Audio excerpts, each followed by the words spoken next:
Grand Rising, Grand Rising. Hey, Jill. What's going on? Hey, Liz. Southern California in the chat. Hello, hello, hello, everyone.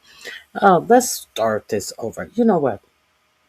I was all ready yesterday with something that I wanted to play. I don't know what happened to my video. I had a video, one of my own videos.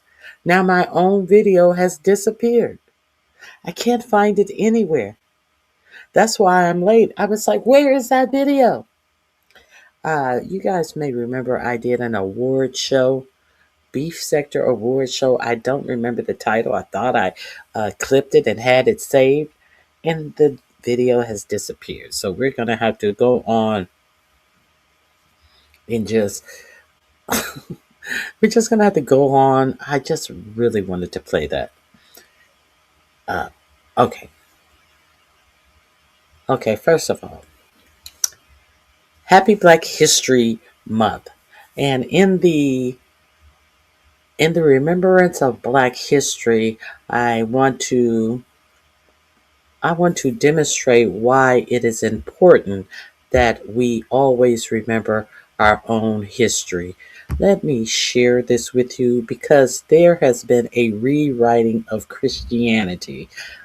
These white nationalists, these Christian nationalists, they are coming out here and they are saying some egregious things under the guise of Christianity.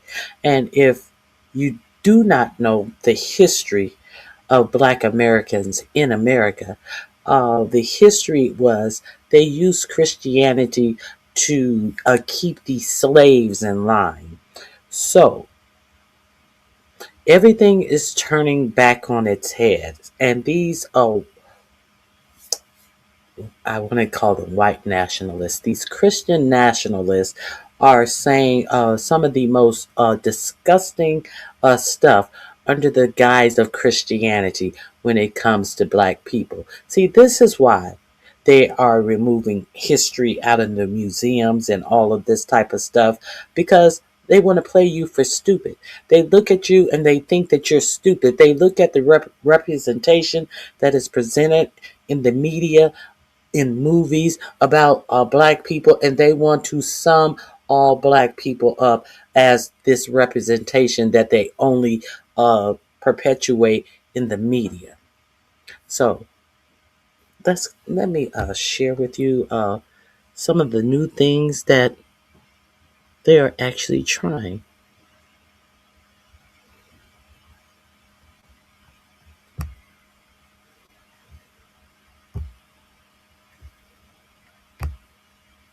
The link, the links to these videos are in my description box under Black History. Narratives to life and keep history alive for everyone. It begins with a question that cuts deep into the soul of history. What truths were so dangerous that an entire people had to be shielded from them? In the age of slavery, where chains were not only wrapped around wrists but around minds, words became weapons and silence became strategy. Among the cruelest manipulations ever designed to reinforce Black bondage was not a whip or a shackle, but a book. Not just any book, but the Holy Bible, edited, revised, stripped, and mutilated to serve as a tool of control. Known now as the Slave Bible, this carefully censored version of Scripture was never meant to uplift. It was meant to pacify. It was created not to liberate, but to enslave. The Slave Bible was printed in 1807 by the Society for the Conversion of Negro slaves, a British Holy Bible for the use of the Negro slaves in the British West India Islands. From the outside, it looked like a Bible. It had the leather-bound cover. It bore the sacred words. But what it didn't contain, what was intentionally removed, was where its true purpose lived. It wasn't just a Bible with missing pages. It was a tool of psychological warfare. This edited Bible omitted roughly 90% of the Old Testament and about 50% of the New Testament. It removed nearly every passage that referenced freedom, resistance to oppression, and the dignity of the enslaved. The book of Exodus, which told of Moses delivering the Israelites from Egyptian bondage, was almost entirely erased. That story of a people rising up, crossing the Red Sea, and breaking free was considered far too provocative. Because what would happen if the enslaved Africans began to see themselves in that story? What if they began to believe they too had a divine right to be free? The colonial powers could not allow that spark to ignite. Passages like Galatians 3 verse 28, "There is neither Jew nor Greek, there is neither bond nor free, for ye are all one in Christ Jesus," were excluded. And so was Jeremiah 22 verse 13, which condemns those who build wealth on the backs of forced labor. Even stories of Jesus' compassion toward the poor and downtrodden were severely cut or reframed. The parts that remained were those that emphasized obedience, submission, and servitude. Slaves were told that God wanted them to serve their masters diligently, that they would be rewarded in the next life for being loyal in this one. What remained was a spiritual sedative, a gospel of obedience, a holy book with its soul cut out. To the enslaved, who were often forbidden to read entirely, the slave Bible became an extension of their chains. Where reading and literacy were allowed, it was tightly controlled. Some plantation owners and missionaries believed Christianity could be a tool to make slaves more obedient, more docile, more compliant. Religion, after all, has been used throughout history as a double-edged sword. In the hands of the oppressed, it can be a source of resistance and liberation. In the hands of the oppressor, it becomes a mechanism of domination. But the story doesn't end there. Despite the censoring, despite the control, enslaved Africans found ways to reclaim their faith on their own terms. Through secret prayer circles, coded spirituals, and hidden churches deep in the woods called hush harbors, they spoke of Moses. They sung about crossing rivers. They prayed to a God they knew did not support their bondage.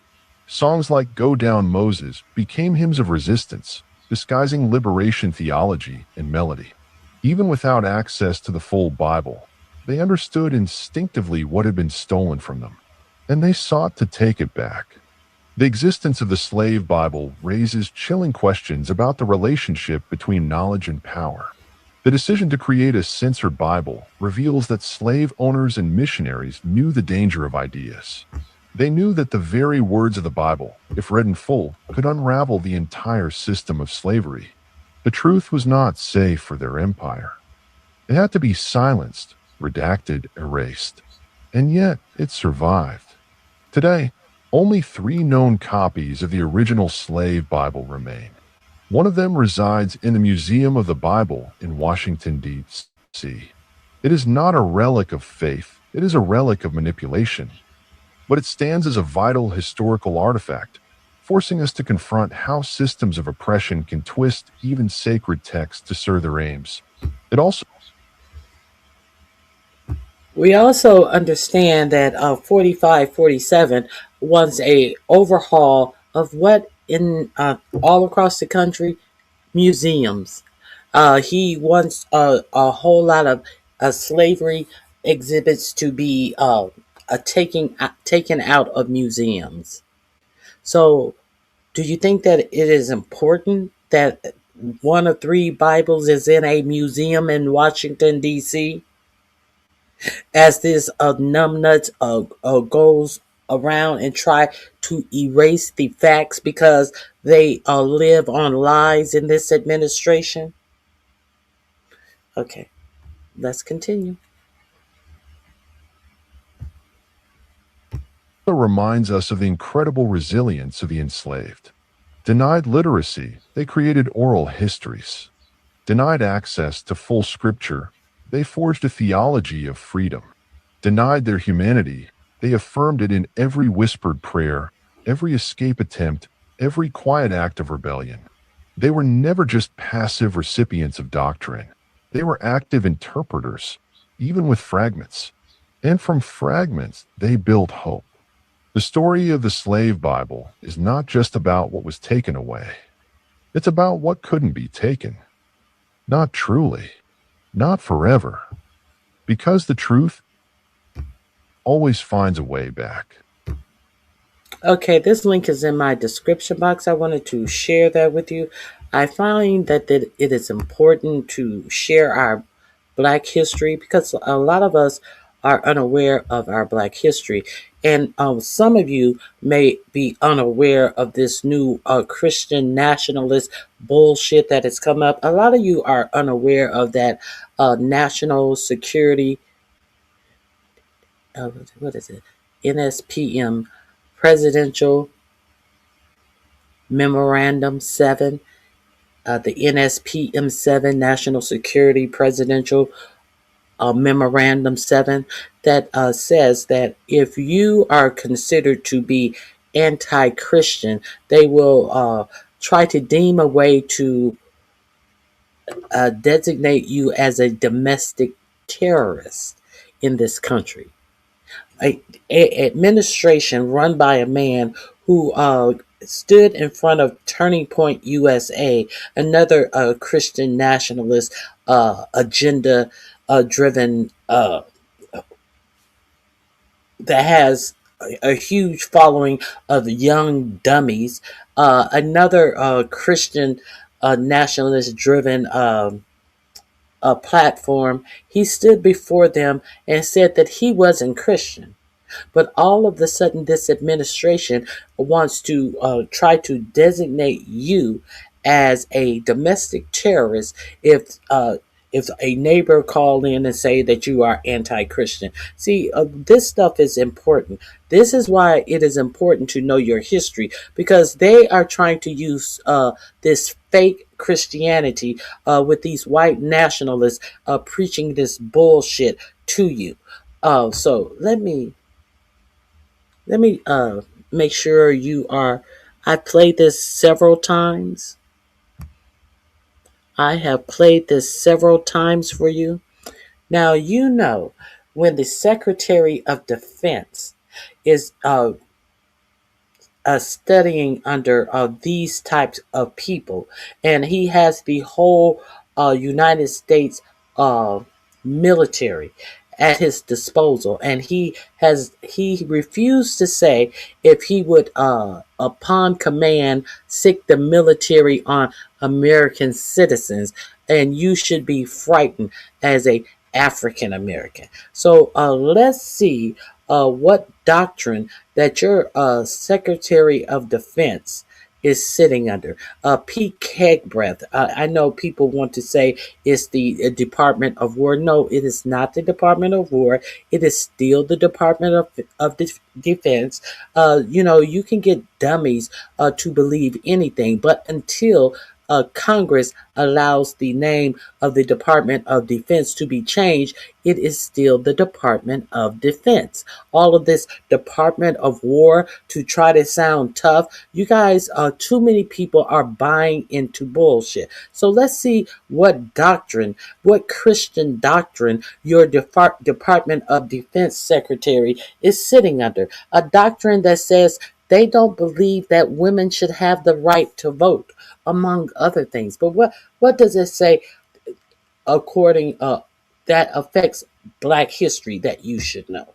Let's get into this. Oops, I don't want to share that. I don't want to share myself. Let me let me share the correct thing. I don't want to share myself. Here we go.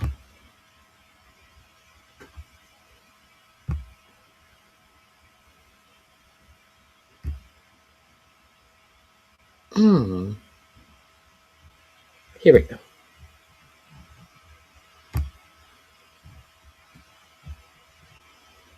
Of slavery is not inherently evil. I know. Some of you guys are upset by that. Some of you guys are saying, I've been saying that for years. Okay, I'll take it a step further. It is not inherently evil to own another human being.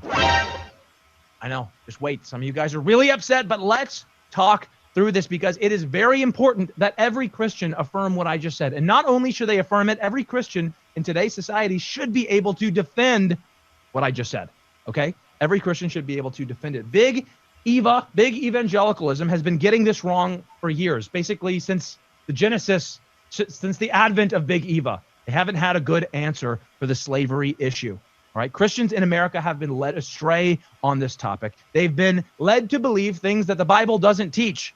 And when we go beyond the Bible, there are dire consequences. The institution of slavery is not inherently evil. I know. Some of you guys are upset by that. Some of you guys are saying, I've been saying that for years. Okay, let's go a little further. Let me find more of this clip. It re-looped on itself right there. Let me see if this is the whole.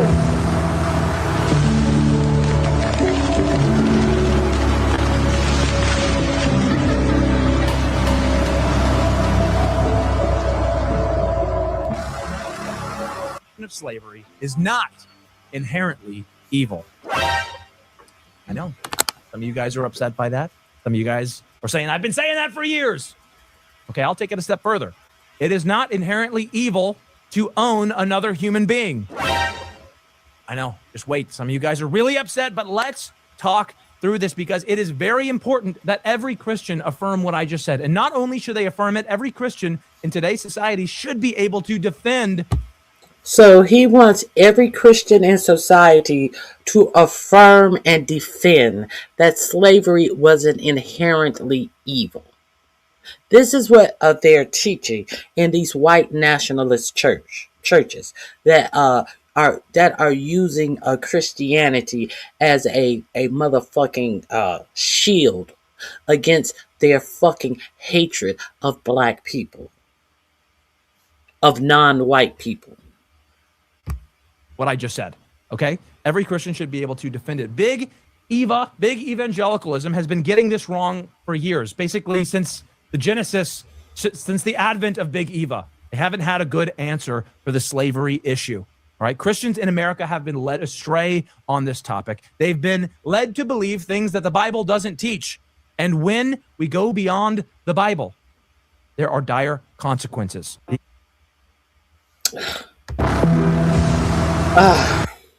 That isn't the whole thing. We've gotten there. Let me see.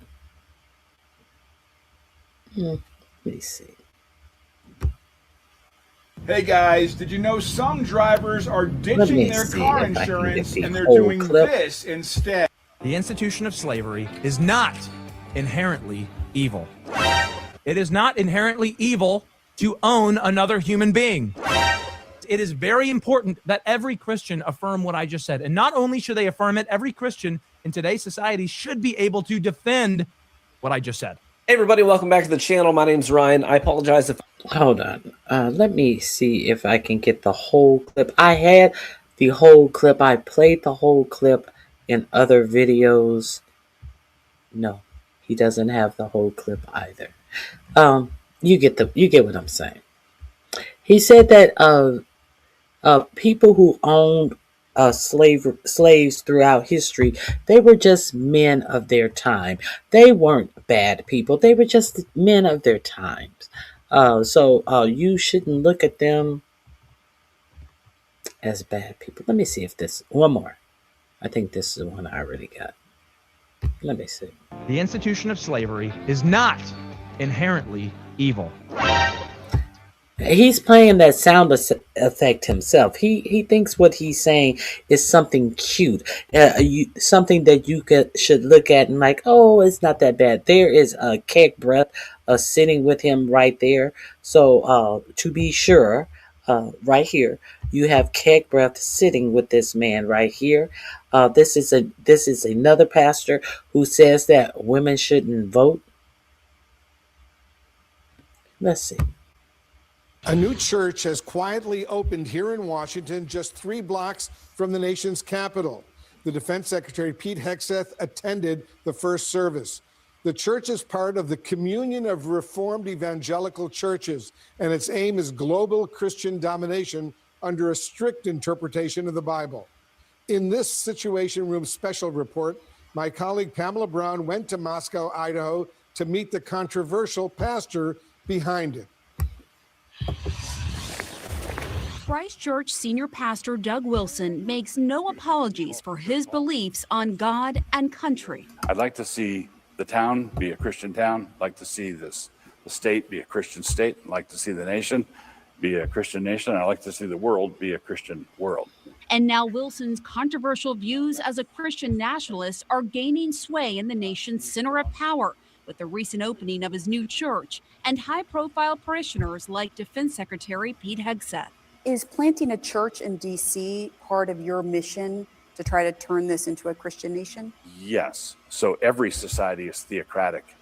The only question is who's Theo. In a secular democracy, it would be demos, the people. In a Christian republic, it'd be Christ. Well, what would you say to someone watching this and say, look, I'm a Muslim. Who are you to say your worldview is better than mine, that your God is better than mine? Well, if I went to Saudi Arabia, I would fully expect to live under their God's rules.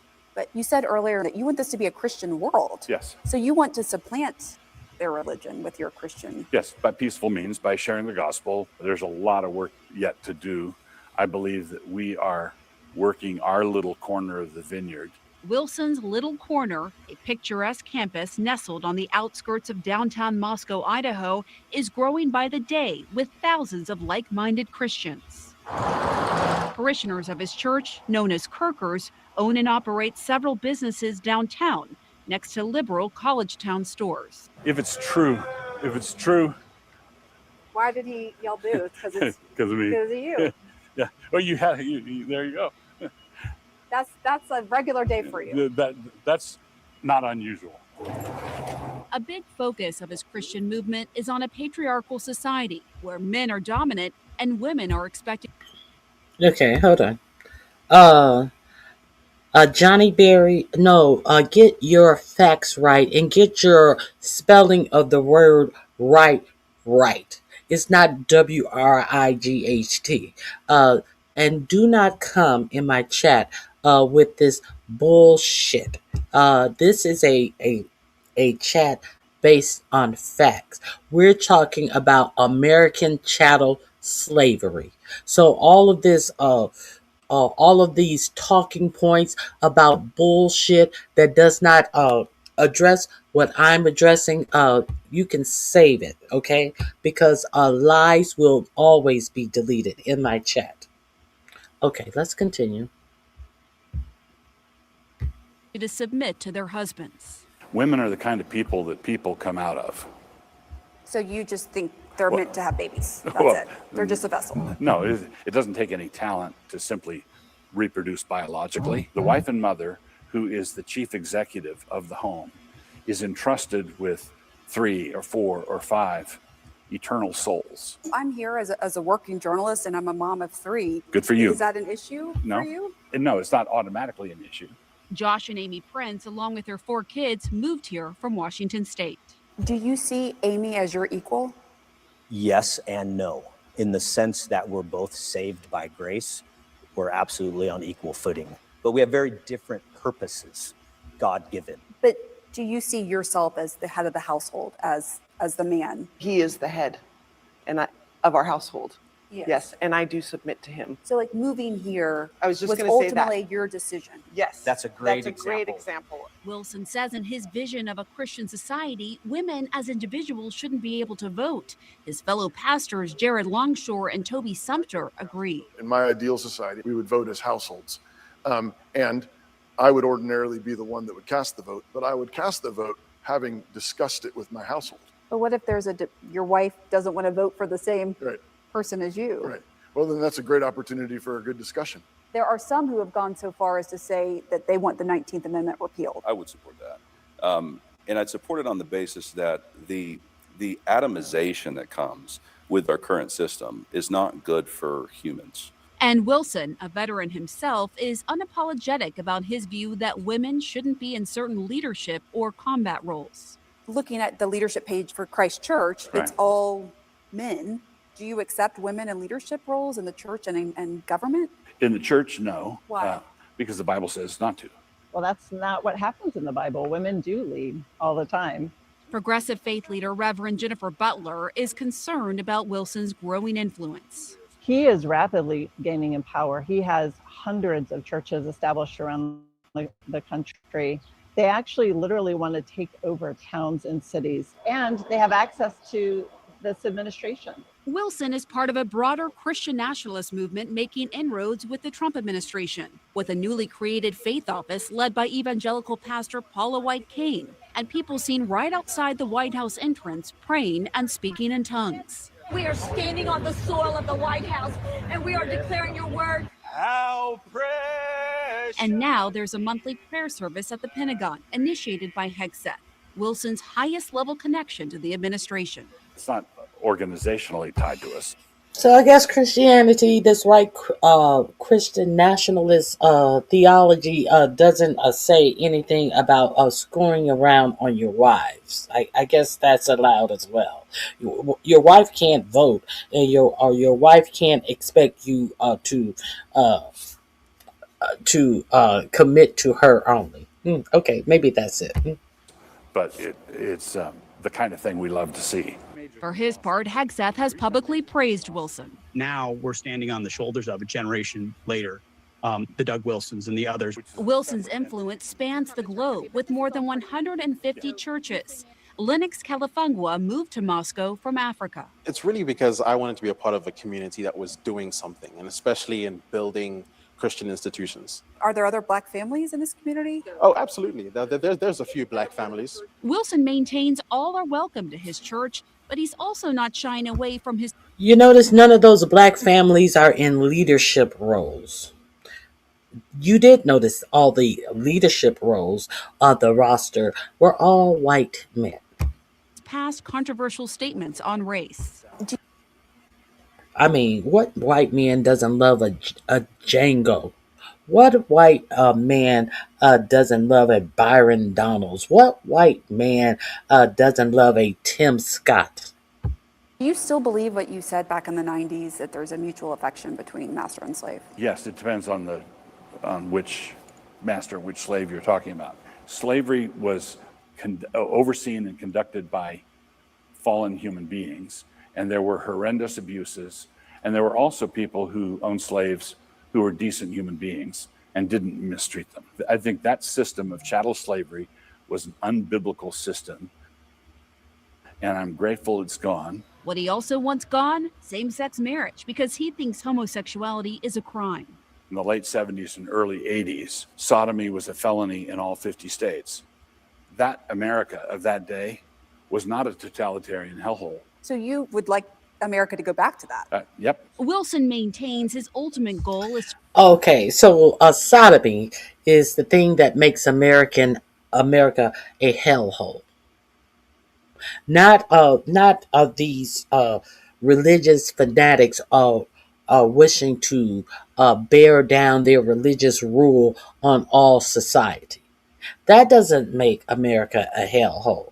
Not all of these religious people who themselves like 4547 religious spiritual advisor who is in jail right now for abusing a underage minor. These are not the things that make America a hellhole. No. We can excuse all of the things that are done to minor girls in this administration, while we're talking about Christianity and jailing American citizens for being domestic terrorists based upon them being found to not agree with any Christian doctrine. This is where America is going right now. Okay, so this link is also in my description box. Why are you playing this? I'm playing this because it is absolutely important to know your history. Therefore, you can see what is on the horizon here in America with all of this fake Christianity bullshit that they're talking and that they are injecting into the America governing and the Department of Justice. This is why it is important that you know your history. Now let's Let me share this with you as well. This is in my description box under Black History.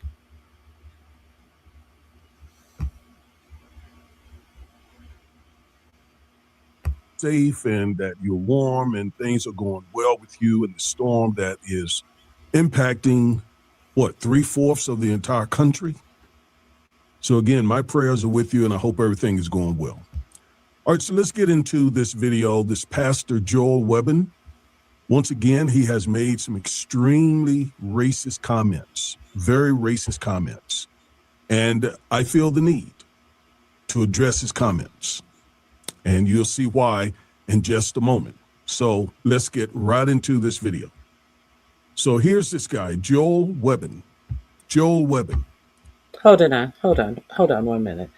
No, it means that I'm talking about the topic that I'm talking about. What it means is I'm not going to get off topic by some stupid ass troll. You're not going to get me off of the topic.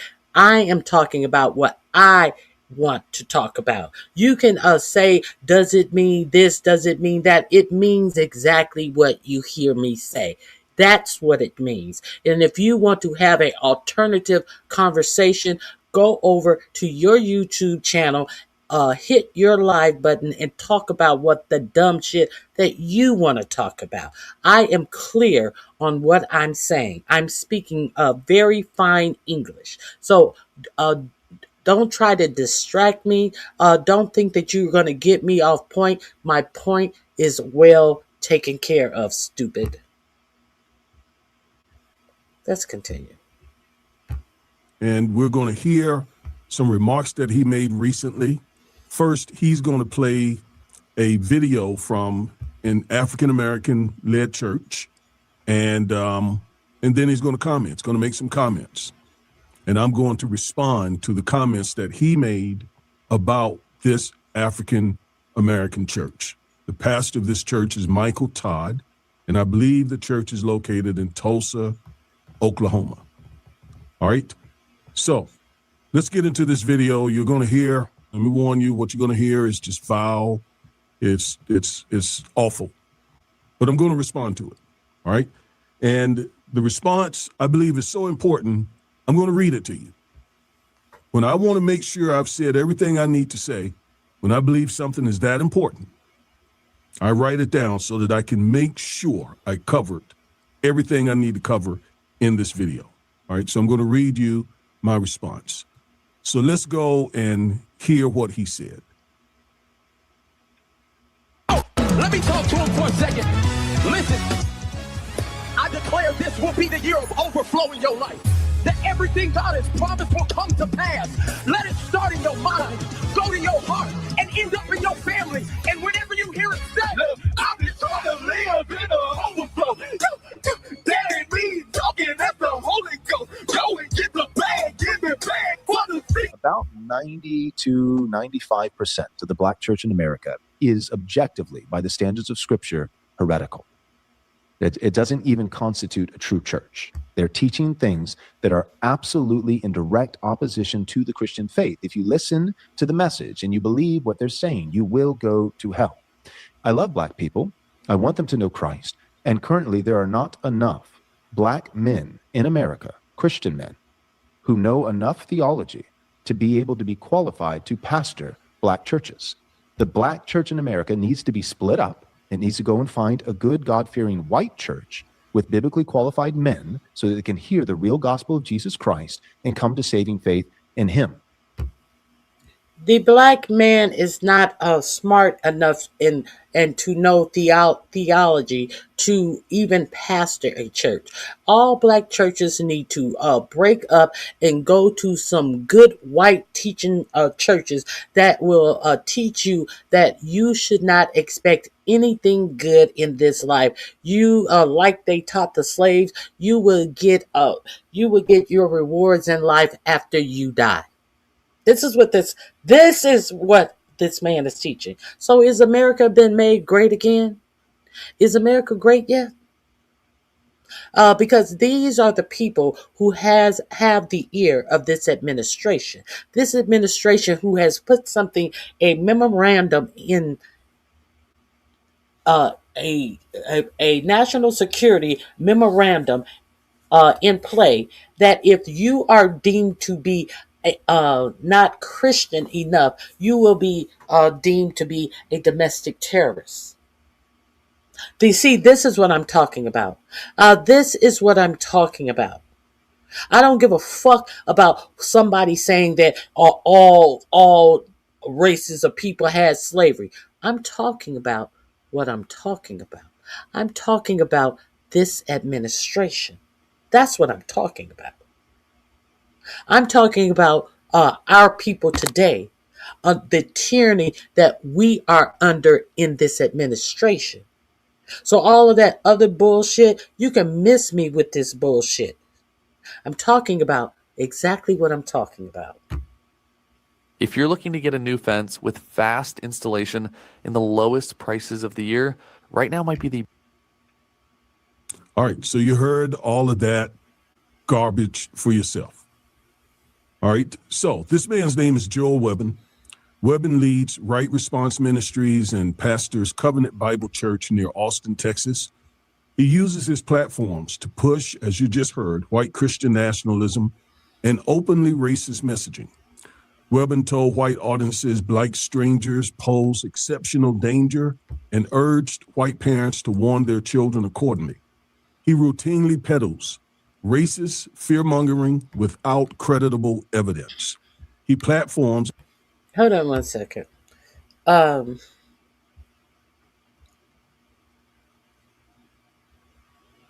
Caesar, do not curse in my chat. If you curse in my chat again, you will be removed. And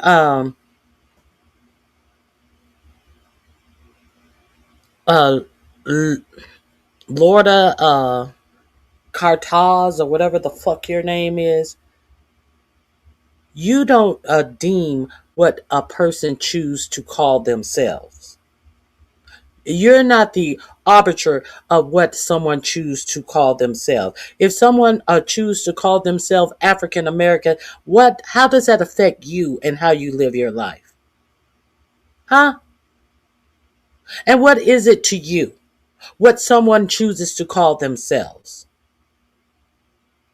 Stay on topic, stupid. Let's continue. Other white supremacists, such as Nick Fuentes, the leader of the Groper movement. Webbin is part of a growing white Christian nationalist movement that's using or attempting to use the Bible to normalize white supremacy. Now, I tell you this, I wouldn't give this guy the time of day, except for the fact that he has the ear of folks in the Trump administration. That's exactly what I did. I told you not to curse in my chat.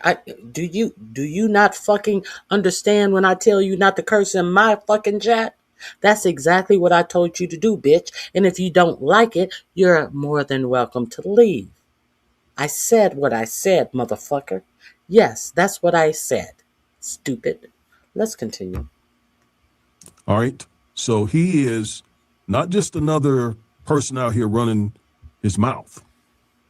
No, he's connected. He's like Charlie Kirk. Some even think that he may become the next Charlie Kirk. So we cannot take these voices lightly. We must respond to them. Now, here's what you heard him say. He said 90 to 95% of the black church in America is objectively, by the standards of Scripture, heretical. Heretical. In other words, 95%, 9 out of 10 black churches preach heresy, and the pastor is a heretic. So he's condemning the black church. 95% of something is practically all of it. So he is basically condemning the entire black church. He said it doesn't even constitute a true church. He says they're teaching things that are absolutely in direct opposition to the Christian faith. If you listen to the message and you believe what they're saying, you will go to hell. I love black people. I want them to know Christ. And currently, there are not enough black men in America, Christian men, who know enough theology to be able to be qualified to pastor black churches. So he's also attacking black men, that we just don't have the qualification to lead successful churches and to disciple believers in such a way that they will go to heaven instead of hell. The black church in America needs to be, watch this, split up. It needs to go and find a good, God-fearing white church with biblically qualified men so that they can hear the real gospel of Jesus Christ and come to saving faith in him. This is what this racist bigot says, this white supremacist. The black church is nothing. Black men are not qualified, and black people cannot become true, strong Christians and go to heaven unless they join white churches. Now, again, the knee-jerk reaction to this guy may be, why are we giving any attention to this man? Why? Because as I said, he is close to power. And the things that he says can become policy in this administration. That's why we're giving him attention. Many of you had never heard of Charlie Kirk until I did several videos about Charlie Kirk. And I can recall some of you saying, why are we giving this guy any attention? And you did not know at that time how powerful Charlie Kirk was. So I don't waste my time. That's why I'm giving this guy this attention. So I'm going to give a response. As I said, I'm going to read it. It's going to be biblically based. It's not going to be a bunch of emotions, although I'll probably get passionate as I'm reading this, because this is some horrible things that he has said about the black church and black men.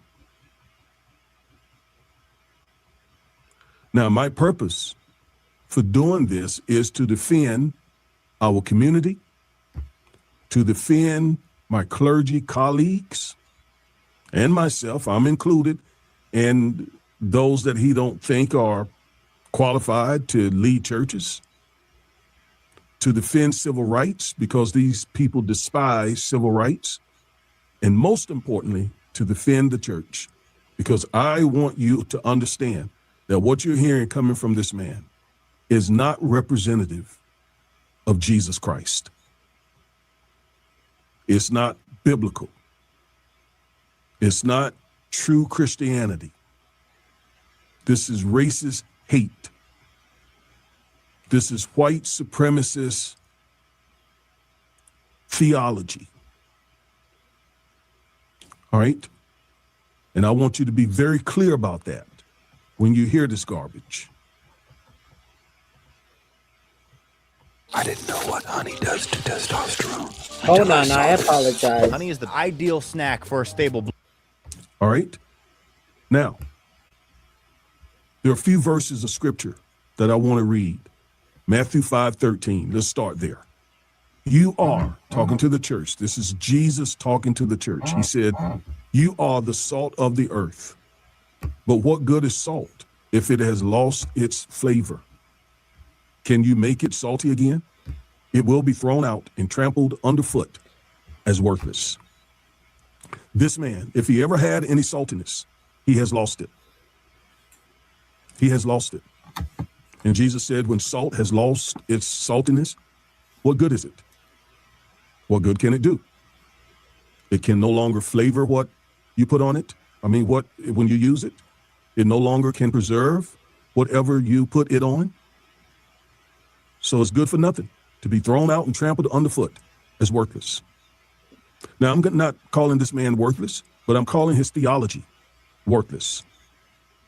I'm saying that his theology has no saltiness, none whatsoever. Matthew 5:14 goes on to say, and you're the light of the world. But this man's theology is neither salt nor light. And here's the problem with that. Again, he's adjacent to power in this country. So if there's no saltiness, no light in what he's saying, that's going to be passed on to the leaders of this country. And then that's going to wreak havoc in this country. You see, it was the preachers during slavery, white preachers who were dark, not light, not salty, but they were dark. And because they had a theology of darkness, of enslaving our ancestors, they justified enslavement of our ancestors with the actual plantation owners. They also communicated their darkness to the framers and founders of this country, who then embedded and enshrined Black inferiority, Black enslavement in the Constitution of our country. So white preachers play a pivotal role in white supremacy. And that's why we have to do the equivalent of checking them. So I intend to check this guy in the things that I am about to say. Let's get started.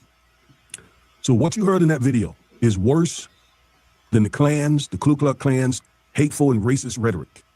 Here's why. A Klansman wears his hatred plainly so society can see it and hopefully reject it. But a so-called Christian man who carries the same racial cancer, the same racist cancer as the Klansman, but wraps his hate in Bible language and terminology, okay, not only undermines the credibility of Christianity itself, but also weaponizes it into both a sword and a shield. Weaponize it into a sword and a shield. Let me stop right here, because someone said that what is it? Where is this ignorance? That's right. You have to be able to read. Be able as in one word. You have to be able to read. Those are two different words. And I am well able to read. I am well able to write as well. I know the difference between the words your and your. It's not you're a race baiter. It's you're a race baiter. If you want me to read, I will read you. So you're sitting up here thinking you're saying something that is insulting to me, showing your ignorance. You don't even know how to use the right word. It's your, as in you are. YOU''RE. It's not your, as in your possession, you stupid dummy. So what are you proving? I'm able to read, and I'm also able to write, and I'm also able to correct your stupid post that you're too dumb to know the difference between the words your and your. Something that you should have learned in the 4th or 5th grade. But you think you turning it. You think you're in here turning it and insulting someone with your ignorance. Goodbye. Let's continue on, because they just turned it for white dominance, hatred, power, and so on. So what you just heard there, not only does that justify slavery and so on, not only is it, in other words, a shield, but it's also a sword. In other words, they use it to advance white supremacy. And that's why we got to push back strongly. Joel Webbin claimed that 90 to 95% of the so-called black church is heretical, that it's not even really a church, and that black churches lead people to hell, and it needs to be dismantled and be subsumed in whatever white churches are willing to accept black people. Because in another video, he indicated that blacks would have to deny black culture and so forth in order to be allowed to join his church. That racist, nonsensical, and unbiblical claim fails on every level, including biblically, historically, logically, and morally, and on all other levels. It also exposes just how broken and racist white theology is. You know, I've been doing videos on exposing white theology. That's another reason why I do these videos, so that you can hear for yourself what is being preached in many of these white churches. And by the way, some of you sit up in these white churches and you allow this stuff to go into your subconscious minds. Have you ever seen people flipping houses and say, man, I wish I could make money like them? They've got dumpsters there. They've got contractors going in and out. All right, so the number one thing that I want to say to refute this is, number one, the Bible doesn't recognize churches based on the social construct of race that Europeans created. So when he talks about the black church, the Lord doesn't see a black church or a white church. So that shows you right there, he is off theologically. The New Testament creates no racial categories in the body of Christ. In fact, it does just the opposite. In Galatians chapter 3, verse 28, it says there is no longer Jew or Gentile, slave or free, male and female, for you are all one in Christ Jesus. So there is no black church, white church, Asian church, Arab church. Of course, you can go into church buildings and see predominantly one race, so-called race or another, right? Go in any church and you will likely see a majority of white people, black people, and so on. But these white nationalists want to tell you about the Bible. These same people who are trying to say that all of the slave owners weren't bad people, as they ruled under a fake Bible where they took many passages out of the Bible. Did you hear any of these white nationalist pastors, alleged Christian men, tell you about the passages that they took out of the Bible to try to rule their slaves and keep them meek? Nah, you didn't hear any of that. And if you don't know your black history, you'll never hear any of that. If 4547 is allowed to strip all the museums of actual facts, that he wants to rip the museums of the it's too much slavery in the museum, and it doesn't make people feel good about, and it's not factual about America. It's absolutely factual about America. That's why 4547 want these things stripped from museums. Happy Black History Month. All of the links that I played are in the description box. So that is what I wanted to share with you on this Black History Month. Thank you, Stomp Down. I appreciate you. I am glad you're here. Hit the like button, you guys, since you're here. I also, let's be clear. Why is all of this important? Why is all of this important?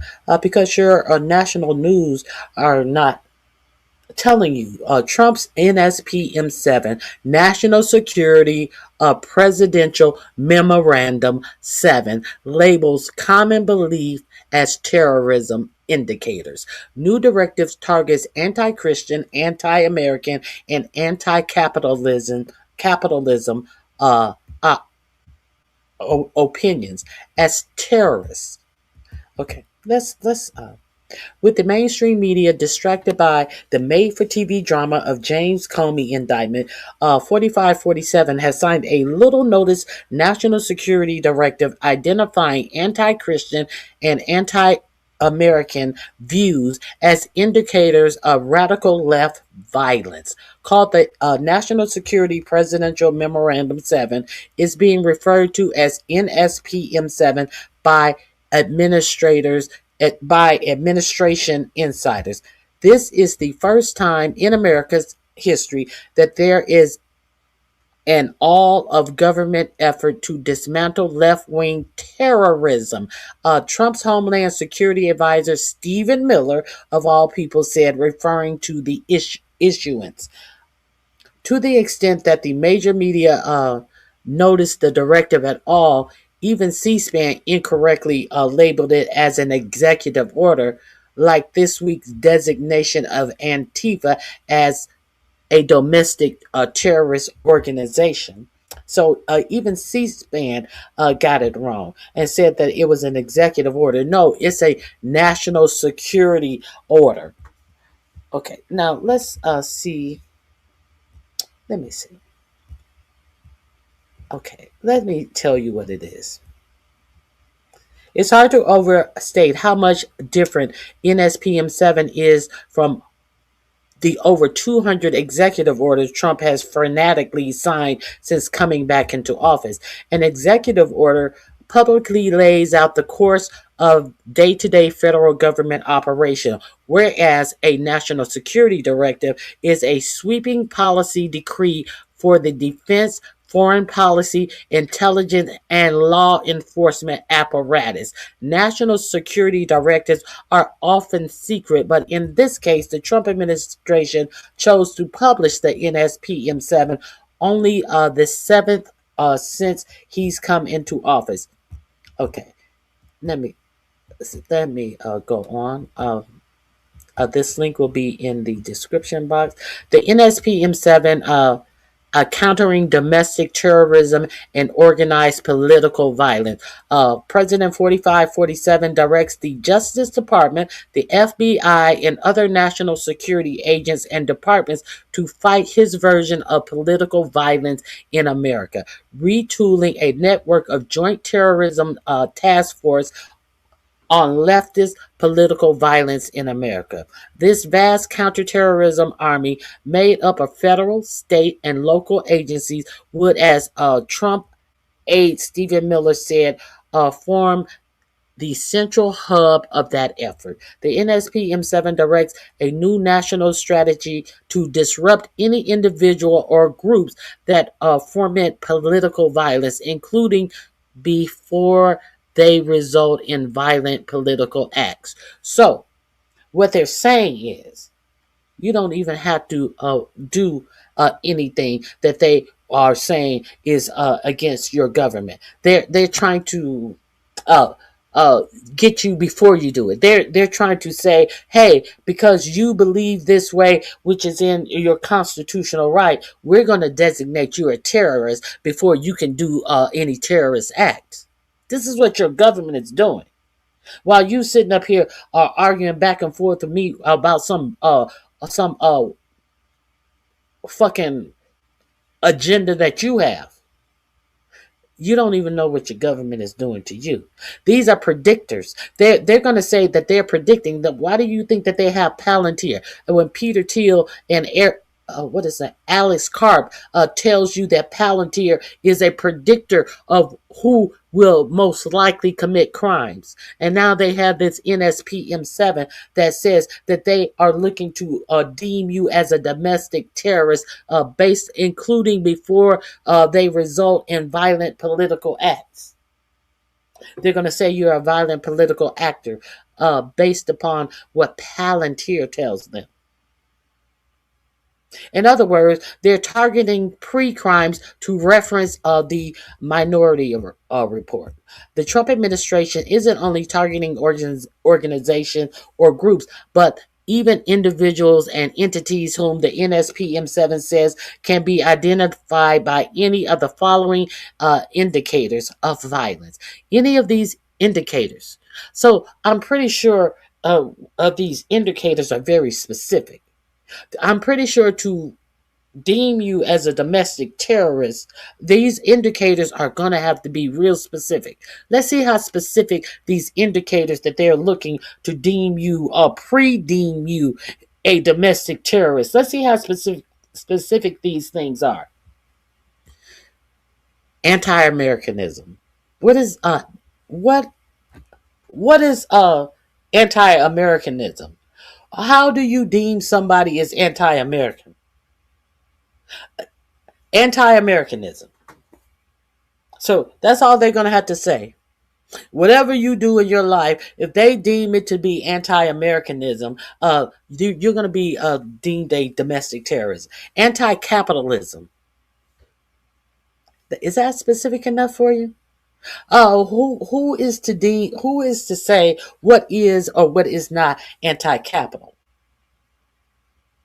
Who is to deem your belief in the capitalist system? Anti-Christianity. Now, so if you are of another religion, if you are Muslim, if you are Hindu, are they going to lock up J.D. Vance's wife? So if you are anti-Christian, if you practice no religion, so does that make you a domestic terrorist? It seems so now. It seems to be that way now. Support for the overthrow of the United States government. Extremism on migration. What is extremism on migration? What exactly is that? If you believe that the United States should have a pathway to citizenship for people, if you believe that there should be some type of immigration program in the United States, would you then be extreme on migration? Extremism on race, but I'm pretty sure the extremism on race will not apply to white people. I'm pretty sure because if it did, they would not. The Department of Justice would not have taken the fact that white nationalist extremists were on the watch list in the United States. And they would not have removed them from the watch list. But now we are to believe that extremism on race is important to this Department of Justice, that removed white nationalists from the terrorist watch list. They weren't on the terrorist watch list, that had been deemed to needing to be on a terrorist watch list. But they want you to believe that extremism on race is a predetermining factor that will show that you are a domestic terrorist. On the left. On the left. See, these are only things that they are trying to deem you to be a domestic terrorist if you are on the left. Not on the right. So I guess they can take people who are on the right off of a watch list to be watched if they are right-winging people who have extreme race ideas. But God forbid that you have extreme ideas on the left. Isn't that funny how that works? Extremism on gender. So I'm pretty sure that would be the trans situation. I think that they would call that extremism because how many times a week do we have to hear about trans athletes? Like they are dominating all sports and all of this shit. So they're gonna stop you from agreeing with it at all. I don't agree with that genetic males should be playing sports for female. But that doesn't rule my world. That doesn't make me think that someone who does believe that's okay is a domestic terrorist. Okay. What else? Hostility towards those who hold traditional American views on families. Hostility towards those, isn't that specific? You're going to be deemed a domestic terrorist if you have hostility towards those who hold traditional American views on family. So, what would be traditional American views on family? Would that be, the views that Hexef has about the American family? The motherfucker who has impregnated one wife while he's pregnant to the current wife 2 and 3 different times. Would that be the American family that 45, 47 has procreated by cheating on all of his wives with the next wife? Would that be the American family that you have to be hostile against? What if you believe in being loyal to your mate? Would that be hostile to the traditional American views on family?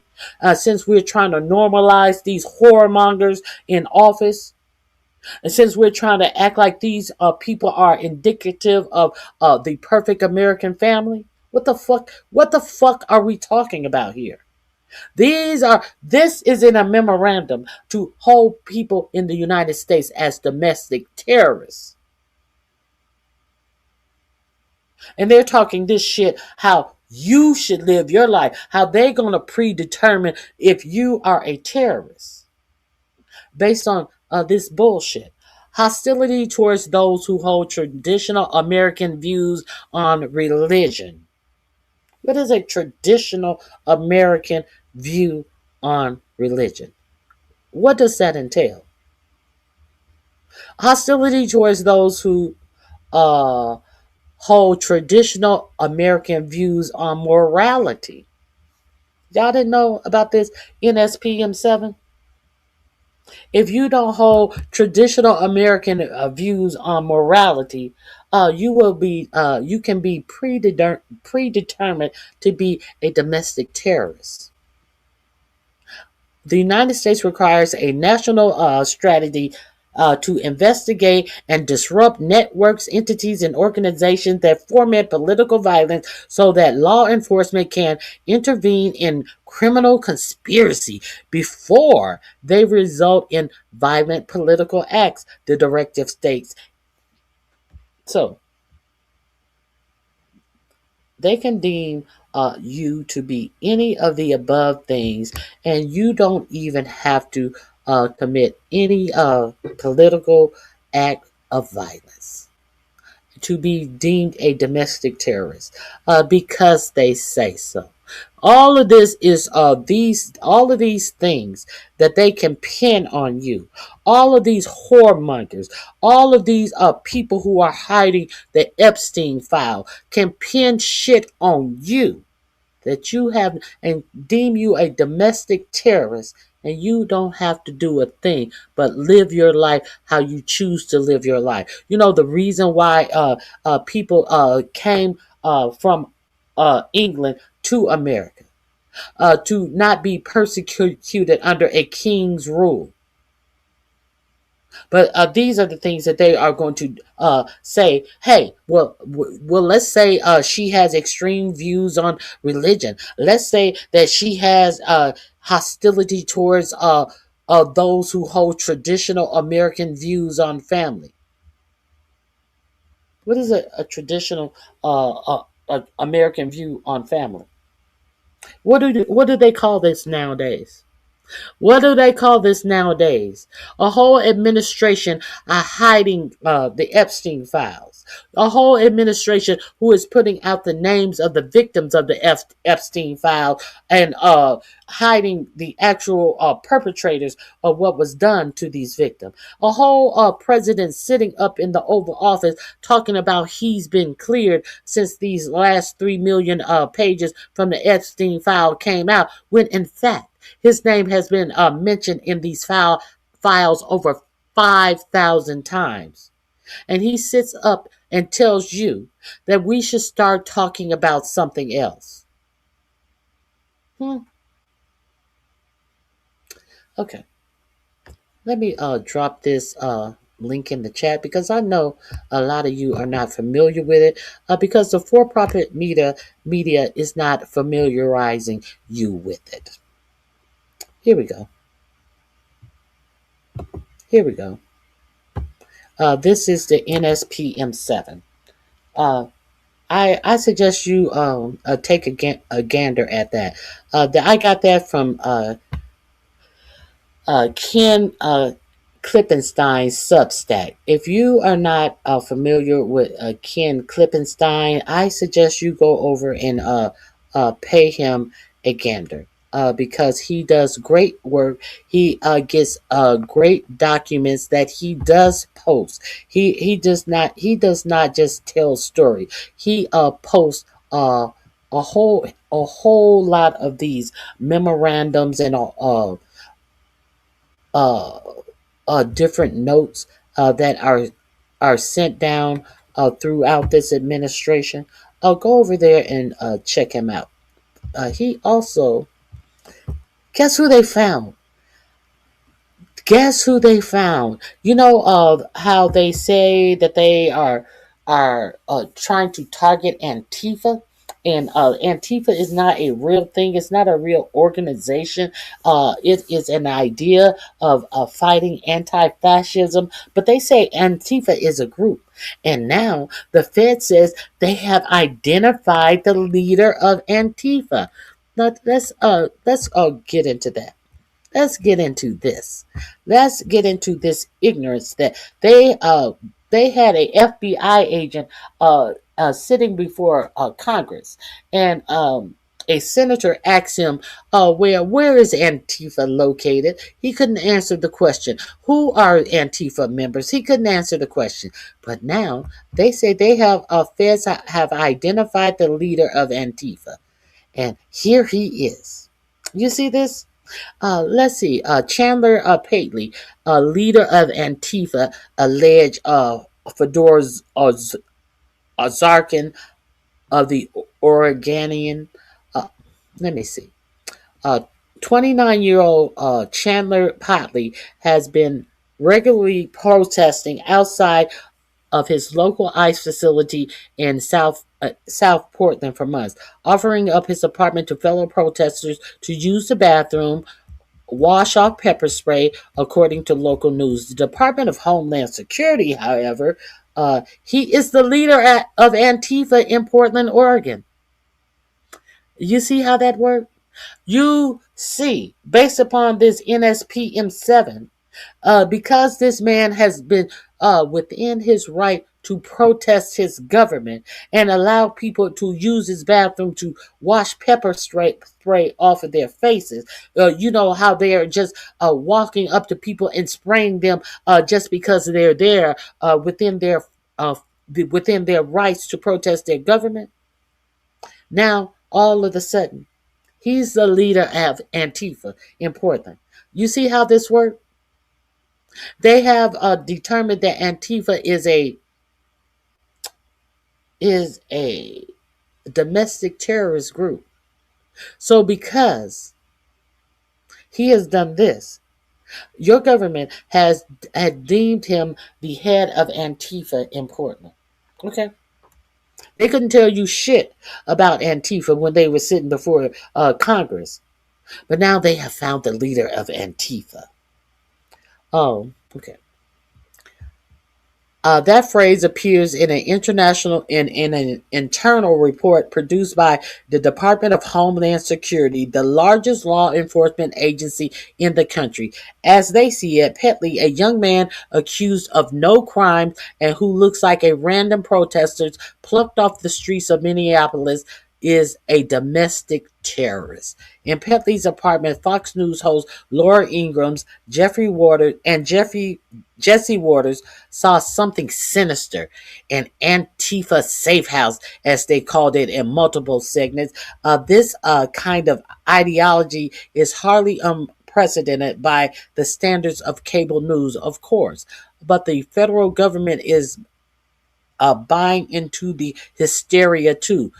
Documents leaked to me on how Pateley and countless other American protesters have been branded as domestic terrorists. As a result, their private information is now being collected and stored in a Department of Homeland Security intelligence system shown below. Because you're a protester, because you are helping people wash off pepper spray, the Department of Homeland Security is deeming people domestic terrorists. This is what your Department of Homeland Security is trying to secure. A reason to stop you from protesting this administration. Your constitutional rights. Okay, here is an example. Ask about Petley's inclusion in the system and how this squares with the spokesperson Trisha McLaughlin, the lion bitch, response to my reporting on DHS's watch list. There is no database of domestic terrorists run by the Department of Homeland Security. Bitch, we already got the memo. Ken Klippenstein has already shown the memo in a prior report. If you don't go over here and check out Ken Klippenstein's reporting, you are doing yourself a disservice. Because not only does he report the story, he shows you the memos. The government elevation of an ordinary citizen like Petley to a terrorist mastermind is the result of a subtle bureaucratic process revealed in this and other DHS documents I've obtained. He has obtained them, and he has shown you the documentation from this administration. Now, Trisha McLaughlin is sitting up here lying like she always does. They show that since almost the beginning of the 45-47 administration, Department of Homeland Security has been desperate to pull together evidence, no matter how thin, of an epidemic of left-wing domestic terrorism. This bureaucratic imperative to find terrorists among protesters is what got Renee Good and Alex Preddy killed. Custom and Border Protection, as well as other DHS sub-agencies, are hard at work producing evidence to feed the domestic terrorism frenzy through the intelligence reporting system, Next Generation IRSNG, a portal created to track foreign terrorists trying to sneak into America. As I've reported, there are so many databases both to feed into and extract data from that analysts need a separate reporting system to sort out what is known and who the potential targets should be. According to DHS security records through the IRSNG, federal agents can access at least 28 different databases the government maintains, including a terrorist screening database, watch list services, secure flight passenger data, automated targeting system, importer security filing and consignment manifest, automated commercial environment, arrival and departure information system, automated export system, advanced passenger information system, border crossing information, electronic system for travel authorization, electronic visa update system, global enrollment system, I-94 data, non-immigration information system, seize assets and case tracking system, National Crime Information Center, Internet Identification Index, Central Index System, student and exchange visitor programs, enforcement and integrated database, criminal arrest records and immigration enforcement record, electronic questionnaires for investigating purposes, national security entry exit registration system, Social Security Administration, death master file, counselor consolidated database, automated a biometric identification system. Who is in charge of this? The Department of Homeland Security can go into all these different databases to collect information on you, because you decide to protest your government, which is within your right as an American citizen to to put you in a vague box of being a domestic terrorist based on that NSPM7 I just showed you. And these are all the systems that they have. And you do not even have to commit a crime. It's to predict and stop you before you commit a crime using all of these data systems available to them. How do you think you're going to fare in this midterm election? How do you think you're going to fare since 4547 is trying to federalize the midterm elections? Not, maybe not over the whole United States. You notice the 4547 says about 15 states they need to federalize the elections. Well, if you're federalizing the elections, wouldn't you be federalizing the election in all 50 states? No, we just need them in about 15 states. And he named specific cities like Philly, like Atlanta. You wonder why he's talking about Philly and Atlanta? Isn't that a majority? Don't these cities have a high concentration of black voters? Okay. So where are all the people who were always screaming about states' rights? See, it is not the federal government job to deem how elections go in every state. Those are states' rights. So where are all the states' right people when 4547 is clearly hammering to steal these midterm elections, if we even have midterm elections? So if you haven't gone over to Ken Klippenstein, I would suggest you go over and check out Ken Klippenstein. Let's see.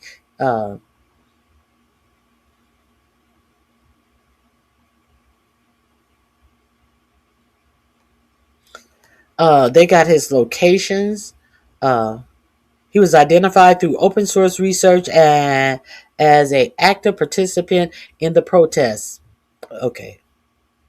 Online platform indicate he is the leader of Antifa in Portland. The report continues, adding Petley is seen in many videos advocating the principles of Antifa. What would those principles be? Specifically, what are the principles of Antifa?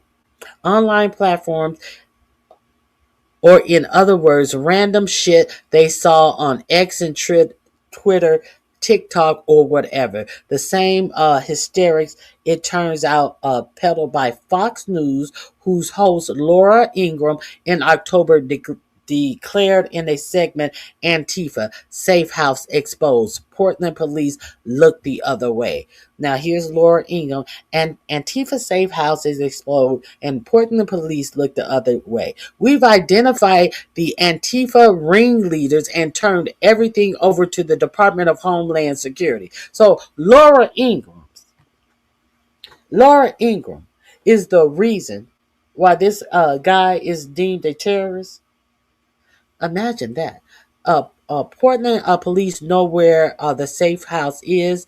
They're just steps away and still refuse to act. Laura Ingraham knows where the Antifa safe house is, but she don't know where her real original face is. Make that make sense. Okay. Portland police looked the other way because there wasn't much to see. Asked about his supposed safe house, a soft-spoken Petley let the local news see it for themselves. This is my very normal apartment. It has been referred to by right-wing social media grifters as the Antifa safe house, Petley told the Oregonian. But I just let people use my sink and use my bathroom. So, because Laura Ingraham says it so, he has now been deemed by your administration to be the head of Antifa. Ridiculous as all of this might seem, Homeland Security officials tell me that many, if not most, federal agents have taken all of the rhetoric about shadowy Antifa networks to heart. So, that's all I got on this. Let me put the link. Let me put the link in the chat. You guys need to go over there and check out I think there's something else he reported on though. Before I leave, let me see. I think there was one more story I wanted to report on. Let me caution you about what is actually going on in your government. ICE are unloading. Even the ICE workers are saying, fuck this shit. ICE is making a list of anyone who films them. Understand that ICE has a exorbitant budget, and you are being put on the ICE watch list for simply filming them. When they put these cameras up in your face, they're not just videotaping you, they're identifying you. They have facial recognition features that they are using to identify you for simply filming their actions. And the Department of Homeland Security has ordered immigration officers to gather identifying information about anyone filming them and to send that information to Intel, who will do a workup on them. A federal law enforcement official directly involved tells me, meaning trying to identify them via social media, running their license plates, if available, and running a criminal history check, the official explained. If you have the audacity as a citizen of the United States to do which is in your constitutional right to film these actions that are taking place in a public street, it is not against the law to film what you're able to see with your eye in public.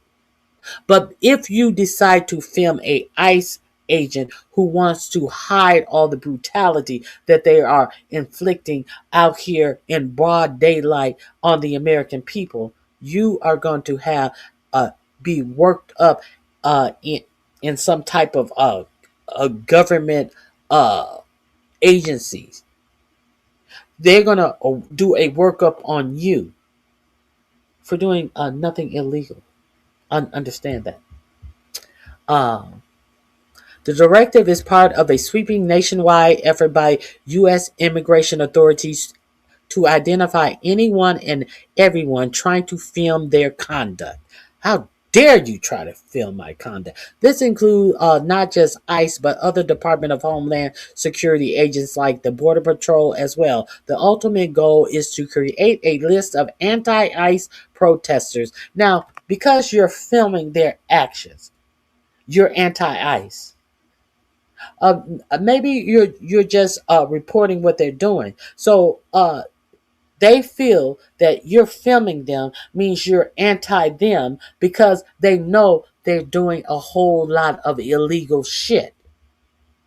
So God forbid they are someone may have video of it and they may be held accountable for the illegal shit that they are doing, because it is too difficult for them to be the border in of the what did they call Obama, the deporter in chief, and do it the legal way.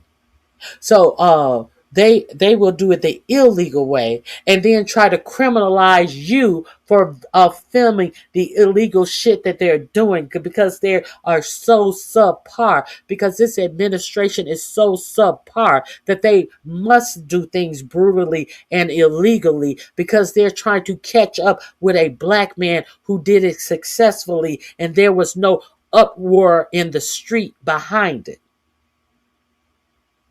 And also, they want to put fear in you.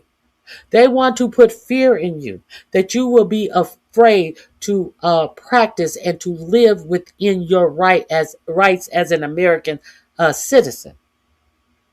They want you to second guess your rights.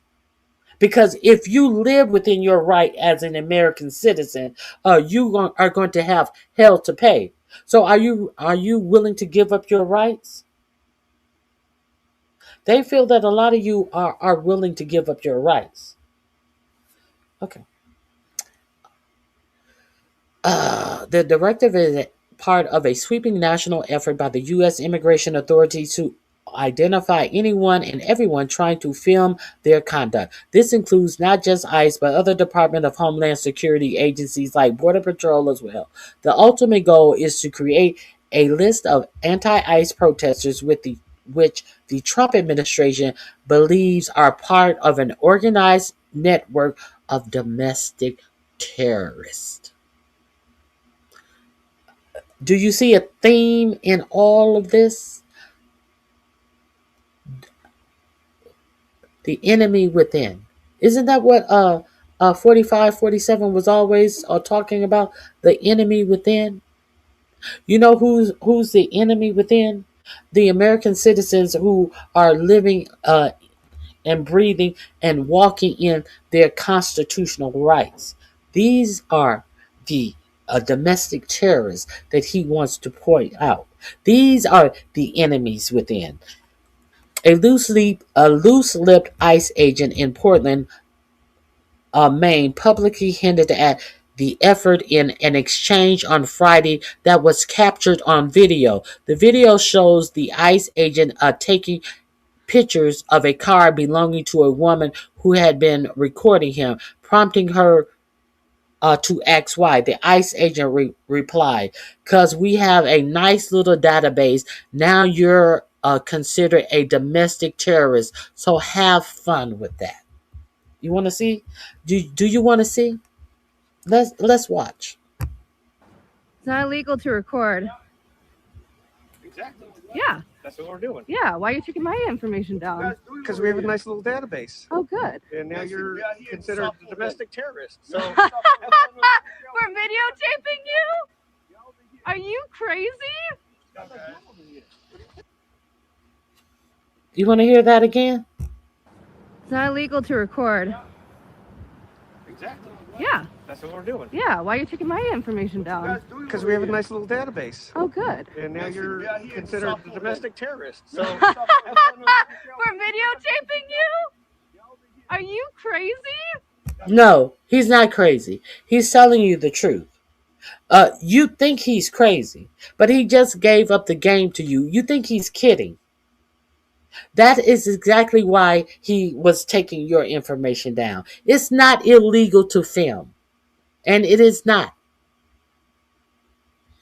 Let me drop this link in the chat. Let me drop this link in the chat for you. Here you go. There's that link. I'll go over there and check out Ken Klippenstein. Now, I think that there is actually one more story that I wanted to touch on. It was 3 stories that I saw, and I have been off for several days. I think there is one more story that I wanted to share that I saw on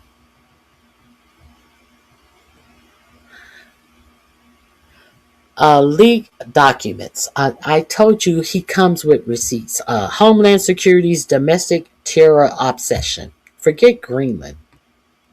The American public are the real target.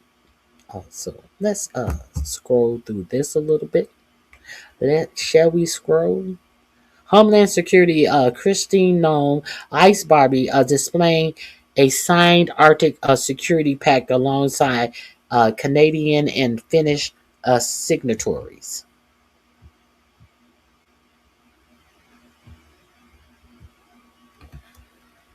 Okay. Despite 45-47 fixation with Greenland and the suggestion that military action is imminent, the 2026 Homeland Threat Assessment, a draft of which was leaked to me, focuses instead on domestic terrorism. The annual assessment, which has been prepared since 2020, purports to offer a holistic assessment to threats to the Western Hemisphere. These assessments have consistently focused on what you imagine: southern border security, the drug trade, immigration, and crucial infrastructure protection in the United States. But this year's assessment, marked for official use only and not yet released to the public, identifies violent extremism on the part of American citizens as the priority and greatest threat. Now, do you see something happening here? You have been warned in Project 2025, and to your own peril, you are ignoring what is actually happening in this administration. You are ignoring the fact that this administration is trying to find every way possible to say that they need the military in the street to come against you because you, the American people, are domestic terrorists.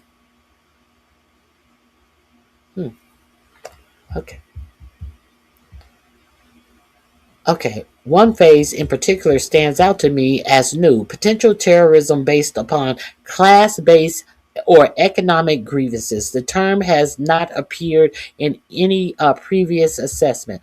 Here is the paperwork. It's unclassified for official use only. Office of Intelligence and Analysis, Homeland Threat Assessment 2026. Here we go. Border and Immigration Security, starting on page 5. Population movement and human struggling.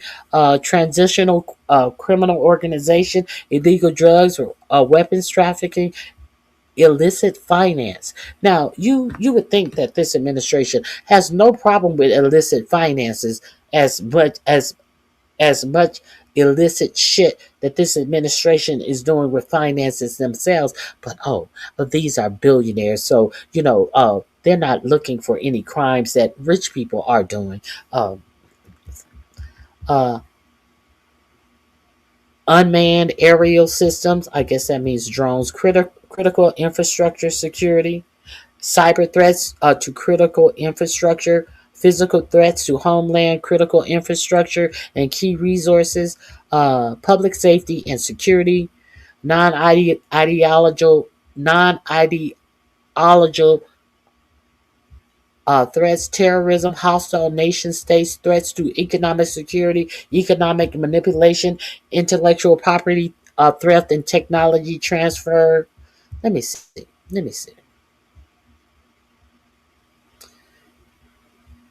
Shifting border and immigration threats. In the coming year, the United States is likely to observe significantly reduced levels of irregular migration and drug trafficking into the country, due in large to more assertive U.S. border policies. Migration encounters at the U.S.-Mexico border in 2025 declined sharply from a record high in the past few years to lows not seen in decades, as most migrants are deterred by stricter U.S. immigration policies and increased regional enforcement efforts, often resulting from U.S. pressure.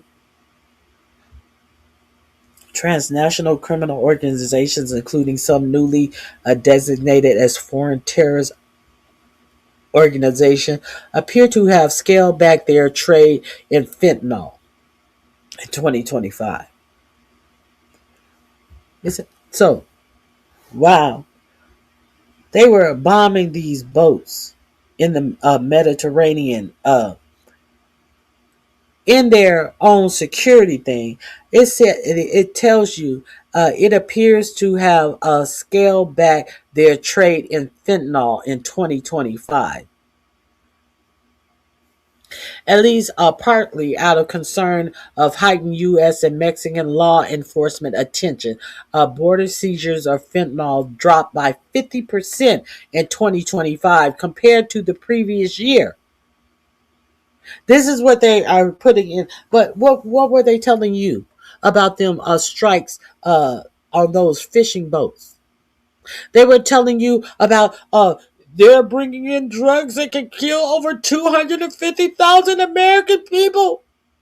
We're gonna have to classify them as we're gonna have to classify fentanyl as a weapon of mass destruction. We gotta strike these boats, kill them all. And you ain't heard a goddamn thing else about these boats or fentanyl. And now you see in this write up, they're saying that fentanyl dropped 50% in 2025. When did these boat strikes start happening? They start happening in September of 2025. So you think that this fentanyl just dropped off since September through December of 2025? Or you think that they were blowing smoke up your stupid asses? How come you ain't heard a goddamn thing else about fentanyl since they have gone in and secured the oil in Venezuela, and they are selling the oil and putting it in putting the money in a bank account in Qatar, not in the United States, in Qatar, an offshore bank account where they're putting the money, and 4547 is the one in charge of this money. Did you buy that bullshit? I think y'all bought that bullshit because they weren't killing because they were killing non white people. I think that you need to reevaluate why you are so prone to believe that people who are not of the white race are inherently bad, and you buy into a lot of bullshit. But see, all of that bullshit that you bought into, how did that improve your life? How did that improve the amount of money that you have in your pocket to meet your daily needs? Huh? Well, go over there and check out Ken Klippenstein. I would do it for you, but some things you got to do for yourself. You got to see things for yourself. Hey, Leonard, thank you for being here. Leonard, if anybody says anything like this KB person who believes that this TDS is anything but bullshit, and says that I have TDS,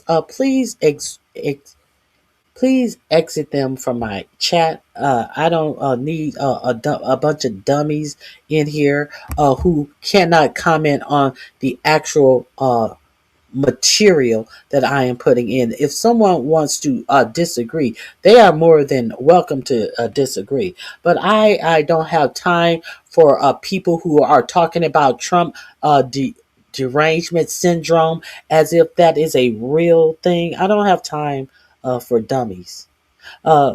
People can have differing opinions. People can talk about the information that I'm putting up. But all of this extra dumb shit, I don't have time for it. If you want to converse on what I'm talking about. Let's continue.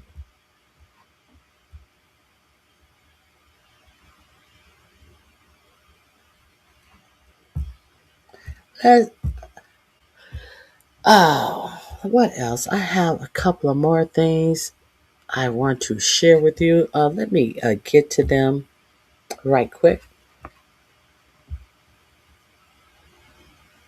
Yeah. Let me get to the latest BS that is going on in this administration that I wanted to talk about.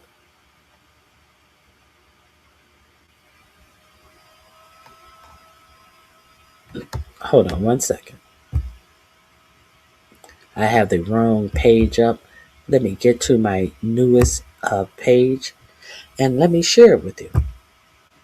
Now, did you guys know that Elon Musk is in a lot of trouble? Elon Musk's offices in France have been raided, and there are a lot of other countries that are investigating Elon Musk. You know, the same Elon Musk that your president put into office to dismantle your fucking government. That Elon Musk.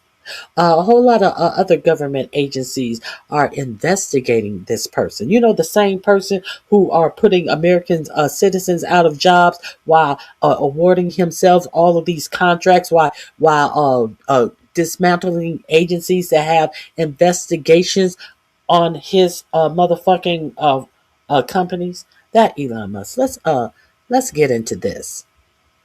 And while he's looking for a bailout, while he is paying, while he is, what did he do? He sold, allegedly, I think is Tesla was purchased by SpaceX to try to, he's borrowing from Peter to pay Paul, to try to make it seem like he is worthy, he is not losing money, and why he's trying to pretend like this $1 trillion pay package that he was awarded, he is worthy of it. And he's a motherfucker who is just like a motherfucking hood rat in the hood, trying to get his penis hairs waxed off while still trying to get his hair plugs done. Borrowing from Peter to pay Paul. And you guys bought into this bullshit. Let's see about this Elon Musk investigation. If you are unaware, I want to make you aware. The richest dude in the world really wants so Elon Musk, the supposed richest dude in the world, really wants a bailout, and he's restructuring his companies to get one. Look at this. Elon Musk says SpaceX has acquired XAI. And we were just talking about this yesterday. Like, it was a rumor that SpaceX was like, okay, can we merge with Tesla? Can we merge with XAI? And I said, you know, they're just floating it out there. I guess no one really wants Tesla. Is that what we're doing now? We're just going to go with XAI? This is really what's happening. Like it's so fast. And if you remember, XAI, this is back in March of last year, Musk XAI buys his social media platform X. Okay, so we're merging companies. He's wearing the Trump was right about everything hat. And if you check on XAI, Musk XAI had burned $8 billion in cash in the first 9 months of 2025, and you'll keep getting more and more stories about that. Basically, they're just trying to compete in the AI world, where you got to build out your data centers or whatever. This stuff may or may not ever work the way that they say it will. And then in order to make more money, you then turn off the guardrails, and then people are making CSAM kind of content, right? Inside Musk bet to hook users that turn Grok into a adult content generator, you guys know.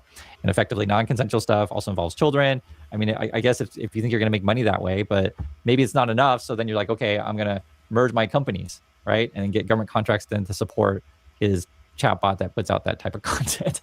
His chatbot that puts out the content where you can tell them to put children in bikinis and take the clothes off of children. But nobody is up in arms about this. And you are still able to do it on his Grok AI. But nobody has, you know, the people who care so much about children. These are the people who are at the top of the heat in the United States of America. Understand that. While you talking about libtards and all of this other shit, you don't have anything to say about the abuse of children that is being normalized in the United States. Y'all don't have anything to say about this.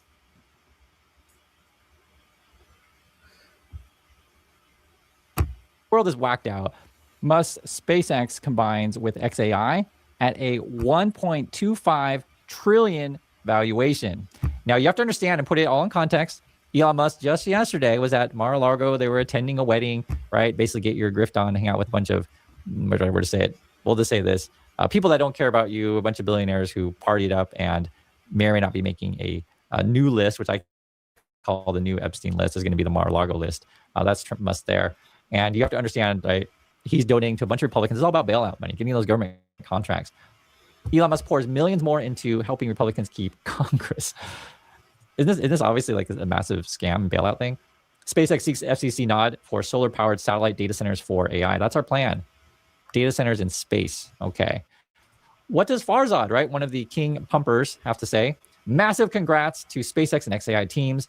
Now merge with Tesla so we can all celebrate together. And in fact, I promise you a lot of those Tesla people are probably upset because they wanted the SpaceX to grift with Tesla. But no, looks like Tesla's off to do its own thing. Okay, everybody, absolutely gigantic news. SpaceX has acquired xAI as of today, February 2nd, 2026. This is massive. I want to walk you through the statement. It has a ton of implications. If you've been following the Musk story closely, this you probably thought was coming, probably not as fast as it did, but this has massive implications. So let me go ahead. So basically what he does is he has to use the same word over and over again, right? It's massive, it's gigantic, it's massive, it's massive, it's huge, it's tremendous, right? It sounds like who you know, the big orange dude. And here's another Trump pumper. People didn't need any more reasons to get excited about the SpaceX IPO.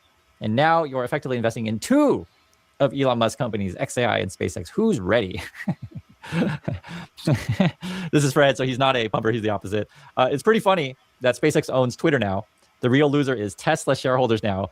Either Musk will now focus his grift on SpaceX stock or try to merge them, which is going to be insane dilution for Tesla. He also got Ross Gerver, one of the hedge fund type dudes. He says, X was out of money, referring to Twitter. Merge with xAI, xAI out of money, merge with SpaceX. SpaceX out of money, merge with, well, Tesla. Huh. When they are all out of money. I mean, that's what it ends up being, right? Okay, we'll do another merge, do another, IPO or whatever, and keep trying to figure out new ways to restructure the stuff to shuffle the money around. This is Elon Musk then tweeting out his fan club. It's called Tesla Owners of Silicon Valley. It's just a Tesla fan club. And they're talking about Mars. Mars looks amazing. Can't wait to go thanks to Starship, okay? And then Elon Musk is saying, traveling to the stars is inspiring. Listen to what Elon has to say. I guess my essential, what I would call the philosophy of curiosity, I'd like to understand the meaning of life. Is the standard model of physics correct regarding the beginning of life, the beginning of existence, and the end of the universe? What questions do we not know to ask that we should have? I'm just trying to understand how do we get here? What's going on? What's real? Are there aliens? Maybe there are. And if we've got spaceships that are traveling to other star systems, we may encounter aliens, or we may find many long dead alien civilizations. But I just want to know what's going on. I'm curious about the universe, and that's my philosophy. That's my philosophy. I'm just really curious about what's going on. Let's go find those aliens, Elon. Let's do that. This is the supposed richest, supposed smartest dude in the world.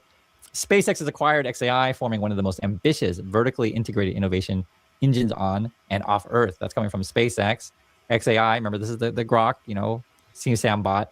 One team, emoji rocket ship, great. And then you got the actual statement here, February 2nd, 2026. xAI joins SpaceX to accelerate humanity's future. Oh, wow. I didn't realize it was humanity's future. I didn't know I needed to undress people with your AI chatbot for humanity's future. Wow. SpaceX has acquired xAI to form the most ambitious, vertically integrated innovation engine on Earth and off Earth with AI, rockets, and space-based internet. Okay. Direct-to-mobile device communications and the world's foremost real-time information and free speech platform. So I guess that from Elon's point of view, he wants you all to be on Twitter 24/7. He's going to beam this over your head, and I'm sure he'll figure out a way to get Trumpers to go along with that. This marks not just the next chapter, but the next book. Okay, writing books now. In the SpaceX xAI's mission, what is our mission? Scaling to make a sentient sun to understand the universe and extend the light of consciousness to the stars. Does anybody drug test these people? Does anybody drug test these people? These people who went through all of your social security data and put it on insecure servers and have sold this data to voting to different sites that are trying to prove that the 2020 votes were rigged, even though there were 60 court cases where it was found that there was no evidence of this 2020 election being rigged. But these Doge people went in to your social security information, and God forbid, It would be so interesting if some of you people who sit silent and act as if everything is okay, when you get ready to retire, you find out that all of your fucking points for your retirement have been wiped out. Wouldn't it be interesting if you find out those Doge kids went through and wiped out all of the credits that you've earned working your whole and fucking entire life, and you have no social security that you are going to get when it comes time for you to receive what you paid into the system? That they are trying to privatize and to take money from, to pay their billionaire buddies to put over Social Security. Kind of like, the Doge kids that had the National Guards out on the street of Washington, D.C., because the Doge guy who was in there stealing your fucking Social Security information and putting it on computers that were unsecure, and he went out and got punched in the nose by a 15-year-old and a 14-year-old girl. And the next day, you have the National Guards on your motherfucking streets. See, y'all worry about the wrong motherfucking thing. Worrying about the wrong thing at all times. And they just walked into your whole motherfucking U.S. government. But y'all want to pretend like you are independently wealthy. Y'all want to pretend like this administration is doing something for you because it's doing something against other races of people. So that helps you how? In the way that you live your life. That puts money in your pocket how? As they are robbing the fucking treasury. How has this administration improved your life? As they tell you that the jobs are being taken by undocumented immigrants, but they do nothing to the people who are hiring these undocumented immigrants. They get off scot-free. And why are they hiring undocumented immigrants? Because that's the American way. For the employer to fucking shaft the average worker so they can make all the money up at the top. Who wants to pay you a living wage? As they tell you that AI is to take over 600,000 jobs. Jeff Bezos is supposed to cut over 600,000 jobs. But you think that AI is something good for you. Let's continue. There is so much more I want to share with you. Here we go. Do they drug test these people? I really need to know.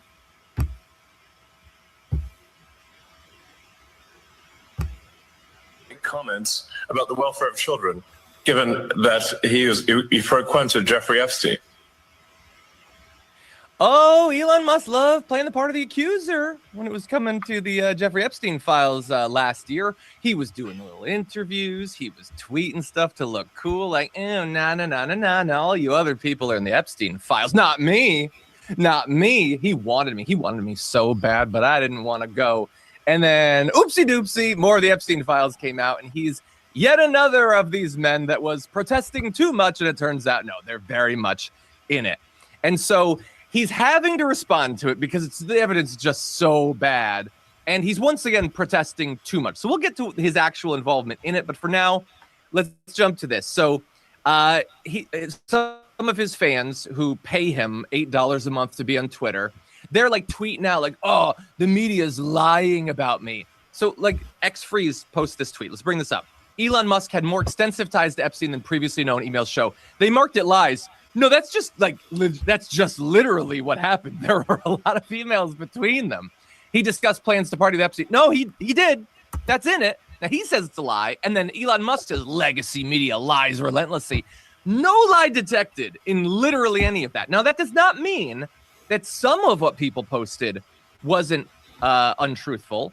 And even I briefly fell for it. So, like, for instance, the girls FTW thing, it turns out that wasn't actually true. That was a little bit too... And by the way, I think he has said that in his life. I cannot prove it, but we're pretty sure here at the Damage Report that he has actually said that. But anyway, so look at me being reasonable. That one wasn't true, but lots of them were, dude. So you're simply lying. And so then he says in another post, he says, oh, no, it's fine that I'm in it. I just want to find out the actual criminals or whatever. What matters is not release of some subset of the Epstein files, but rather the prosecution of those who committed heinous crimes with Epstein. When there is at least one arrest, some justice will have been done. If not, this is all performative. Nothing but a distraction. Well, sure. Look, I agree with him that it's justice that matters the most, but it's not just a distraction. It could be revelatory too. Now, I don't know that that Elon Musk committed any crimes on that island. I haven't seen any evidence that he committed any crime on those islands. But I do know that he lied about his involvement with Jeffrey Epstein. And maybe if he didn't abuse a child, the lies don't necessarily matter to you. I'll leave that to you to decide. But I would have preferred that he not lie about it. And again, oh man, he is trying to control the narrative so bad. So in this thing, he talks about the media and how what the media is doing is he lists 3 steps: admit nothing, deny everything, make counter accusations.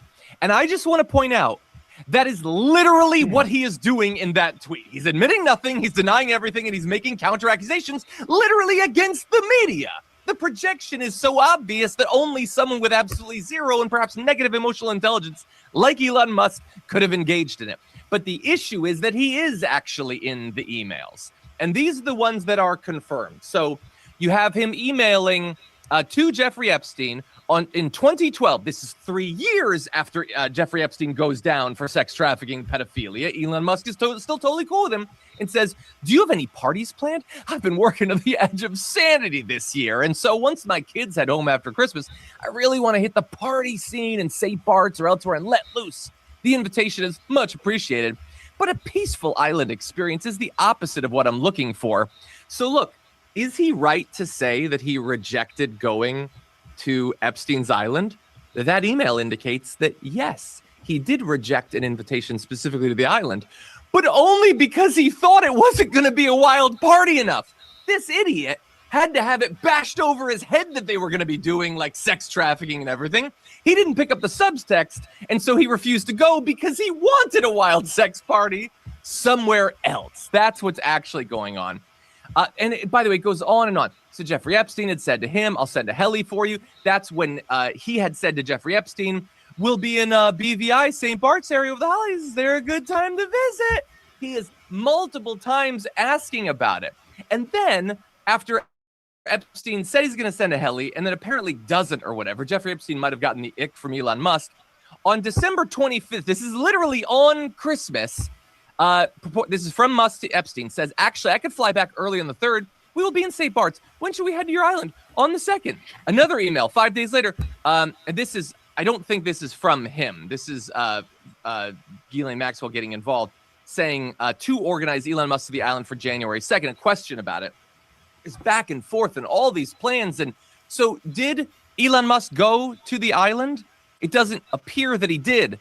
But it was certainly not for lack of trying. That guy was so horny to party with Jeffrey Epstein. And that is what Elon Musk refuses to take ownership of. That doesn't mean he committed any crimes, okay?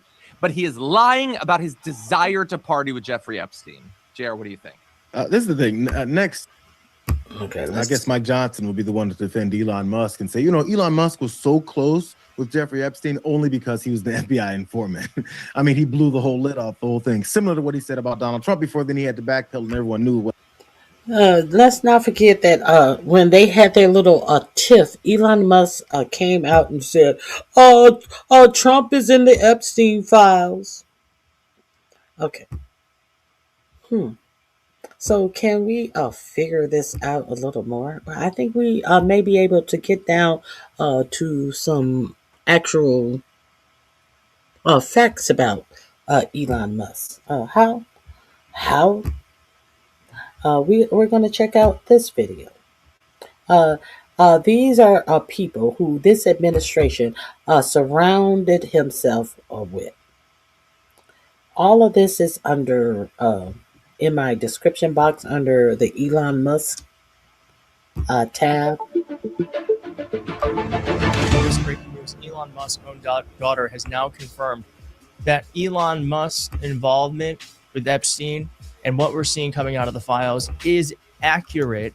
And that means that Elon Musk's own lies are falling apart. You know, he said last year, he said this to Sky News. He said, "Shame on Sky News for this utterly misleading headline. Anyone pushing this false narrative deserves complete contempt.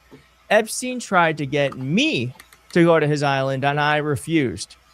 Okay, that's interesting because what has come out now is what has come out now that Elon Musk emailed them himself. They weren't soliciting him. He was soliciting Epstein after it was very well known the charges that Epstein was found guilty of. the total opposite. And Elon Musk has been tweeting non-stop because he is realizing that it's all falling apart. So here are some of these emails. This is from Elon Musk to Jeffrey Epstein. "Will you come to Caribbean this Christmas? Woody Allen with me, you might enjoy." Elon Musk: "Yes." We also have some emails here. This is from the actual Department of Justice website. It says basically they're arranging a time to go over to Elon Musk to the island, and it says here, "Any day from the 1st to the 8th, played by ear if you want, always space for you, Jeffrey Epstein, Elon Musk." Elon Musk: "Okay, probably the 1st then. Epstein, the 2nd or 3rd would be perfect. I'll come get you." Musk: "I need to fly back to LA on the 2nd, so..."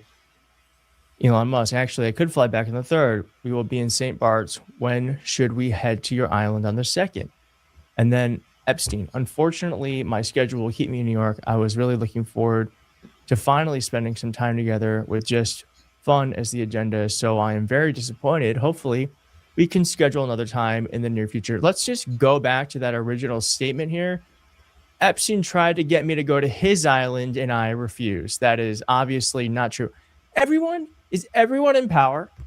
Is everyone like up at the upper echelons of power just like an awful liar pedophile? Is that just like, it's crazy to me that QAnon, if you don't know what that is, QAnon was a conspiracy theory that said that there is an elite group of people who are pedophiles and they control the world. And it turns out it wasn't that far off. Now, they thought that Donald Trump was going to be the one who saves them from the elite group of pedophiles and not the ringleader.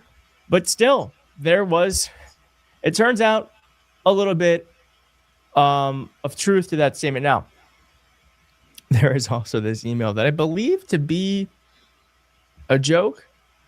"Hi, Jeff. I was thinking of flying down for an epic vacation. Redacted told me you were planning a party. Girls for the win. I cleared my calendar. What are the details? Thank you, good sir." Jeffrey Epstein forwarding this to his assistant. "Deal with this. Thank you." To Musk from Jeffrey's assistant. "I'm so sorry, Elon. You missed JE. He actually told me he was thinking of winding down the entire Little St. James operation. Bummer. If it starts up again, we'll be sure to let you know." Oh, this is bad. You cannot spin this to be any less cool. He explicitly asked to come and party with girls for the win, and he invites himself more than once. Elon Musk, you are a loser, big dog. Epstein also called Musk the R word. Elon Musk is so autistic that actually he just could not tell that Jeffrey Epstein was using coded language when he said this. Now, keep in mind, too, that all of this stuff is after we know that Jeffrey Epstein is a pedophile. This is far after that. So they are actively engaging with someone known to do some of the worst things you can do to children. No, and this is the one.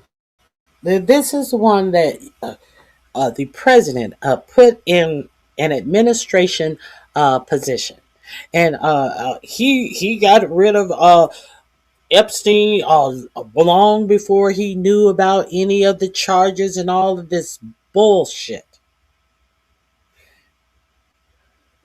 They wanted to talk about some cabal that Hillary Clinton knew about and all of this type of stuff. Now, Hillary and Bill Clinton have agreed to sit down. They were subpoenaed. They have agreed to sit down and answer questions in front of Congress. But there is something quite delicious about the fact that a former president is going to come in front of Congress. Do you not think that Congress is laying dead to subpoena 4547 and his family since now the precedent has been made? Let's see what happens. That is a true statement. They knew what Epstein had done, and yet they still wanted to hang out with him. Take from that what you will. Epstein. Any plans for New York? The opening of the General Assembly has many interesting people coming to the House. So he's obviously saying, he's the coded language, as I said. Elon Musk. I run and lead product design engineering for two complicated companies. Moreover, SpaceX is about to launch what is arguably the most advanced rocket in history. Flying to New York to see UN diplomats does nothing would be an unwise use of time. Jeffrey Epstein, do you think I'm the R word? Do you think I'm R-worded? Just kidding. There is no one over 25 and all very cute. Okay, so there's a lot of there. Okay, so in response to all this, and then we'll show that Elon Musk's daughter has confirmed it all. Elon Musk said, I worked most of the weekend too. Oh, sorry. So this guy, Doge Tipping, said back in the day, Elon Musk spent 3 days at SpaceX and 2 days at Tesla and weekends at home with his 5 sons and his wife. I don't think he had time to hang out with Epstein on the island. Oh my God, these people are so naive. Elon Musk then said, I worked most of the weekend too, still do. Only left the Tesla engineering lab in Palo Alto a few hours ago. Elon Musk, replying to someone else who said this, Elon Musk has consistently been the loudest public voice to demanding the release of the Epstein files, accountability for all involved, saying here, not a single Epstein client has been prosecuted, not even one Elon Musk. And then Elon Musk said, what matters is not release of some subset of the Epstein files, but rather prosecution of those who committed heinous crimes with Epstein. When there is at least one arrest, some justice will have been done. If not, this is all performative, nothing but a distraction. Hey guys, it's John Ossoff, and notice this, if just one arrest, just give us one. Let's throw one fish in the water to say that at least something was done. I wonder who that one fish would be. So he wants you to believe, hey, it doesn't matter what's all in the files. If we just get one arrest, at least something was done. You should be satisfied. The man who lied and told you that there were thousands of people who were age 150 to 300 years old that were currently getting Social Security checks. So they were dismantling. They were going to try to dismantle all of Social Security. So it didn't matter that was a lie, first of all. And when he told that lie, he just didn't try to just get one person. No, he tried to dismantle whole Social Security. But hey, if billionaires are doing something inappropriate with young girls, let's just get one. Hey, we shot a shot and we got one at least. Make this make sense. Understand what this motherfucker has done to the regular working American people. And he's trying to whitewash all of this. And then you come to find out that this motherfucker was trying his best to go to one of the raunchiest parties. I need a break. You need a break from what? A break from fucking what? You don't do any of the work. You don't create any of the shit that SpaceX. You don't do anything. but get on, space the fuck out and then tell it a real engineer, what you, was tripping out on, and tell them how to make it a reality, how to make your motherfucking head trips reality. You're the creator of nothing. Ugh. Lines that show performative, nothing but a distraction. And this is and how about Bill Gates going to the island trying to get some motherfucking drugs to clear up the VD that he gave his wife? Did you hear that came out in the Epstein file? Bill Gates, who's sitting up at the table with 45, 47 with all these techno guys. And this motherfucker running to the same place where he probably got the STD and gave to his motherfucking wife. That shit came out. A motherfucker who can have any doctor in the world come to him and deliver anything he wants to him. And this motherfucker is out here giving his wife STDs, and all of this shit is coming out in the Epstein files. What is Bill Gates willingly, if he willingly gave his wife a STD, what the fuck is Bill Gates giving these African children in these experimental vaccine that he is giving Africans? All of these passports, vaccination passport that he wants to shoot into the body of Africans, where you can run a light over their body part and find out if they've been vaccinated for X, Y, and Z or not. Motherfucker, I don't want a needle that Bill Gates been around nowhere near me. This motherfucker don't even know how to keep his own dick clean. Let's continue. These are some headlines that show that Epstein and Elon Musk were much more connected than previously understood. And someone said here, legacy media is doing it again, manufacturing fake news and blasting it worldwide. Elon Musk, legacy media lies relentlessly. I mean, this is literally, it's what I just showed you is what it is. That is what the Department of Justice released. So, I mean, it's not a lie. That is the evidence. And Elon Musk's own daughter confirmed it. Someone wrote, every new Elon post just screams he's guilty AF. Also, don't be Elon, don't email known pedophiles, especially about girls, for the win. Okay, and here is what Elon's daughter said. This is on Threads. I'm just going to speak directly instead of being vague and cryptic. I can confirm we were in St. Bart's at the time specified in the emails, and therefore I believe they are authentic. This has basically already been confirmed through his attempts to paint them as out of context denial as a river in Egypt. I knew nothing about the emails previously, so I'm learning about everything at the same time as y'all. If there's any other information I learned that I can corroborate, I will do so. So we have the email evidence. We have Elon's own daughter confirming that they were there at that time. And I think Elon Musk's denial and attacks of the media, calling it fake news, to me is also its own sort of confirmation as well.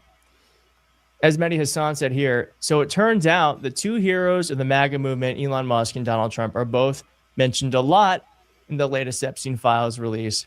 Lots of back and forth between Epstein and Musk on email. Poor MAGA, poor QAnon, but oh, the hypocrisy. Oh, yes, yes, yes. So, I mean, I do think it's interesting that, again, if every accusation is a confession, then what is this? If he loses, man, what? Now, this is just before the election in 2024. If he loses, I'm It does seem that way. You can't just be like, yo, I'm like, How long do you think my prison sentence is going to be? Do you think? Will I see my children? I don't know. Because it's not like you can say, well, yeah, I maxed out to him, but, you know, I have no plausible deniability. No, and I've been trashing Kamala nonstop. If he loses, how much time will I get? Because all of those investigations were going on in your American government on him and his corporations. The bureaucracy that they shut down allegedly. How much time will I get if he loses? But he didn't lose. He didn't lose, and he let this motherfucker go through the government and save his own ass while putting American workers on the streets, having them lose their jobs. But you guys are not upset about that? No one's mad about that?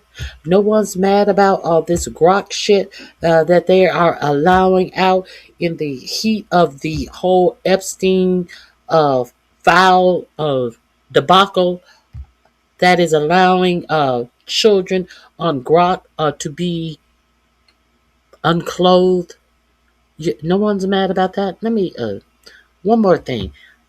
It seems like no one in America is upset, but other countries are holding his feet to the fire. Let's get to this. Trollbot accounts are in a total meltdown today, and I want to show you guys what's the latest. From Elon Musk, he says, this is a political attack, right? Musk says he's under attack. What's going on? So Elon Musk and the Trollbot accounts are in a total meltdown today, and I want to show you guys what's the latest. From Elon Musk, he says, this is a political attack, right? Musk says he's under attack. What's going on? Well, in France, his offices got raided, okay? This is the response to Elon Musk. They say investigating child abuse material isn't controversial. Turning it into political theater is manipulation. Maybe that logic flies on some island, doesn't fly in France. And that's a direct hit on Elon Musk is in the Epstein files, if you guys don't know. And also, again, Elon Musk's offices got raided in France. So he's upset, along with all his Trollbot accounts are upset. This is from the Associated Press. They say, Paris prosecutors raid the French offices of Elon Musk X as part of an investigation into spreading child abuse images and deepfakes. And so for Elon Musk, he's like, well, I want to make money by having all these child images out there. I want all the child images. I want all those non-consensual images out there, right? Does your husband hate going to the doctor? Yes. I tell him all the time. He worries me. What if you could check your health in 2 minutes? 2 minutes? And there's a bunch of things going on. Child images out there. I want all the child images. I want all those non-consensual images out there, right? And there's a bunch of things going on with this. I made a video on it. You can go through the whole thing. We go through all the stuff that France is talking about right now. We're just going over the responses. I'll just say this. France came out swinging for sure. This is also one of Elon Musk's bot accounts, Elon Miles. But do you wonder why your for-profit media is not honing in on this story? Elon Musk knows that this is what Grok is doing, and he's going full throttle on this. And you wonder why your American for-profit media is not ringing the alarm about this? You wonder why there's no investigation by this administration? No, there's no investigation. This administration is granting this man contracts, giving him his corporate welfare. Says Europe is at war with Elon Musk, and the reason is pretty simple. He promotes free speech, and free speech threatens them. Okay, and that's why I have to show you what the Associated Press reporting, right? We're looking for child material and stuff like that. France then also says, because you got multiple people involved with this stuff, Pavel Durov, he is the founder, CEO of Telegram. He says the French police is currently raiding X offices. So again, that's the Elon Musk company, formerly known as Twitter, in Paris. France is the only country in the world that is criminally persecuting all social networks that give people some degree of freedom, if you want to call it that. Don't be mistaken. This is not a free country. Wow, that's coming from Pavel. France replies, in France, the judiciary is independent. Police act on court orders, not political whims. And again, France is coming out swinging. And explain that Spain is walking the talk. We're fighting back, and we will continue to do so. Starting next week, my government will implement the following actions. First, we will change the law in Spain to hold platform executives legally accountable for many infringements taking place on their sites. This means that CEOs of these techno platforms will face criminal liability for failing to remove illegal or hateful content. And for that, we governments need to stop turning a blind eye to the toxic content shared under their watch. Second, we will turn algorithmic manipulation and amplification of illegal content into a new criminal offense. Elon then is saying he's attacking Spain now. So I guess that means you're a good guy there, Spain. Sanchez is the true fascist totalitarian. And if you don't know, in Spain, they, I think, recently passed something where it's social media is going to be banned for kids under 16. I think that was the law that they're talking about there. And Australia's done a similar thing as well. And this obviously hurts Elon Musk's business because he wants kids on his platform, right? He wants to spread child content, these things. And, I'll read some more responses here. So from Tom, the KGB favorite speaks. Russia wants you on Telegram. It's easier. They've banned Meta and X in Moscow. Now they're pretending we're all the same. Interesting. So you got to understand like who these different accounts are from. This is Adam. Adam says, there are 3 things the French are truly great at. 1, food and wine. 2, protests. 3, giving 0 Fs how rich you are when you are in their court system. You can't just scream, quote, free speech and donate to a politician to escape here. Wow. And that's essentially, Elon Musk's strategy. His companies are failing, so he's figuring out ways to shuffle money around. He's merging companies. He's like, you know what? Let's remove guardrails from AI. Let's produce a whole bunch of that kind of content, the child abuse content and otherwise. And this is actually in multiple countries. You're breaking several laws if you're doing what Elon's doing. And also election interference, algorithm manipulations, and all sorts of stuff. Breaking developments to bring you from the UK's Information Commissioner's Office that has opened formal investigations into X and Grok, the artificial intelligence system. They say they've taken the step following reports that Grok has been used to generate non-consensual sexual imagery of individuals, including children. William Malcolm, Executive Director of Regulatory Risk and Innovation at the Information Commissioner's Office, said the following, and I paraphrase slightly, but the reports about Grok raise deeply troubling questions about how personal data is being used to generate intimate or sexualized images without knowledge or consent, and whether necessary safeguards put in place to prevent this. But Musk is like, no, that's all free speech, right? And then you got all the other stuff. And what is very telling is all of you idiots in the chat writing dumb shit to me, but you have absolutely nothing to say about this information that's being presented to you. You are not disgusted by Elon Musk Grok generating inappropriate images of children. No, that doesn't bother you. The simple fact that I'm reporting on it is the thing that bothers you. It says a lot about you. I don't care what you say about me. But my self-worth, my self-esteem is not tied up in what ignorance thinks of me. So all of that ineffective talk about the fucking story. If you want to impress me, talk about the story I am presenting you. You can't, because you're these ignorants that 45, 47 love.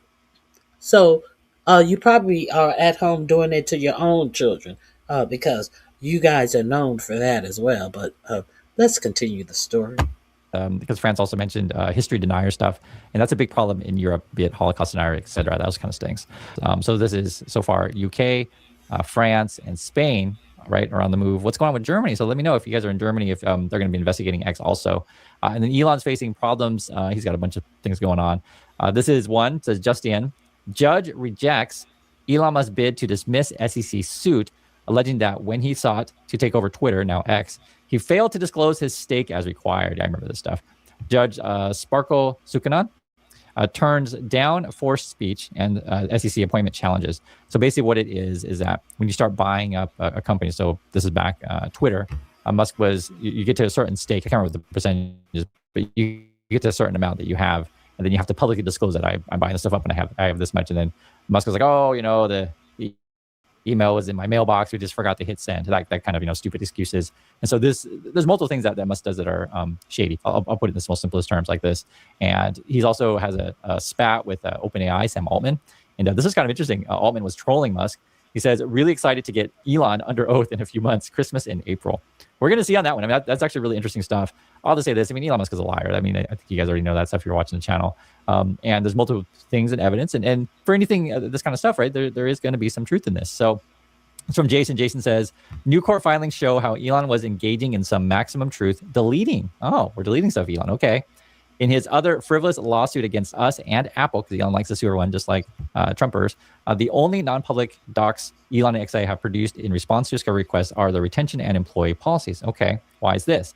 Because he systematically used disappearing messages to cover his tracks everywhere else. Makes you wonder what he is hiding. Interesting. Huh. And I think, if I remember correctly, didn't the FTX dude, Sam Bankman-Fried, use the disappearing tech stuff? I think people on Wall Street do this kind of stuff also, so I wouldn't be shocked if Elon is in that game. This is from X, their platform. I want to read their statement. This is the Global Government Affairs from Elon. It says, French judicial authorities raided X's Paris office today in connection with a politicized criminal investigation into alleged manipulation of algorithms and purported fraudulent data extraction. Okay, that's according to them. We are disappointed by this development, but we are not surprised. The Paris Public Prosecutor's Office widely publicized the raid, making clear that today's action was an abusive act of law enforcement theater designed to achieve illegitimate political objectives rather than advance legitimate law enforcement goals, rooted in the fair and impartial administration of justice. The Paris Public Prosecutor's Office is plainly attempting to exert pressure on X's senior management, so Elon and such, and Alina Yaccarino is named also because they summoned them on April 20th, who, I'll just say this, I think it's the mustache dude's birthday, if you guys know what I'm talking about. I don't know if that's coincidental or not. You can ask France if they're just totally trolling Musk there. Who knows? But that's when they summoned him to come in. X's senior management in the United States by targeting our French entity and employees who are not the focus of this investigation. The prosecutor's office has ignored the established procedural mechanism to attain evidence in compliance with international treaties and X's rights to defend itself. These procedural mechanisms are well known and used on a daily basis by judicial authorities around the world. So they're trying to make the case that it's improper. That's the case that they're making. The allegations underlying today's raid are baseless, and X categorically denies any wrongdoing.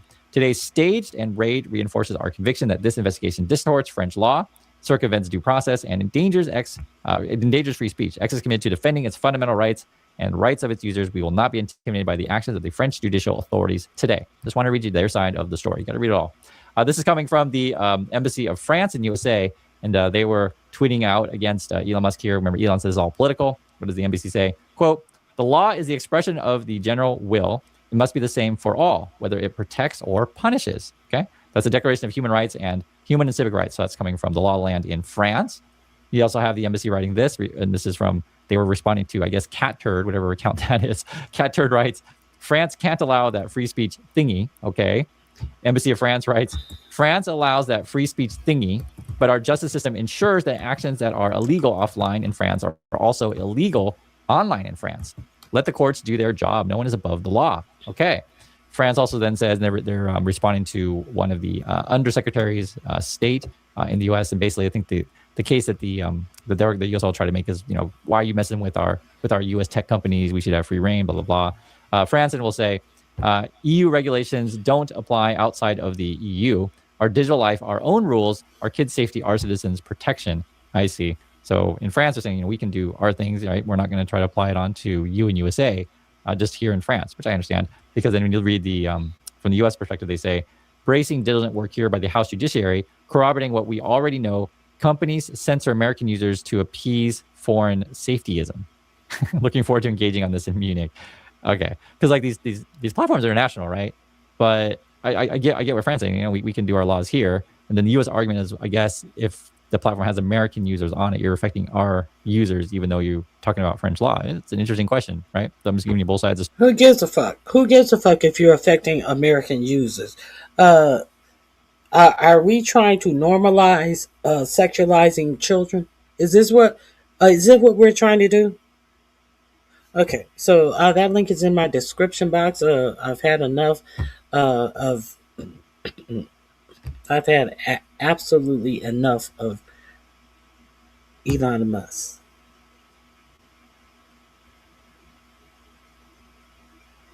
Let's move forward.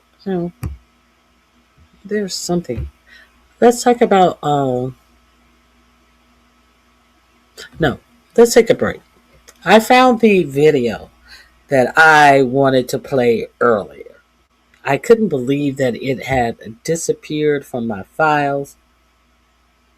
I don't know if any of you are familiar with a former content creator from the black sector named Beasley. I wasn't familiar with Beasley. He was a long time troll. I wasn't familiar with him. I had heard his name rumored about, and he had disappeared. He had fallen off the face of the earth. And then Beasley came back. And I met Beasley. Beasley would come over to my channel when I was doing different content other than the political content. And he would hit my link, and people in my chat would be like, "Oh, God, why did you let him up here? Oh, God, oh, God." And, I would talk to Beasley. And, I used to go over to Beasley's channel as well. Beasley started going live. A lot of people said that he looked like he was in a homeless shelter or a nursing home or whatever. Beasley would go live, and Beasley was from California. And Beasley would talk about a whole lot of things and a whole lot of places that I was familiar with. Kind of like my stomping grounds as well. And I was listening to Goosey the other day, and he was like, if you really talk to Beasley, and Beasley used to get on your nerves because he would do the most asinine things and say the most asinine stuff.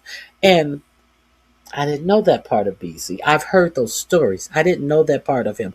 When I got to know Beasley, I'd go over there and he would be talking about different music, different places, that was very reminiscent of things that I was familiar with. So I used to go over there and chit chat, and he would play music, and I would suggest songs, and he would play, and then what do you know about that, and blah blah blah blah blah. But then, of course, Beasley got into his old mode, and he tore his ass with me. So I was done with Beasley. But recently, it was discovered that Beasley has disappeared from YouTube again. But unfortunately, this time he really did pass away. So I want to play a clip. Now, this is during the time where people hated that I would allow Beasley to come up. And I thought that what Beasley did in this moment had me cracking up. As much as people hated it, I was like, oh my God, this is a classic moment. I want to share with you, I had a LSA, what is it called? LSA presents Beef Sector Awards in 2023. And we were crowning the queen of the beef sector. And Beasley came over. And I did the presentations of who were in the running. I just want to play when the winner was announced for the queen of the beef sector, and you can see Beasley at his best. He had me cracking up. Let me share this with you. I may fast forward through certain stupid bitches who are on the panel. A stupid bitch who is on the panel. There is only one. But let's hear this. I mean, just because I want to be an actor. Yeah. I'm sorry.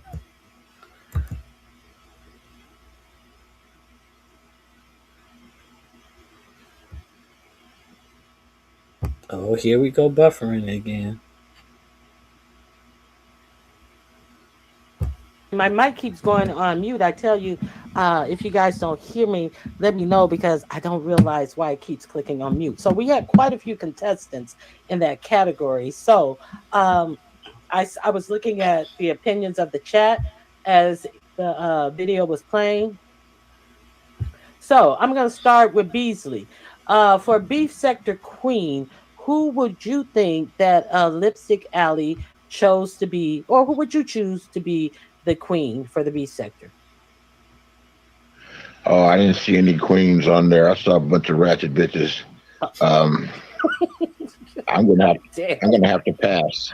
Okay. So, UNC girl, who would you? Oh my God. We don't care. No. Oh, mishap in that video.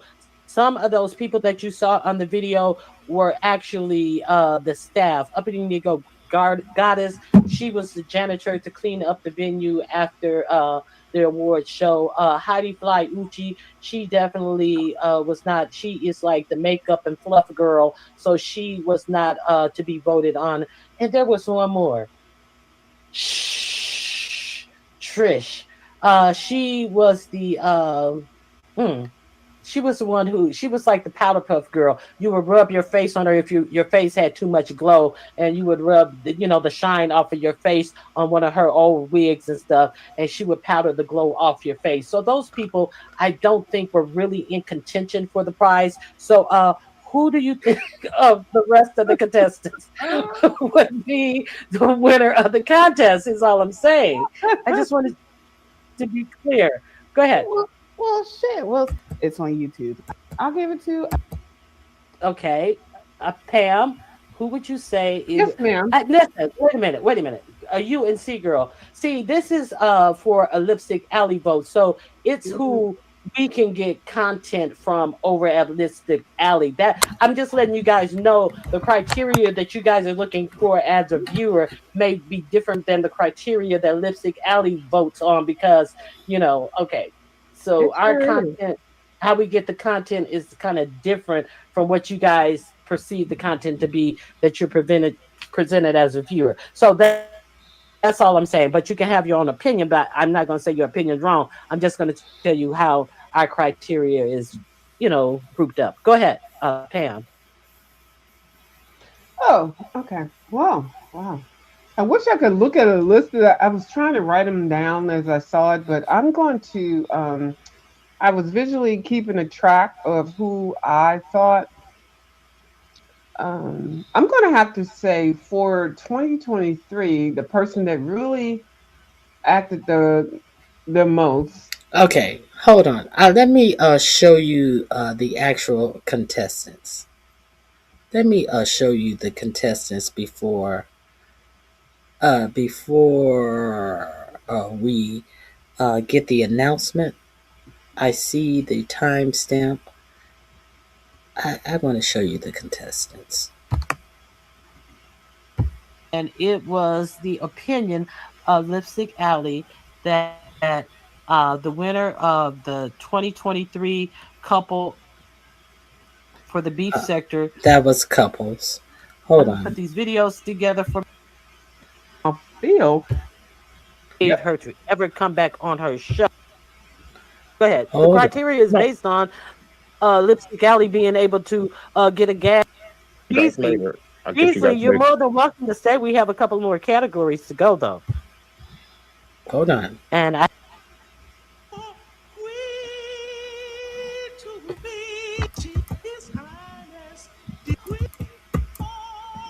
Okay, here are the contestants. Yes, it's there.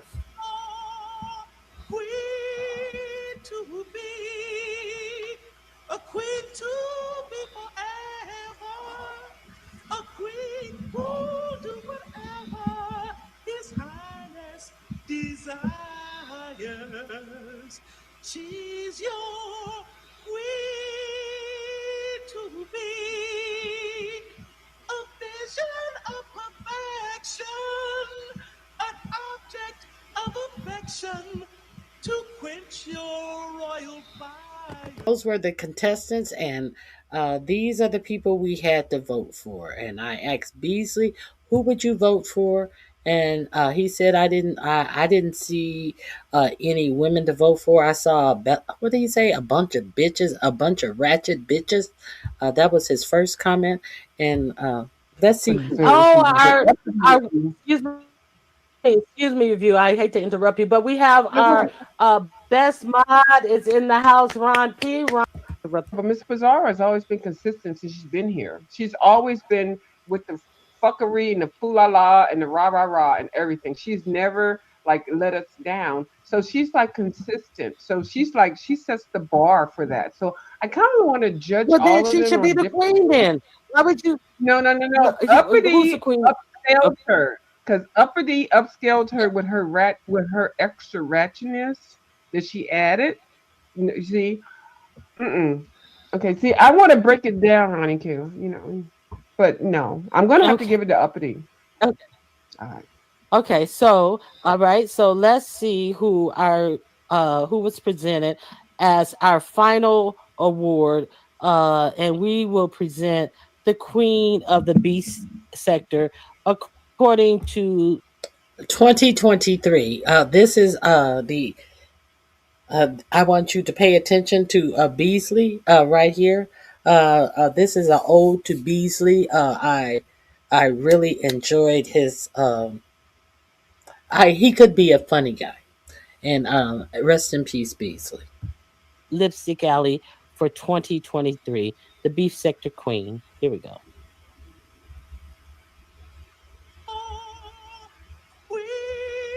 To be a queen to be forever, a queen who'll do whatever. Wrong one.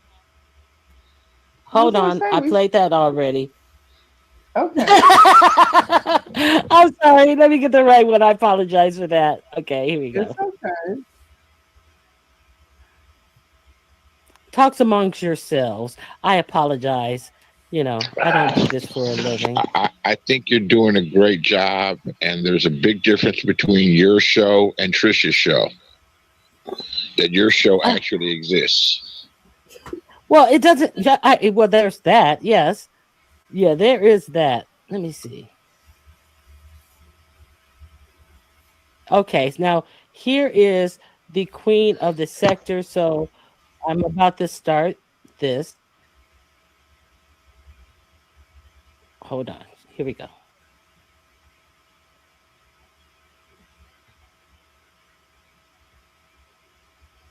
Today, hello. Here we go.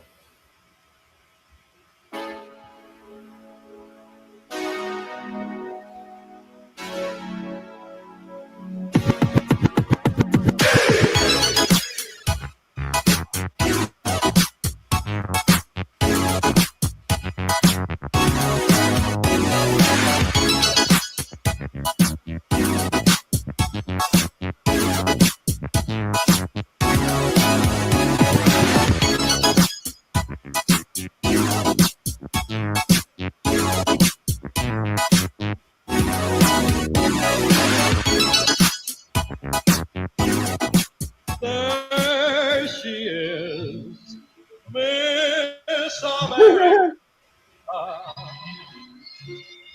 There she is, no ideal. Oh God. Oh no, this is the worst. In Atlantic City. Oh, I feel nauseous. I don't feel very well. I didn't think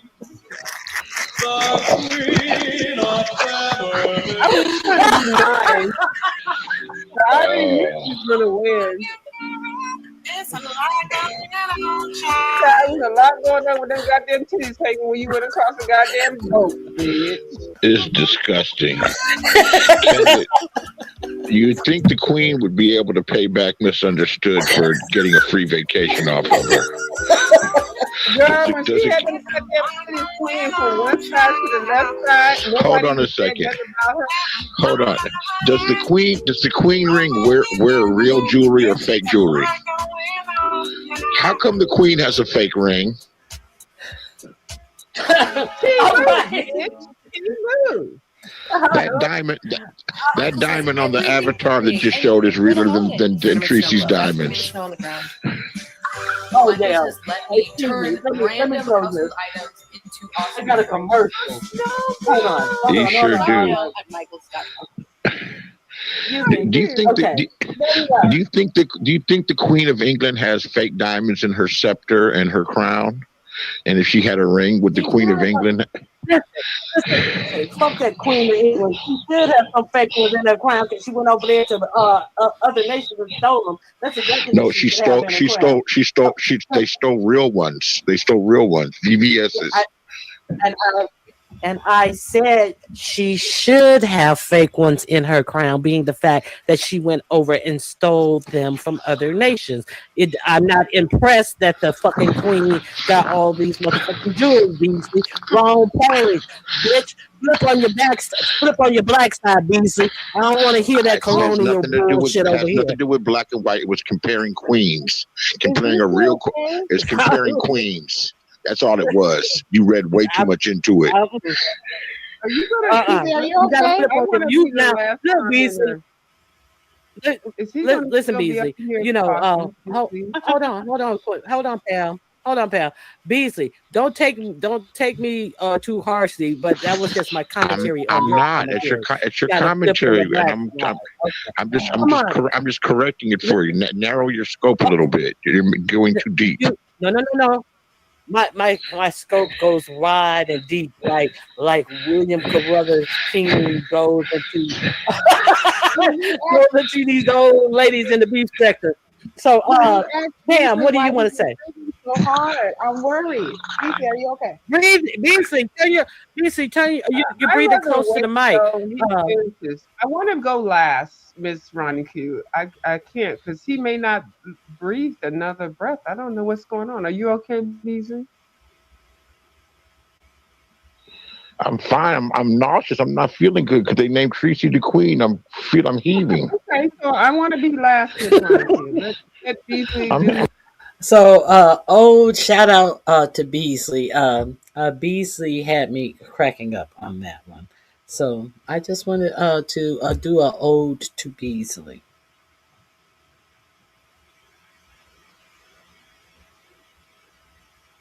Remember when he called a crime wave Chris probation officer and got him sent to prison? No, I didn't. I'm not aware of that. No, I am not aware of that. So you actually met him in real life? Yes, Liz, I heard he passed away as well. And that's why I was doing an ode to Beasley. Because when he came back, he used to visit my page. And the first thing I remembered him coming on, and when we announced Tracy was the winner of the Queen of the Beef Sector of 2023, he was like, oh God, I'm sick. That was my shout out to the remembrance of Beasley. He cracked me up that day, and I just I wanted to give Beasley a shout out. He was from the black sector, if I remember correctly.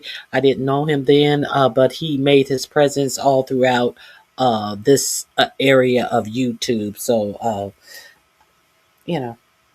Rest in peace, Beasley. Rest in peace. Okay. So now I want to share, I had so much more to share with you guys, but I just want to share this last thing about 4547 is talking about nationalizing the election.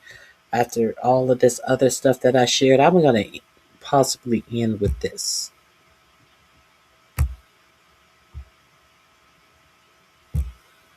People came into our country. He went on Dan Bongino's little podcast. You know, Dan Bongino was the second in charge over at the FBI, who said that the FBI was hiding the Epstein files prior to him getting the job as second in command at the FBI. And what did he do? He continued to hide the Epstein files, and he lasted 1 year, and he's back to his podcast job. So 4547 went over there and visited with Dan Bongino and didn't let Bongino get a word in edgewise. He just ran roughshod over him, told him to keep his mouth shut as if he was still working in the administration. So let's see what 4547 says about nationalizing the state-run elections, the elections which are deemed the jobs of the states. Many of them murderers. These people were brought to our country to vote, and they vote illegally. And amazing that the Republicans aren't tougher on it. The Republicans should say, we want to take over. We should take over the voting in at least 15 places. The Republicans ought to nationalize the voting. I remember when Trump was challenging the results of the 2020 presidential election in literally dozens of court cases. And one of the things that the right was complaining about was the idea of election security that would effectively impose national rules onto states when it comes to how they carry out their election process. Anyway, today, President Donald Trump called on Republicans to nationalize the voting. And this was during an appearance on the disgraced former deputy FBI director Dan Bongino, who was part of the Epstein file cover-up. He also harped on his usual conspiracies about undocumented immigrants voting and warned that Republicans would never win an election again if they don't do something about it right away. But before we get to all of that, Cenk, your 2 cents. This is the bright red line. This cannot happen. So we'll talk about the hypocrisy if you're a right winger who supports this. By the way, this isn't about the right wing, it's about the Uniparty. I want to tell you why. But if this stands, then elections have no meanings and the entire country is lost. So it's a super important story. Anna, tell us more. Well, first, why don't we check in on a little document referred to as the United States Constitution and what it has to say about the notion of nationalizing voting. Turns out it runs counter to the Constitution. The times, places, and manner of holding elections for senators and representatives shall be prescribed in each state by the legislature thereof. But the Congress may at any time by law make or alter such regulations, except as to the places of choosing senators. Now, nonetheless, this isn't the first time he called on the federal government to seize control of election administration from the states. In fact, last summer, he promised to sign an executive order bringing honesty to the 2026 midterm elections. He probably realized pretty quickly that he's losing favorability and the midterms are probably going to be a little tougher for Republicans than he would like. And then in August, he said something similar in a Truth Social post. Let me read it to you. He says, remember, the states are merely an agent for the federal government in counting and tabulating the votes. They must do what the federal government, as represented by the President of the United States, tells them for the good of our country to do. That's an absolute lie. Someone who has no idea what the Constitution, what governing the United States of America, what our federal laws, what our states' rights. He is trying to make sure, like that call he made to Georgia, Brad Ratzenberger, who and told him he needed 11,000 and some odd votes. He don't care where he got them from. Just get them the votes. And when that did not happen, he has gone in and raided all of the election material from 2020 because he was unable to get his way. And he, in fact, lost Georgia in 2020. So understand, all of this is at play. He actually said out loud that he didn't confiscate the election machines after the 2020 elections. And if he had, he would have won. Okay, let's continue. Now, of course, he says it's for the good of the country. He's really looking out for his own ass and the Republican Party's ass. And by the way, that's not true. During his appearance on Bongino's show, Trump also repeatedly insisted that he won the 2020 presidential election in a landslide because of a thing called counties. Let's take a look.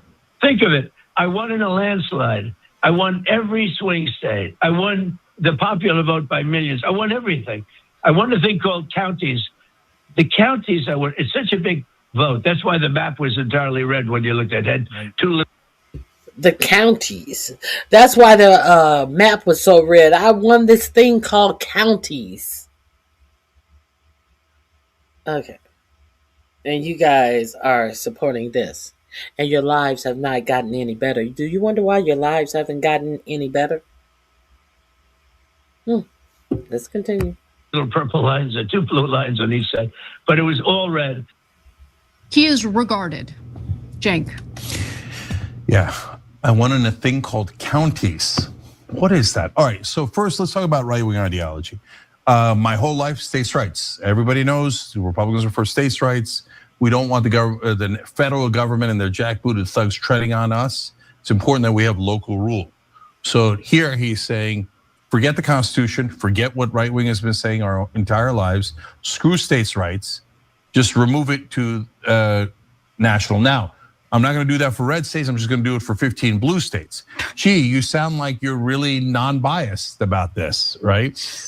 Look, if you're a diehard Trump supporter, there's nothing that I can say that'll change your mind. You'll be like, oh yeah, Trump is the best arbiter. He should hand count those votes. And whatever he tells us after 2 minutes of hand counting millions of votes is true, right? No, if you had let Trump count those votes, those are the most illegitimate things that'll ever happen.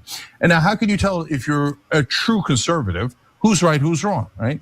Just think about it, super easy, the shoe on the other foot. Remember when Trump was running the first time in 2016, the president was Barack Obama.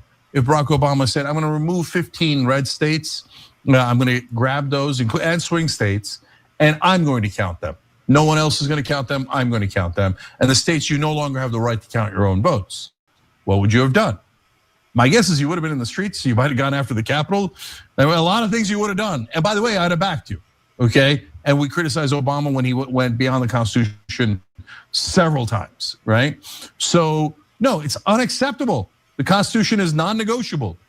And if you want to amend it, great, go through the amendment process. But if you haven't done that, this is not close. But if any administration takes the voting counting to the national level and takes it away from the states, we're toast. Because then you can't ever count on an actual election being real.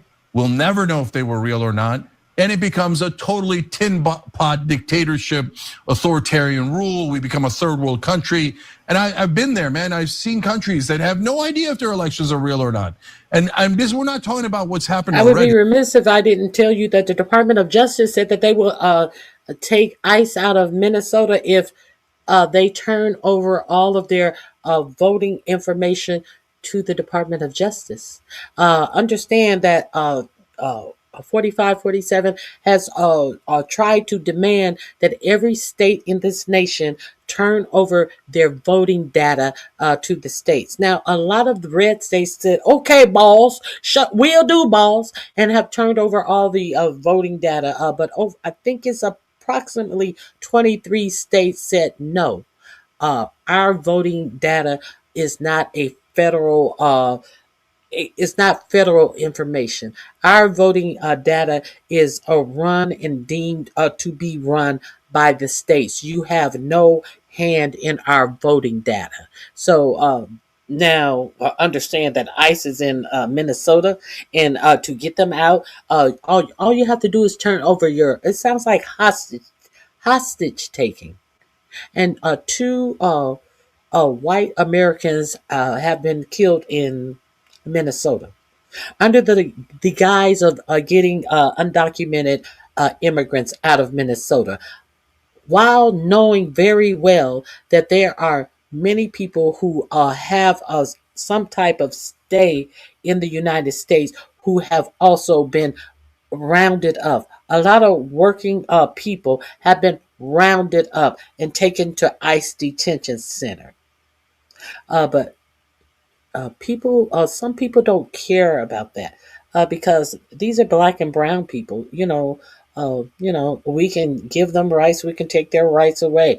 The temporary status that was given to Haitians, 4547 said, hey, I'm going to rescind their temporary status. And as of February 3rd, everyone who had temporary status who are from Haiti, they're going to have to go back to Haiti. That's what 4547 said. So it doesn't matter if they were the worst of the worst as he said they were. No, he's going to deport anyone who he feels like deporting. But I'll tell you what happened with that temporary status with the Haitians, because I want to finish this part of the story right quick. We're talking about a different level where the guy in charge goes, "Trust me, bro. That was the election results. No, we don't trust you." And by the way, this isn't done on behalf of the right wing. The powerful are panicking. We got the Epstein files. They're seeing everything that's going on. They're, as we told you in the last segment, they're funneling tons of money to Israel without even congressional approval. A lot of MAGA has turned on Trump because they see him serving Israel, covering up the Epstein files, etc. They're like, we're going to lose. They just lost by 7. Trump had won a Texas district by 17 points. Democrats won it a couple of days ago. They won it by 14 points. A district in, I believe it's Fort Worth, Texas. Understand, the writing is on the wall for this administration. You might want to also understand that this administration is panicking. And so expect the unexpected during this election cycle. And I would be remiss if I did not remind you that all of this is this ICE agency, all the money that they have been given. Don't you find it peculiar that everyone was so gun-ho and they voted for him to get certain people out of this country? Now, when Americans are being unalived in this country by the same people who you set up to get other non-white people out of this country, there have been 2 deaths of American citizens in this country. 2 white people have lost their lives under the rigor to get these other people out of this country. And I would be remiss if I didn't tell you that somebody by the name of, what was his name? I think one of them, his name is Miguel, and one of them is a Hernandez, are the officers who unalived these good white people. And I'm not being facetious. I'm not saying that they did anything bad, but I'm letting you know that while you are chasing after other people, and it is so. What about Laken Riley? You want the killer of Laken Riley? And Laken Riley's family said, quit using her name in your political ploy of racism. But in your ploy of racism, these are brown people who are killing white people. And your government is paying them to do so and covering for them and saying they have absolute immunity. Isn't that ironic? Don't you find that ironic? These are brown people killing white United States citizens who are doing nothing that is not within their rights to do as American citizens. Because y'all want brown people extracted out of the United States. Now that's what you call irony. Let's continue. Go. Right. There was a special election, and the candidate that he endorsed pretty hard did not win. The Democrat one. So the Uniparty is going, no. Let's lock this thing up. There's way too much dissent on the right and the left. Everybody's paying attention because of online media now. So just grab the ballots. Under no circumstances should this be allowed to stand. This is a democracy, freedom defining issue. He also nodded to the FBI raid in Fulton County, which I covered on the show last week, teasing that, quote, you're going to see some interesting things come out in Georgia. So I don't know if you saw that story, Cenk. I covered it on Wednesday. Wednesday last week, the FBI carried out a raid of the the facility in Fulton County, Georgia, the same facility where Trump called in and asked the Secretary of State? Is that Yes. Secretary of State to find him votes so he could flip Georgia from Biden to Trump. Don't forget, Noble Mobile saving you a ton of money. So a lot of people are signing up now and beginning to realize. Kicked out of the country, Republicans would never win another election. Let's take a quick look at that. Hold on one second. Watching the artist. We have millions of people. Most of them are bad, to be honest with you, because they're not going to send their good people. They want their good people like we. We don't want to have our good people leave. They only send their bad people. We have to get them out. And by the way, if Republicans don't get them out, you will never win another election as a Republican. If you don't get these people are all pitted, so they vote. And they make all this crap with the voting. Oh, well, you can vote, you can do whatever you want. It's crazy. I mean, it's crazy how you can get these people to vote. And it's crazy how you can get these people to vote. It's crazy how you hear your sitting president sit up here and tell you a lie that you hear Democrats telling people who come here undocumented that they can vote when you never hear that. When everybody know you never hear that. But he wants you to believe that undocumented people are voting. Okay. The link is in my description box. Let me share this with you. Let's see what 15 states he is concentrating on. He's not concentrating even on the states alone. He is concentrating on different cities in these states. Cities that have a large number of Black constituents. Let's get into this. Illegally vote for Democrats. Trump claimed, quote, these people were brought. On Monday, President Donald Trump called on Republicans to, quote, take over the voting in at least 15 places, re-upping his unfounded claims that undocumented immigrants illegally vote for Democrats. Trump claimed, quote, these people were brought to our country to vote, criticizing Republicans for not being tougher and tamping down on illegal voting and calling on the GOP to, quote, nationalize the voting. It's unclear what Trump meant by nationalize, but he's previously suggested the federal government should take control of election administration from state governments. Trump made the comments in an appearance on former FBI Deputy Director Dan Bongino's first podcast since he left the agency. Repeating his false claims that he was the true winner of the 2020 presidential election, Trump said, quote, we have states that are so crooked, we have states that I won that showed I didn't win. Although he lost Minnesota in all 3 presidential general elections he ran in, Trump claimed he... Okay, so now he's hostage taking in Minnesota. He lost Minnesota in 2020, but he said, I will take ICE out of your state if you give me all of your voting data. Do you see the hostage taking? Do you see the hostage taking? Let's continue. Won Minnesota 3 times, alleging it's a, quote, really rigged state so crooked. We have states that I won that showed I didn't win. Although he lost Minnesota in all 3 presidential general elections he ran in, Trump claimed he won Minnesota 3 times, alleging it's a, quote, really rigged state, with the Somalians and...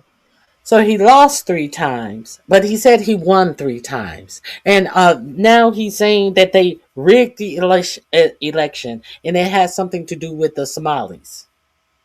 Because he lost 3 times there. Theft, referring to the welfare fraud investigation in Minnesota involving some in the Somali community. Trump also said, quote, you're going to see something in Georgia where they were able to get, with the court order, the ballots. You're going to see some interesting things coming out. Trump was referring to an FBI raid at a Fulton County, Georgia election office last week seeking 2020 ballots. Fulton County Commissioner Marvin Arrington Jr. announced Monday the county plans to sue the Justice Department to challenge the legality of the seizure and force the ballots to be returned. The Trump campaign forced a 3rd recount of ballots in the 2020 election in Georgia and pressured state officials not to certify the results, showing Joe Biden won by 12,000 votes. Trump then lost multiple legal challenges in the state attempting to overturn the results. For more on this story... But now his Justice Department has gone in and raided all of the Georgia election material, and now you're supposed to trust that you're going to see something really devastating come out of Georgia. Of course we are. When you leave Tulsi Gabbard in the truck with all of the voting material alone without any camera, Tulsi Gabbard, who they are actually saying is a double agent, allegedly, possibly for Russia. These are the reports. Okay, so let's continue. It's Sarah Dorn's article on Forbes.com. Okay. Let's see how the Republic is reacting to this takeover, shall we? Taxes was chasing updates. Now Taxes is a TurboTax expert, doing it all for you, so you can chase this feeling. Now this is Taxes. Intuit TurboTax. The government is banning these $29. Oh God, 2 commercials. Let's see what the American people think about this. And he is running the numbers on America's faith in the election system. Harry, do Americans trust Donald Trump when it comes to running the elections? No, they trust him about as much as they trust him to be modest. I mean, just take a look at these numbers right here. I think this gives the game away. Trump committed to free and fair elections. This is among all adults. What you see is just 43% of Americans actually do believe that Donald Trump is committed to free and fair elections. The clear majority, 56%, say no. They do not believe that Donald Trump is committed to free and fair elections. And I will note it is the opposite for the Democratic Party, where you see the majority of Americans believe the Democratic Party is committed to free and fair elections, but they do not trust Donald Trump when it comes to his commitment to free and fair elections. And maybe perhaps he keeps lying about the 2020 election that he lost. What about how independents are seeing this? Okay, so you see this majority right here who say that Donald Trump is not committed to free and fair elections. And among independents, it is even worse. Take a look here. This is a group that Donald Trump has really been struggling with. And when it comes to his commitment to free and fair elections, they absolutely believe he is not. We're talking about 2 and 3 independents say, no, Donald Trump is not committed to free and fair elections. We're talking about just a third of independents believe that Donald Trump is committed to free and fair elections. They will view his current comments very negatively. And this, of course, just builds upon their continuing distrust and their deepening distrust of Donald Trump when it comes to his job for the president overall, and specifically to this question when it comes to his commitment to free and fair elections. If that number doesn't slap you in the face, I don't know what will. But let's look overall.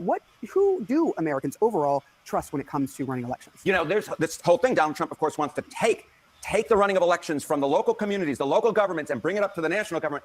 But here's the thing. Americans believe that the elections in 2024 that will run in their community will run very well. We're talking about 69% of Americans say that the elections, in fact, in 2024 will run very well in their community. Compare that to just 43% of Americans who say that.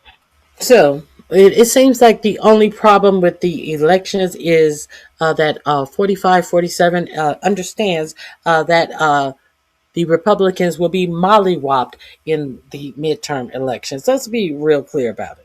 Let's not play any games about what's going on here. This administration is trying to steal the midterm elections. And if they are unable to do this, expect the National Guard to be on your street during election times. Expect the Posse Comitatus Act to be enacted in the United States for some reason to put the military in the streets prior to the midterm elections to bog down the midterm elections. This man is desperate. That's okay. This link is in my description box as well. Let me see. It's so much more. Let me see. President Trump is doubling down on his calls to essentially throw out the Constitution, at least parts of it, and take over voting operations in more than a dozen states across the country. He first, as we talked about yesterday, he first said this on a podcast, and then he was asked to clarify. And he did clarify, it appears, defending his call for Republicans to nationalize elections, saying, here's the quote, the federal government should get involved. At least it appears in the places where he doesn't like how the votes have turned out in the past, like the election he lost in 2020. Take a look at Detroit. Take a look at Pennsylvania. Take a look at Philadelphia. You go to Detroit, Philadelphia, Atlanta. Take a look at Atlanta. Look at some of the places that horrible corruption. 2020. Take a look at Detroit. Take a look at Pennsylvania. Take a look at Philadelphia. You go take a look at Atlanta. Look at some of the places that horrible corruption on elections, and the federal government should not allow that. The federal government. The man who was busted on the phone telling the Georgia representative to find the votes, he don't care where they're found. Horrible corruption. But see, the reason why he feels safe in playing this play, because it's dog whistle for white, for his white audience, his white nationalist audience. It is a dog whistle to say that these cities that are majority black cities that have majority black voters, they are inherently crooked and corrupt. And as he pardons all of the corruptions and all of the crooked people who are stealing billions of dollars from you. Make that make sense. Make that make sense. And you guys buy into it because you cannot get beyond your racism. You will empty your own pockets if somebody is showing you someone to look down upon. You will empty your own pockets. You will vote against your own interests. It has been proven time and time again that black people hold so much real estate in your empty heads that you will do whatever it is to your own detriment to make it feel like you're getting over on someone else. And all you doing is putting a dildo up your behind, your own behind. Government should get involved. These are agents of the federal government to count the votes. If they can't count the votes legally and honestly, then somebody else should take over. CNN's Kevin Liptak is at the White House for us with much more. So what now, Kevin? Yeah, and it is just so striking to hear the president kind of redouble these calls to nationalize elections, particularly because a few hours beforehand, the White House had tried walking it back, and many Republicans said that they didn't agree with the president on this idea, in no small part because the Constitution says that states administer elections, that they're governed, by local municipalities. Remember, President Trump first raised this in a podcast interview with Dan Bongino. He said that, quote, Republicans ought to nationalize the voting. He called for Republican officials to, quote, take over voting procedures in 15 states, although he didn't name them. When Caroline Leavitt, the press secretary, was asked about that yesterday before the president appeared in the Oval Office, she said that he had actually been talking about this pending legislation on Capitol Hill that would require people to produce photo IDs before they registered to vote. Listen to what Caroline Leavitt said. Here's something most drivers don't. Who gives a fuck what this line Caroline Leavitt said? I think this link is in my description box under election theft. If you would like to see the remainder of this video, go over to my description box and you will find it under election theft. Now, I want to share with you 4547 going off on Caitlin Collins when she asked him a simple question about the Epstein victims. 4547 said he has been vindicated, even though his name appears in some sordid, disgusting stories from underage victims are in the Epstein files that have been released. He says he has been vindicated. And the press, you should start talking about other things. And then Caitlin Collins has the audacity to ask about what about the victims. And let's see what his answer is to Caitlin Collins when she brings up what about the victims. This would be in my description box under the title, What About the Victims? What would you say to the survivors? You are the worst reporter. No wonder CNN has no ratings because of people like you. She's a young woman. I don't think I've ever seen you smile. I've known you for 10 years. I don't think I've ever seen a smile in your face. You know why? You know why you're not smiling? Because you know you're not telling the truth. And you're a very dishonest organization. You know you're not telling the truth. No, she wasn't telling anything. She was asking a question because you know you're not telling the truth. This is your president. This is your president. Tells a reporter she knows she's not telling the truth when she says, what about the survivors? What about the victims? What truth is she supposed to be telling when she's asking you a question? Went off on a whole hissy fit. And they, I don't think I've ever seen you smile. I've known you for 10 years. I don't think I've ever seen a smile on your face. You know why? You know why you're not smiling? Because you know you're not telling the truth, and you're a very dishonest organization, and they should be ashamed of you. Okay, guys.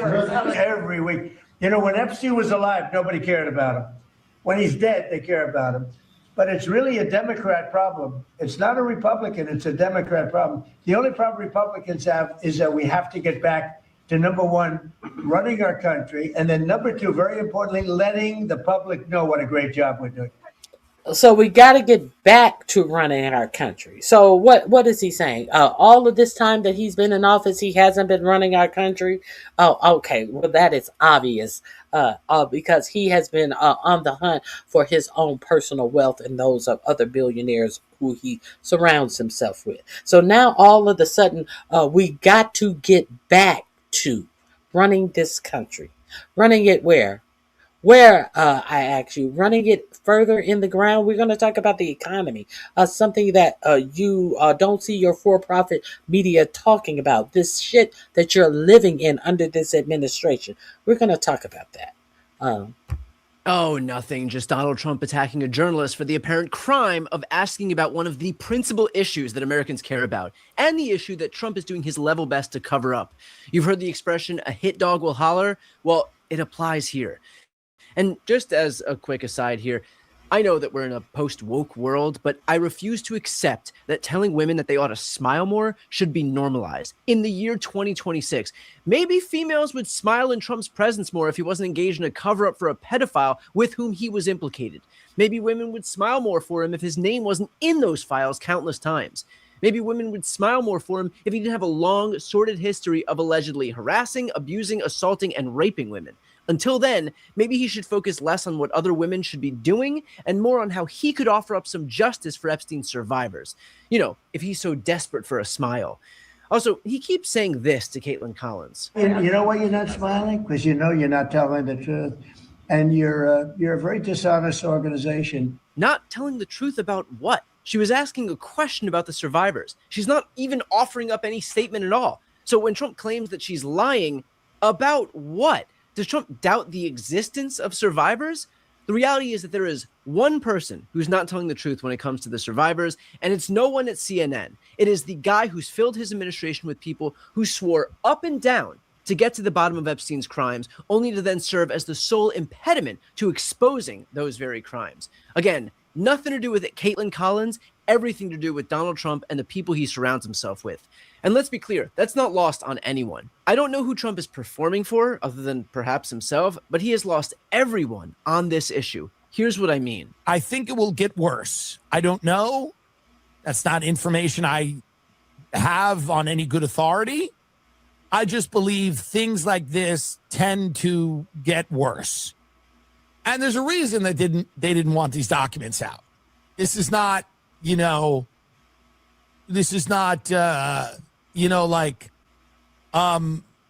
all clumsy. The whole thing with Pam Bondi. She's a kook and she's clumsy and she's bungled it. No, I think she was doing what she was supposed to do, which is, keep it from the public. She's bungled it. She's so disorganized. No, I don't think that's what it is.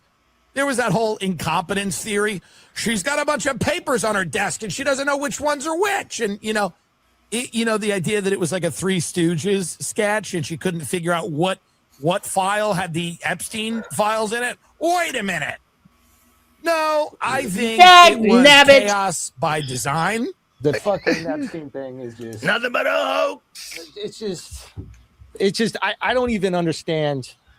I don't get it. You get it. It's the easiest political victory Like if you just And these are the numbnuts who told you that he would make a great president, and now they're in such disbelief. And Joe Rogan, with his bullshit. Do you think that's really what's happening? Do you think that's really what's happening? You know, I find it. Yeah, but it must be this. Duh. Do you think it must be this? A 32, 34 time convicted felon. Do you think that it would be a bad idea to have him as president as you promoted him? Let's get real. But it isn't. Here's the thing. Yeah. I'm not supporting anything. Just be really clear, ladies and gentlemen. Yeah. But if you have relationships with all these insanely wealthy people that are going to be hurt by this, severely impacted by this, like this is the ultimate political football. Because I don't know what the numbers are. I don't know who the people are, but I've heard things.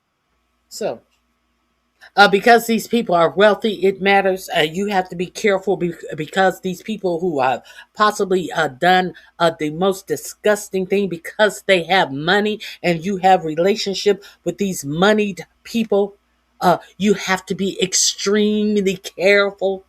Is that what you're saying, Joe Rogan? Thank God his show is going in the trash because he is trash. And if those things are true, you're dealing with some of the most powerful people in the world, some of the wealthiest people in the world. And by the way, I just have to say for posterity, if these assholes are so upset with Trump right now, like they claim to be, guess what? They've got themselves to thank. These dumb motherfuckers sucked Trump's dick for the entire 2024 campaign and glommed on to every single lie he sold them like they're 7 years old. And now that they've got the audacity to clutch their pearls, that the guy who Epstein called his best friend for a decade won't release the full Epstein files? Give me a break. They're clutching their pearls that the guy who called for mass deportations now is doing mass deportations in the cruelest way. What did these abject morons think was going to happen? And look, what I just said goes against my thesis that we shouldn't relitigate the past and all that. And finally, notice that Trump says this. It's really a Democrat problem. It's not a Republican, it's a Democrat problem. So let me give you three numbers. Hold on. 28, 99, and 150,000. He wants us to believe that the Epstein files are a Democrat problem, and that's why he won't release the other 3 million. So if you think that the Epstein file was really a Democrat problem, do you not think that they would be released? If you want to believe, hey, well, this isn't even a Republican problem. If this was not even a Republican problem, those files would have been released. If this was a Democrat problem, how many times do you hear Biden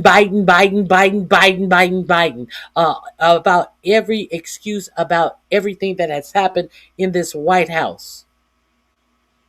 All of the economic failures of this White House. How many times do you hear Biden? Do you think that if the Epstein file was a Democrat problem, that file would not have dropped on Inauguration Day?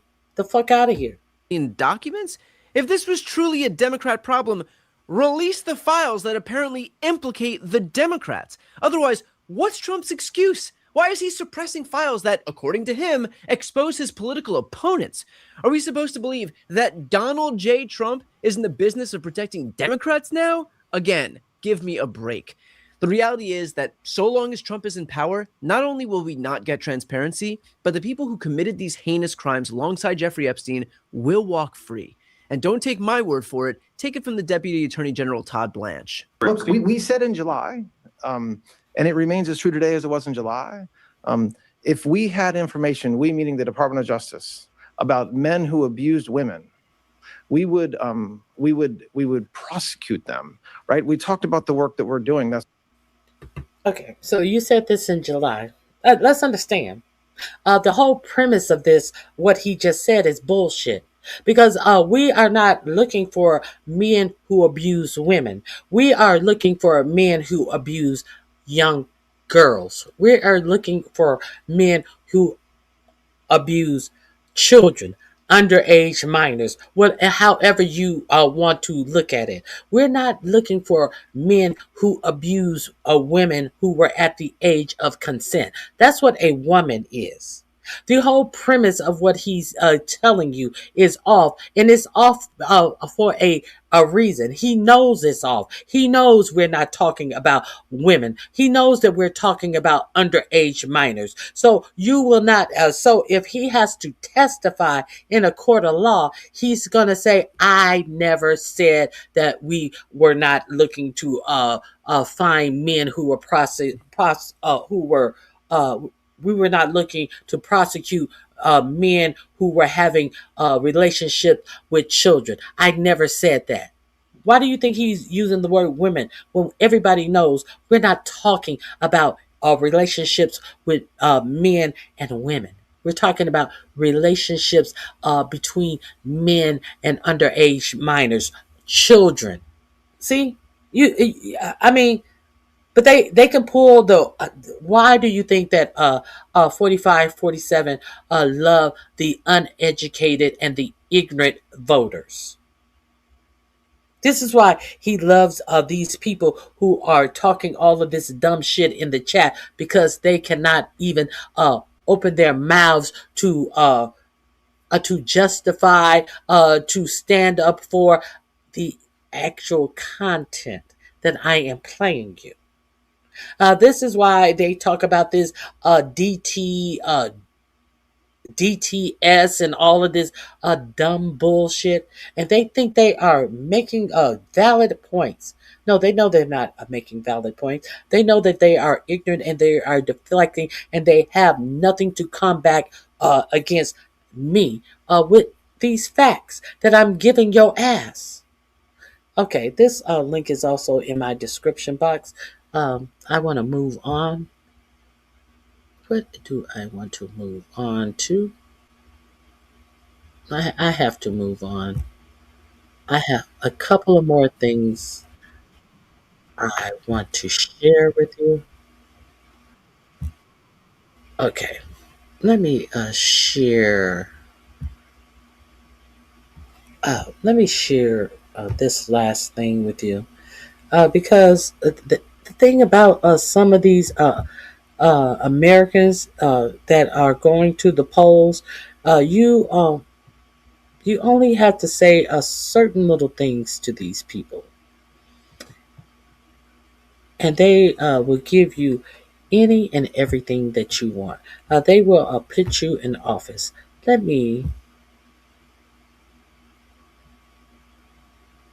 I like Trump, but man, these Epstein files are nuts. Mentioned Trump impregnating a 14-year-old girl and told a 12-year he will make her disappear if she spoke out about what happened. Okay? At least you can have a honest thought. At least you can have a honest thought. Why? And if they finally release these files, you can have a informed thought based upon the facts. Okay. Let me see.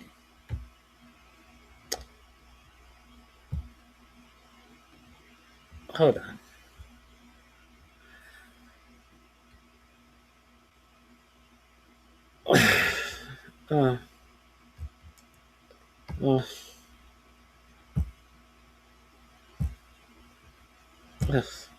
Okay, let me see what I want to share with you.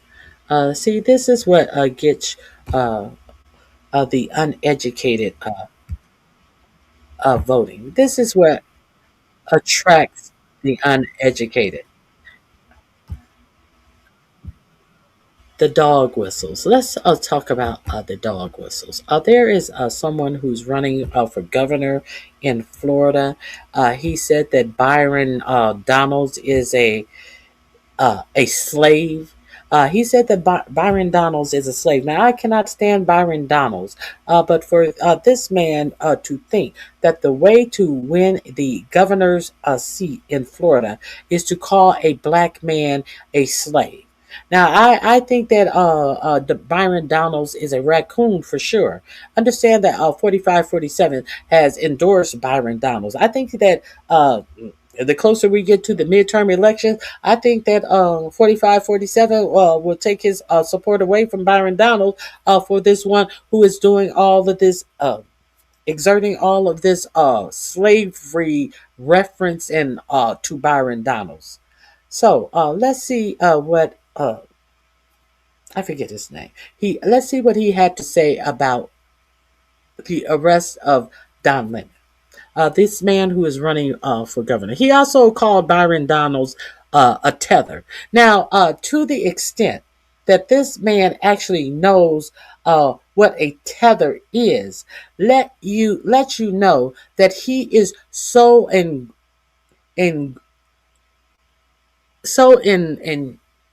enamored with black culture that he is talking about a tether on the campaign trail for governor Florida, when most of the people who he wants to vote for him have no idea what a tether is. See, it just shows that these racists are so fucking enamored with black people, with black culture. You know, the thing that they say that black people don't have, but they constantly are stealing. You know, the black culture that they say we don't have.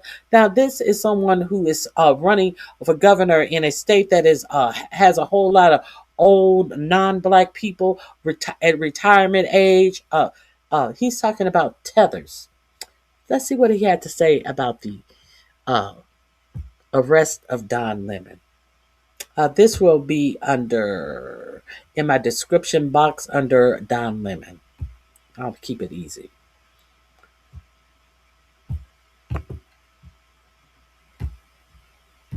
Don Lemon is lucky he did not get lynched. Yeah, here we go. Don Lemon is lucky he did not get lynched. Yeah, here we go. Put up full mask. Yeah. After news of journalist Don Lemon's arrest and indictment by the Trump administration, a gubernatorial candidate in the state of Florida, James Fishback, decided to make a racist comment regarding Mr. Lemon's predicament. In post, the candidate wrote, quote, Don Lemon is lucky he's not getting hanged in the public square for ransacking a church.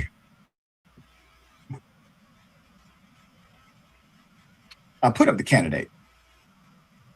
It's real interesting because Republicans wanted to bring guns in churches, but we said no. Republicans are the ones who made churches on limits, not off limits, for law enforcement to run in and violate the rights of everybody, making it a staging ground. This is not the first time he's been racist online. Fishback, a hedge fund CEO, has tried to gain traction in the Florida gubernatorial Republican primary. So he has to out racist everybody. It's a rush to the bottom. In part by hurling a steady stream of racial slurs at his black opponent, Representative Byron Donalds. He has called Donalds a slave who was auctioned off for $31 million to business interest. Byron still believes America's not a racist country.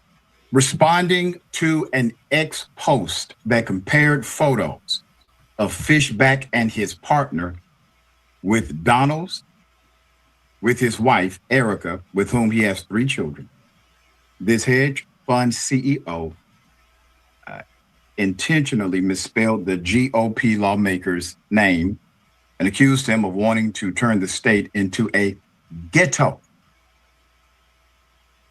End quote. He said Byron wants to turn Florida into a Section 8 ghetto. He wrote on that. Donald's a longtime defender and ally of Donald Trump, who has not defended Donald's. Holds a commanding lead over Fishback, who is running as an outsider, with the Florida Phoenix reporting the GOP lawmaker holds an overwhelming 76% to 6% gap among voters, with Trump's endorsement factored in. Yeah, he's leading with 76% because his response is yes or master. All right, yes, thoughts. Okay, this is linked in the description box. I'll go over there, and that is the story I wanted to tell you if you were unaware of this. Now, there has been a whistleblower in the FBI raid of the election material in Georgia. Now, 4547's administration is refusing to alert Congress what the whistleblower complaint is about. So there's already a whistleblower about this raid and specifically about Tulsi Gabbard. So let's see what is the latest about this major update on the whistleblower. If you did not know that there was a whistleblower about this raid, you know, the raid where Tulsi Gabbard went into the truck that held all the voting ballots and things by herself, unattended to, I believe, for over 30 minutes by herself. And we're supposed to find out some miraculous things that's going to come out of this FBI raid. Okay, so let's see what the whistleblower update is about. I'm joined now by the ranking member of the Senate Intelligence Committee, Senator Mark Warner. Senator, thanks for joining me. Brian, thanks again for having me. So we've had a lot of news pop up about this whistleblower complaint as it relates to Tulsi Gabbard, who was apparently present while the FBI was executing a search warrant in Fulton County to take the 2020 ballots. So first and foremost, what's being done to figure out what this whistleblower complaint that's apparently being suppressed actually says? Well, remember, Tulsi Gabbard swore under oath that she would observe the rules about whistleblower complaints when she was up for confirmation. This whistleblower complaint, which I've not seen yet, I will see shortly, was actually brought to the department, I believe, in June. Now, if you follow the rules, and this whistleblower wanted the complaint reported to Congress, you know, there's like a 21-day processing period. So they should have reported the complaint. Well, I'll give them even the benefit of the doubt by the end of July. Yeah. We didn't even know there was a whistleblower complaint until November. And then it's taken literally the bipartisan gang of 8 to say, what the hell, send it to us. And we're just getting it now. I've heard rumors about the subject matter. Once I see it, I won't be able to talk about it, the content, but it's, even if the whistleblower complaint is not hair on fire, it does mean that this obligation she has, this is not just some like, maybe I should, maybe I would. No, this is the freaking law. She should have reported it to Congress within 21 days. And then once we did discover it, the fact that it still took almost 2.5, 3 months of negotiation. And remember, she's not just dissing me or Hakeem Jeffries, she's dissing Mike Johnson and John Thune and all the appropriate authorities. So it's, again, the litany on Tulsi Gabbard and her ineptness for this job goes on and on. So I have a bunch of questions here. First is, are we certain that the whistleblower complaint is regarding Tulsi Gabbard? I do not know. The next question is there a chain of custody that shows who's at fault for suppressing this whistleblower complaint that was supposed to be transmitted to you this summer? Well, we got some, letter when the whole gang of 8 was putting pressure. Well, that somehow she didn't know she had to do this. Well, that's why you have a lawyer. That's why you also, when you testify and say, Senate, please confirm me, I'm going to follow the law, and then she chooses not to, there ought to be consequences. So we'll see whether my Republican colleagues are going to do anything or whether they'll just say, well, took longer than it should, but we're not going to hold her accountable. The fact that it took all 8 of us almost 3 months within the Gang of 8 to kind of get it, I would hope they would be just on plain process grounds pretty pissed off too. The next question I have is, we have seen Tulsi Gabbard kind of come into the news because, again, as I mentioned at the top, she's now involved in this whole effort to get those ballots that were used in the 2020 election. Anybody who's watched politics over the last 5 years, 6 years knows that the only reason Trump is interested in getting these ballots is he wants somebody, some stooge, to be able to come out and say, "You're right, President Trump. There was fraud in the election. There was some subversive, nefarious activity in the election." That will give him a pretext to be able to say, "Oh, there was fraud, just like I thought in 2020. That means in 2026 or 2028, we have to really hunker down in a way that we didn't do before. And I should be able to oversee the elections. We should have Republicans in charge. We should be able to seize the voting machines. We should have access to the ballots. We should gain visibility into the voter rolls." All this stuff. Like, this is Trump's fever dream. Tulsi Gabbard's involvement in this seems to me, and I'm curious what your thoughts are on this, because as DNI, she should only be able to have kind of her area of focus should just be foreign interference in elections. If she can come forward and say, "You know what? I've done my research, and we have Italy and Switzerland and China and Venezuela who conspired with Joe Biden's FBI and CIA, and I, as DNI, can confirm there was foreign interference in the election." And then, of course, that would give Trump the pretext that I was talking about to be able to, go ahead and meddle in the next election. Is there some concern that that's what Tulsi Gabbard's job is in all of this? Am I afraid to stand up to? Well, if it isn't, it's a damn sure should be. This is in my description box under the election theft moniker. Now, let's talk about the economy. We haven't heard a lot about this 45-47's economy. The dollar is collapsing. If you're not aware of that, that dollar that you spend so much of in this economy, the actual worth value of the dollar is collapsing. Who knew? I know. All right, guys. So I told you about it before it started collapsing.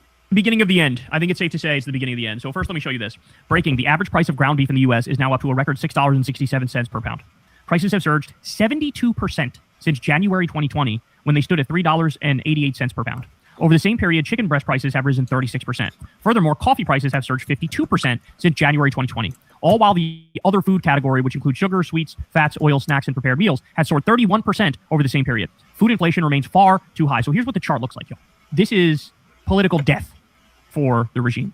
This is people fucking hating you and being furious. And this is a 35% approval rating. This is what you're looking at. This right here says it all, 35% approval rating. But it gets worse, because not only is inflation going up and unemployment going up, which we talk about on a regular basis on this show, but we also have now stuff like this happening. Ready? Europe may begin selling U.S. assets in response to a new conflict with the U.S., a move that could trigger a dollar collapse, Bloomberg reports. Deutsche Bank analysts warn Washington's key vulnerability is living off global financing, and Europe may decide it no longer wants to bankroll the U.S. Okay. Breaking: the Danish pension fund announced they will sell all U.S. treasuries by month end, citing rising credit risk under Trump. The fund's CIO says U.S. finances are no longer sustainable due to weak fiscal discipline, a softer dollar, and Trump's push for Greenland. In other words, fuck you. We don't like you. You're not good to your word. You're psychopaths. And you got $40 trillion in debt. We're no longer going to pick up the slack here for you. Sorry, we're going to dump U.S. treasuries, which would only lead to a further debt crisis here in the U.S. I don't know. Maybe it wasn't a good idea to go around threatening to fucking steal Greenland. Maybe that wasn't a good idea. Maybe there were fucking real world consequences to that. By the way, Scott Bessent, the Treasury Secretary, was asked, "Hey, what are you doing to prepare for the retaliation from Europe over Trump's threats to Greenland?" And he goes, "They're not going to retaliate." Again, that's how stupid these people are. Guys. They are actually dumbasses. They are actually stupid. There is no smart person in control here. These idiots genuinely thought, oh, he's going to threaten to steal Greenland, and there's going to be no response from Europe. They're just going to be like, okay. No, they immediately do stuff like dump U.S. treasuries. Oh, my God. China is still dumping U.S. treasuries. China's holdings of U.S. government bonds dropped $6.1 billion in November to $682.6 billion, the lowest since September 2008. In the midst of the financial crisis, China has now sold $76.4 billion of treasuries since the start of 2025. Since the 2013 peak, the country's treasury holdings have fallen $634.1 billion, nearly half the total. Furthermore, there's growing evidence that we can't track China's U.S. treasury purchases through Belgium anymore.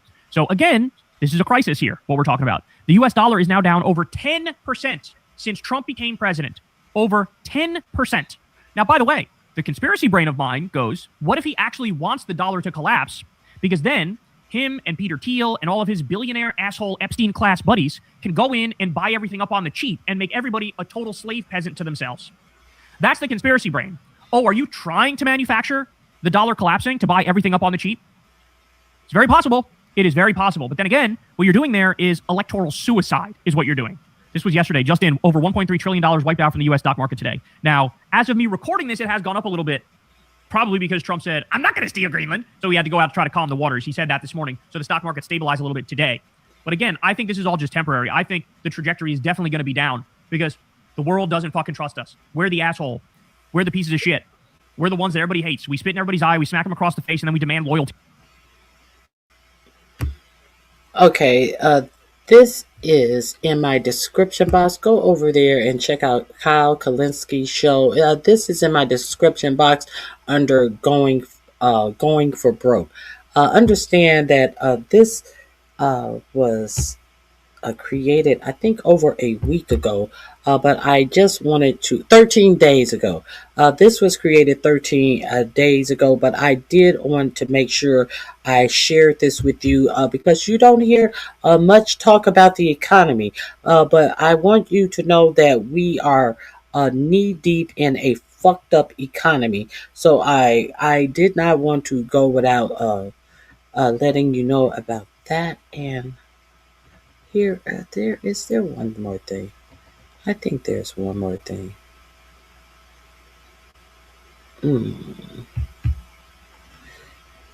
Let me share this with you as I leave.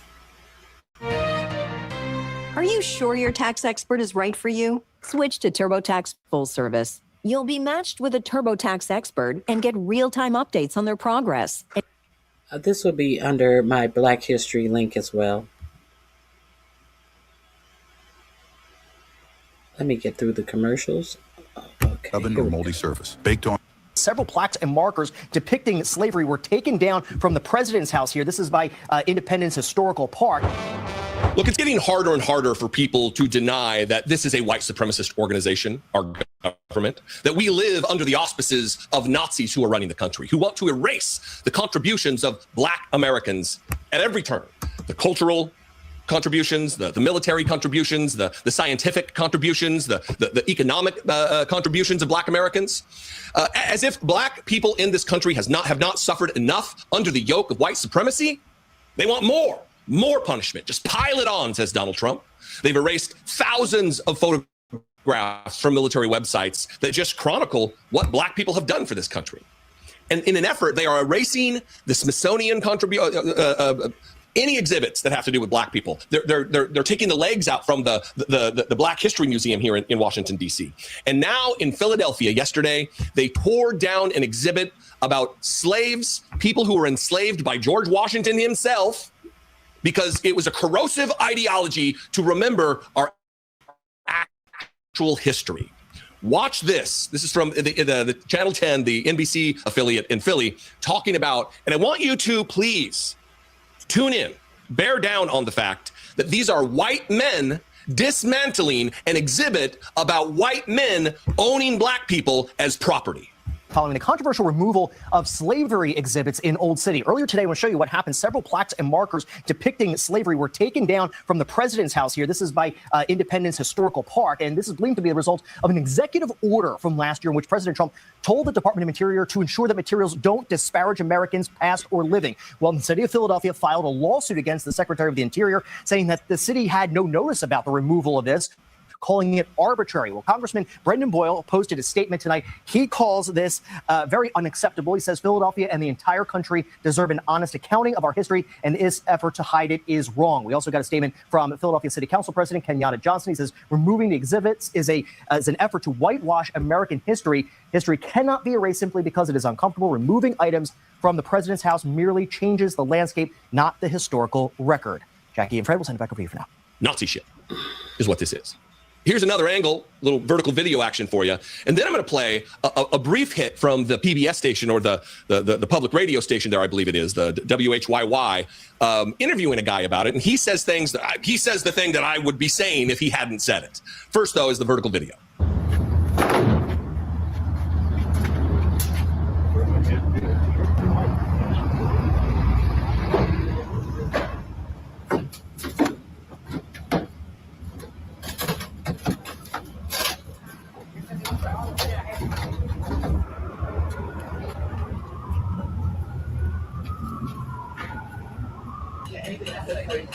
In Philadelphia or everywhere? Again, these are white people just following orders. Look, we didn't make this decision. We're just following the orders of the Fuhrer. We just have to do what we're told, they would tell you. Here's another couple of angles and an interview with a guy who was on the scene.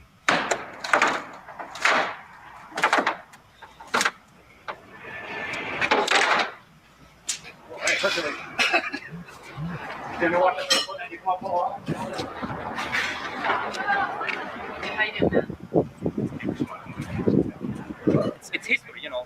You can either run away from it or you can actually face it and just accept it and try to do better. But the fact that they are going to erase this is outrageous.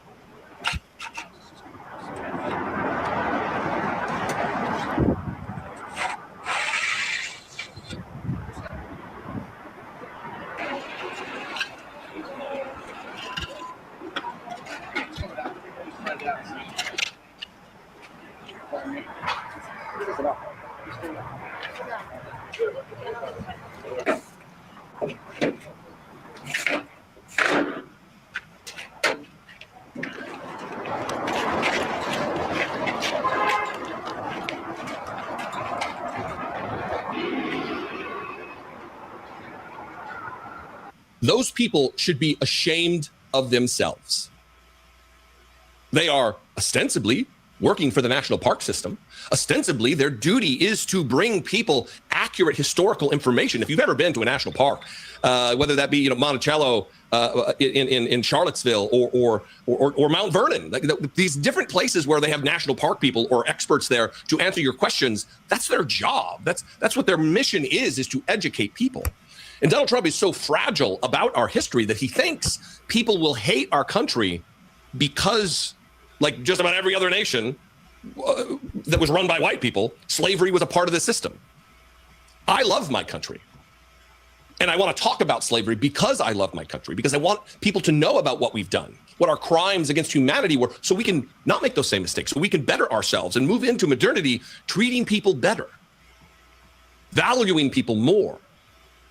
Donald Trump doesn't want that. He don't want kids to know about what took place at the hands of the white power structure in this country, because he would like to return to that. And that's not bombastic. That's not an exaggeration. That's fact. I'm not relying just on hyperbole to make my point. Donald Trump wants to go back to a time where white supremacy under color of law was the norm. This is from the AP. Philadelphia sues over removal of slavery exhibit at Independence National Historical Park. The National Park Service has removed an exhibit on slavery at Philadelphia's Independence National Historical Park in response to President Donald Trump's executive order, quote, restoring truth and sanity to American history. Restoring truth and sanity. It looks like they're removing truth and sanity to acknowledge and talk about our vile and disgusting participation in the practice of chattel slavery, of the ownership of human beings. And then when those two human beings have a baby together, you also own that person as property. Donald Trump doesn't want anybody to remember it, so maybe it'll continue. Cruz on Thursday removed the exhibit at the president's house site, which included the names and other biographical details about the 9 enslaved people who lived and worked there under President George Washington. George Washington, by the way, many people believe that he had wooden teeth. They would have you believe that because the actual truth of it is far more horrific. He had teeth pulled from human beings he owned and then put them in his head. Those were the teeth. They were enslaved human beings who he stole the teeth of and had them. They weren't wood. George Washington wasn't some benevolent character in American history. He was a vile owner of human beings. And for those of you out there who swallowed the narrative that, oh, that was just the way it was, everybody was, oh, they just didn't know any better. Yeah, the fuck they did. Because there was a whole entire contingency of people like John Adams, like Samuel Adams, who were contemporaries of George Washington, who knew that it was wrong. And further, you know who else knew it was wrong? Fucking slaves. People who were enslaved by white men, they knew this ain't right. We can't have this. This is wrong. I am a man. I am a woman. I am a human being. I am not property. That is why they continued to try to escape, to flee. It wasn't because of a bad behavior. It's because they're a human who yearns to breathe free. It wasn't the norm. It wasn't just, oh, that's the way it was. Hi, I'm Andy Levian. Okay, so go over to my description box. Oh, this is under the Black History tab. Go over there and check out Jesse Dolomore. He does great content. I wanted to share that with you, and I will leave you. Do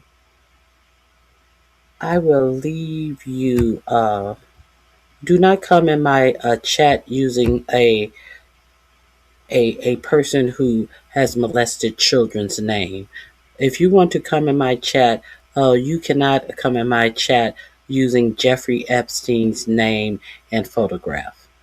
Real simple, just real simple things. I know you degenerates can't help yourselves, but I can help you help yourself. Not over here. Okay, I want to leave you guys with a couple of quick news reports. I will drop these links in the actual chat. I will not put them in the description box. They will drop in the chat. Oh. Volume, please. Volume, please. To allow these photographs to become public. They have since taken many of them down. But just for perspective, at the same time, they redacted Donald Trump's face in at least one of the Epstein files. And they didn't redact nude photographs of underage girls. That's not just a violation of the Epstein files law. That's a violation of the law generally. You cannot publicly produce child SA material like that. And in a lot of ways, that is not just a fireable offense, but it could lead to whoever failed to redact that to get a bar complaint to go after their license. I've gone through now more than 70,000 documents this weekend, and the redactions or lack thereof, simply incompetent. I mean, that's the best way I could describe it. I'll have more updates for you soon. Follow for more. We have some news right now. The Department of Justice failed to redact nude photographs of underage girls in the Epstein files. Let that sink in for a second. The New York Times found multiple photographs unredacted. I actually found a few of those unredacted as well. It is horrific to allow these photographs to become public. They have since taken many of them down. But just for perspective, at the same time, they redacted Donald Trump's face in at least.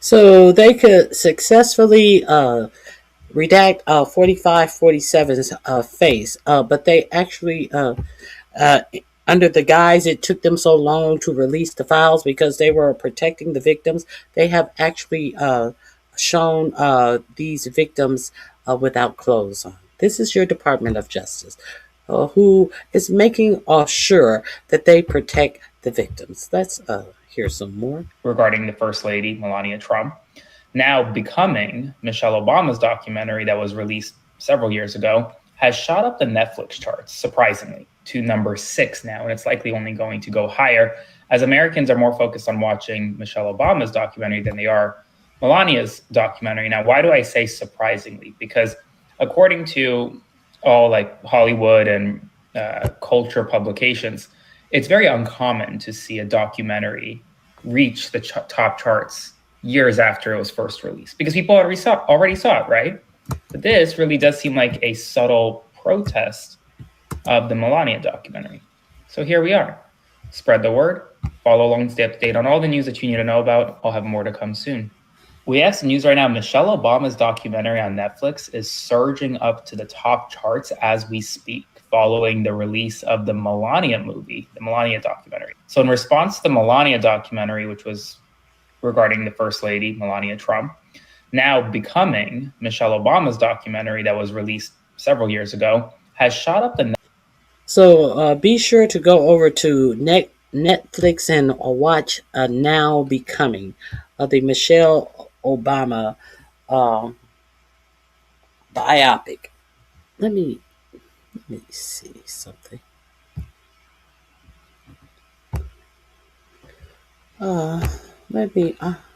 Now Someone said that they want a call in. No, I don't do a call in. If you want to hit the link, hit the link. Peter Vincetti, hit the link if you want to call in. The saddest part, Ronnie Q, is that none of these bastards will ever be held accountable. The Clintons didn't even show up to court. The Clintons didn't show up for their subpoena. However, they are going to show up. They didn't show up. These were the only ones who were also compelled to show up for their subpoena. But the Clintons are now going to show up for questioning before Congress. I think that they were, working out parameters and all of that. Hit the link. You asked to come up, hit the link and come up.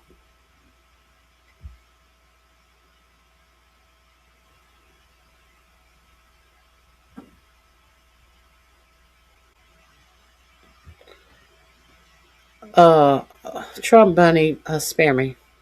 I know you wish that was true, but please, with the bullshit.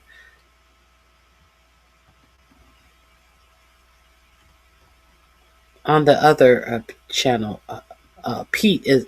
Hold on, Pete. Go to the description box, Pete, and let me drop this in.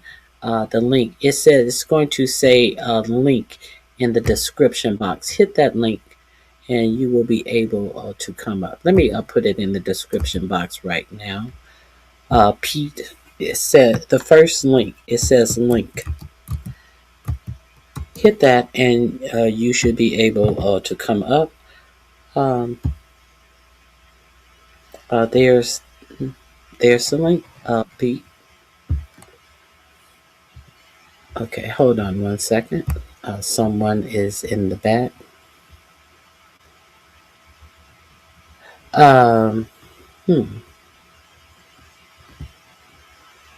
on 1 second.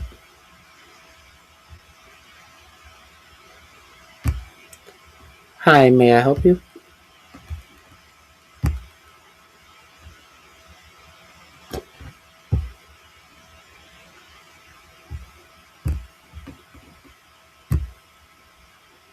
Hi, may I help you?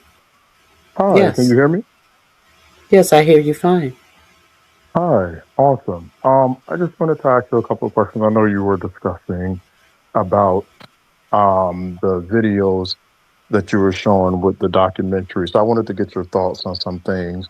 It's February 1st, started Black History Month. And this whole entire time, I know today is only the 4th, but this whole month, the beginning of the month, only thing I've heard our community discussing has been Epstein files, Trump, Melania Trump's documentary. Melania documentary. And I haven't heard anything about Black excellence or what we've done to overcome slavery.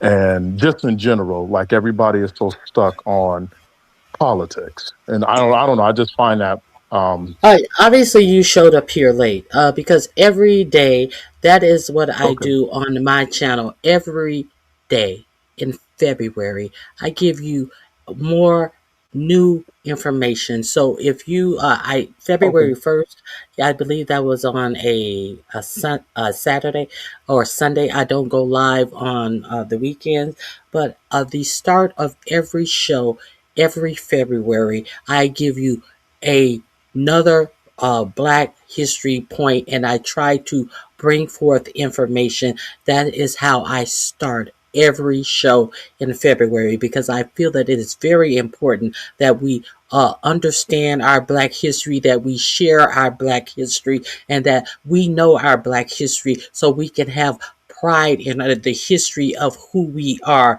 as Black people. So these narratives that are put out about Black people cannot fester and gain hold, and let Black people know the greatness that has been in ourselves, in our inventions and creation throughout history, all the things that they have tried to rob from our heritage as usual. So if you have not seen it, you can go through my February of last year. You will see it. I start every show with it. It is important.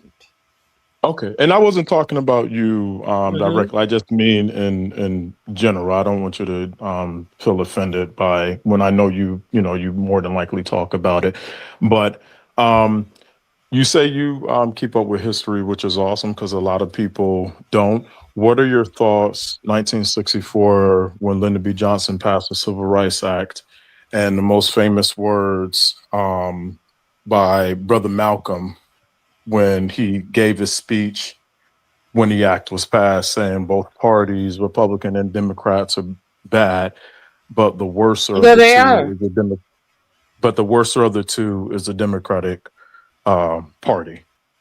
Well, why do you? What are your thoughts?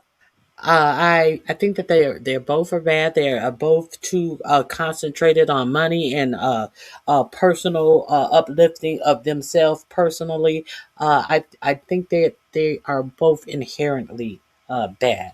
I think that they could do good things, but they don't try enough to do good things. We had a whole Black president with no agenda for the Black people, but they can make agendas for other people and get them passing through real quick. So it's. I think that it is. I think that it is important for us voters to stop voting for people who offer us nothing, who to stop Okay. voting for people who don't have an agenda for us, to demand something of the people that come see us, not just be swooned by these people. These are human beings. These are human beings that are sent to Congress to represent the people, and far too often they don't represent their constituents at all. Agreed.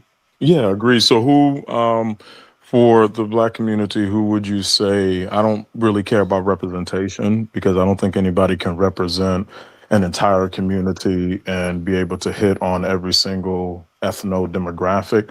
So who has the best interests policy wise for the Black community? Well, personally, I think that we need to. I personally think that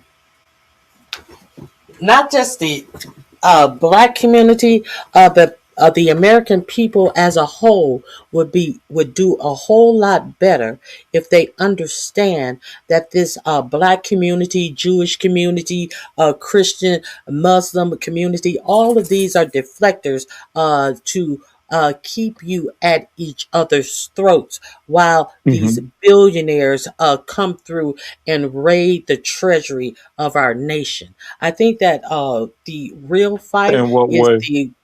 I think that the real fight is the gap between the rich and poor, and all of the government welfare that goes to these billionaire companies, all of these tax cuts, these billionaires and their family members, their heirs get all of the tax breaks that these companies get, and many of these companies don't even build jobs in the United States. I think that we be better to fight for a a a real living wage in the United States, because what we have been given in the United States, the acceptance of having other people come to the United States on visas to work jobs for less money and all of this type of stuff, have undocumented people here, and your government actually tell you that,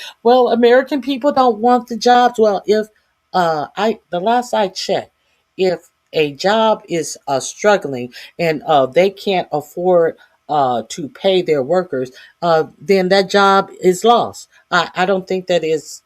I just don't think that is going to do us any good to look at all of these little things and differences in ourselves when we all poor and when we're all losing our jobs and we're all in the same condition. It makes no sense. Okay. So What do you I think? guess you were, What do you think? well, when it comes to billionaires, I guess receiving subsidies and whatnot, I do agree with Trump's stance on opportunity zones, giving incentives to these so-called big companies to build in To certain build what? communities, To build what? businesses, What type of businesses. businesses? What type of businesses? I mean, whatever business that can be allowed it to be built in the community, but for in the communities, the most people that do have businesses are either Indian, they're not people from that community. So I think incentivizing companies to build, in the community is a good thing. What? I think Wait a to a minute. certain Hold on. You don't care what type of company it is. Do you think that it is okay to give these billionaires subsidies to build these data centers all over the United States that employ between under 1,000 people only until the data center is built, and they have about under 20 employees, and they take up vast amounts of land across the United States and emit poison that leach off of the electricity of people who are established in these community and leach off the water, and your water bill goes up, your electricity bill goes up, a whole lot of this waste from these data centers. What is so good? Why does it not matter what they're building? They're taking up vast amounts of land to build nothing that is going to enrich the lives or give jobs to people who are living there. They are making it hell on earth for people in Virginia. They're living with constant hums because the state of Virginia has more data centers built up, and everything around them is on a constant hum from the machinery in these data centers. So it doesn't matter. And if these are billionaires, what do the public have? What interest do they have in these data centers when they get this AI up and going? So they're paying more for their water bill, but who's getting the profit when they finally make their gains on this AI and the top man is at the top? What is the American people getting for that? That had to pay more for their water, pay more for their electricity. What do they get out of it? Live with a mind-numbing humming, windows shattering, their wells being leashed on with poison. What do they get out of it? While the billionaire is getting subsidies from the government, they're paying for their own demise and they get no profit.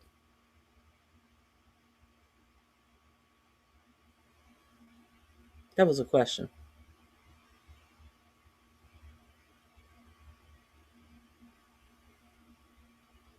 Any questions? No answer?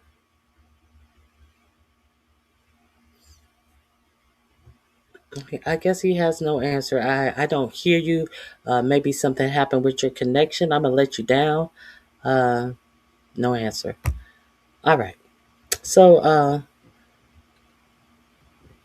same bloodline as always, coincidence. Same rich families. I don't know what happened to him. I didn't hear him.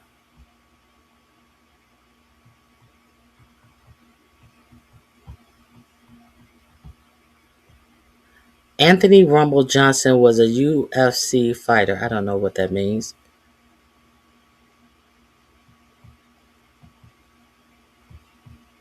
Okay.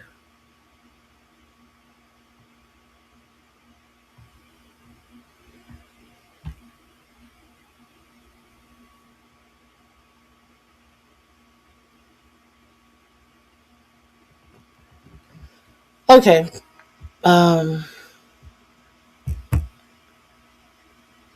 I think his connection went out as well.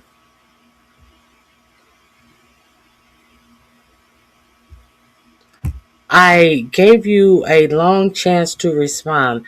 I waited. I waited. I waited. I gave you a long chance to respond. I just didn't hang up on you. I waited.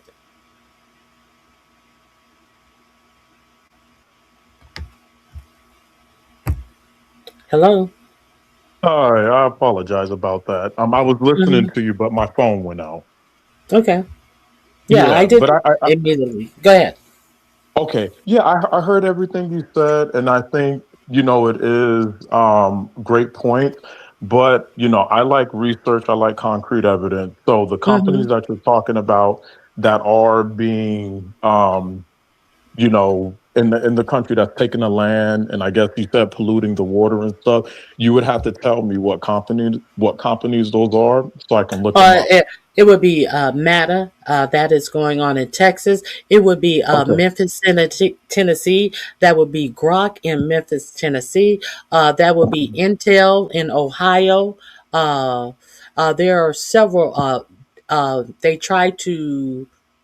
Jeff Bezos tried to build a data center in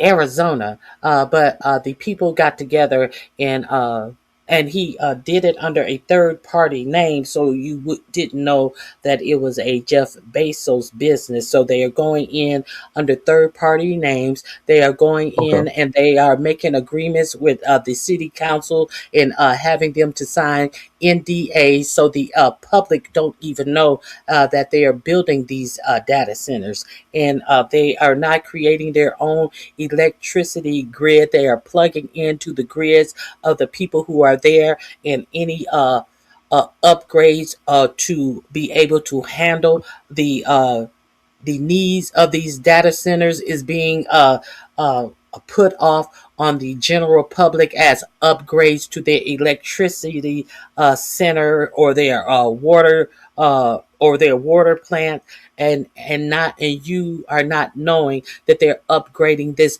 for billionaire companies.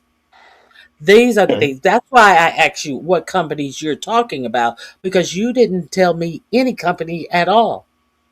Well, You I, said I no I wasn't company. not so much the company, ma'am, but just the ideal, the policy, and the ending of itself. I thought was very, very good. I don't know the companies that were actually, use that incentive to actually build in a community. I'm not totally sure, but the policy itself, I thought was very, very good to incentivize people to, because they don't. A lot of businesses, they rather go to other neighborhoods, for whatever reason. I can't get here and get into the psychological aspect of why people do stuff, What but other neighborhoods are you speaking of that they go to? I mean, they're not going to take these businesses to. There, Elon Musk built a Grok Center in Memphis, Tennessee, where there is a well-established black neighborhood, and instead of getting the things that he needed to properly get this data center up and going, he used turbo combines, something that they would use in a city, say if they lost all the electricity power, to actually get a city up and going. And instead of using one, he didn't even bother to get a permit, and it expels a whole lot of carbon, a whole lot of noxious gases. He didn't only have one without a permit, he was using 33 of them without a permit. Nobody knew that this was what started getting people sick in this neighborhood. And all of this was done under NDAs. And a lot of these people on city councils feel that the people who live in these cities where they are bringing these businesses, that the voters should not even have a vote. I've done multiple stories on what these billionaires are doing. And what is AI going to do for you to go into communities and cause all of this harm, cause all of your bills to increase? What is AI going to do to you? What is guaranteed about AI once AI get up and running? That AI is going to take jobs from people. That is what's guaranteed. Do you know that Jeff Bezos says that he expects to eliminate over 600,000 jobs? So Well, I mean, Go well, ahead. to answer your question, I'm so sorry. To answer your question about AI, the main thing, and I can't get into every component of AI. I just know it's a benefit. It is a benefit application, like accelerating diagnostics and things like that. And it does, optimizing logistics and just on a small platform, I know that's what AI does. I can't sit Mhm. here and placate or pretend like I know everything there is to know about I AI and appreciate the that. jobs and stuff. Yeah. So, But I want to get back you back. I want to get you back on your topic, yes, because you ma'am. initially said that you thought that the policy was good because it would be bringing jobs, but you couldn't specifically say what jobs has it been bringing, and then you said that they take certain jobs, certain places. They're not going to Yeah. bring these data centers that pollute that is polluting everything around them to a rich area. So why should they be able, billionaires be able to bring these data centers to poor areas No, I where don't think there's that. populated? Yeah. Well, no, I wasn't trying to make that assertion or that point. I'm Okay. saying the policy. I mean, I'm talking about low end jobs. So, in retrospect, most companies will not go to, I guess you could say, impoverished neighborhoods because mainly it's not even that because it's impoverished. It's because the safety, and they have to protect the assets. So you talk to any like asset protection manager, they'll discourage you from trying to build in those communities mainly because they don't think their assets would be protected. I don't think, and people like to make a correlation between criminality and being poor, but I think statistics and studies would show that that's untrue. Reason being, during the Great Depression, where the country was at its poorest, crime was down. During the Great California Gold Rush, crime was up. So I think everything, and we don't want to talk about mental health, but I think it's something psychological when it comes to, and I'm not talking about any other community because I don't know. I'm an African American male, and I only grew up in our community. And I think it's something psychologically that we need to deal with. And I think we've been running away from that issue for a very long time. And, Well, I let me, think let it's me something tell we you got to this. address.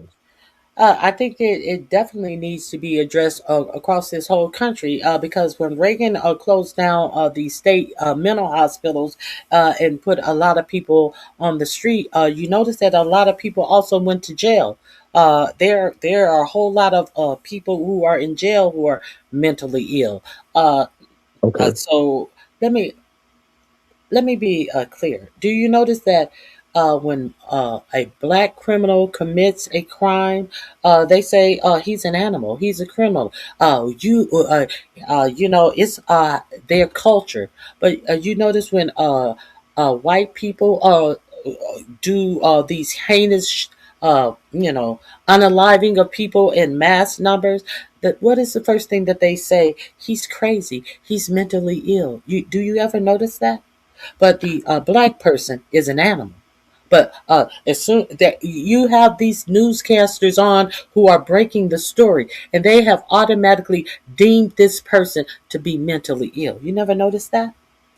Yeah. Yeah. Of course, I know this. I believe it's out of, when it comes to African Americans, and each community, each ethno demographic has done atrocious things. I cannot, white people, maybe it's more, if you were to do it by case study, white people have, maybe you can say, make an argument for white people have, they've done more, but I think every group has done, their bad. The reason why I've never heard any news reporter call us animals. Maybe you can tell me what you're referencing. I've I know heard they do. politicians call us animals. Can you tell I've me heard what you're politicians. referencing?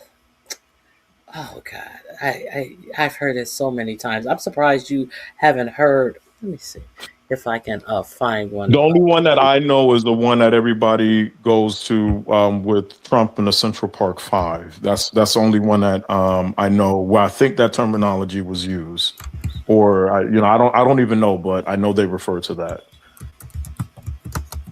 But I agree with you. I think mental health, they always say if a white person commits a crime of mass, a mass shooting or something, they always refer to mental health, a large portion of the time. So I agree with you on that front.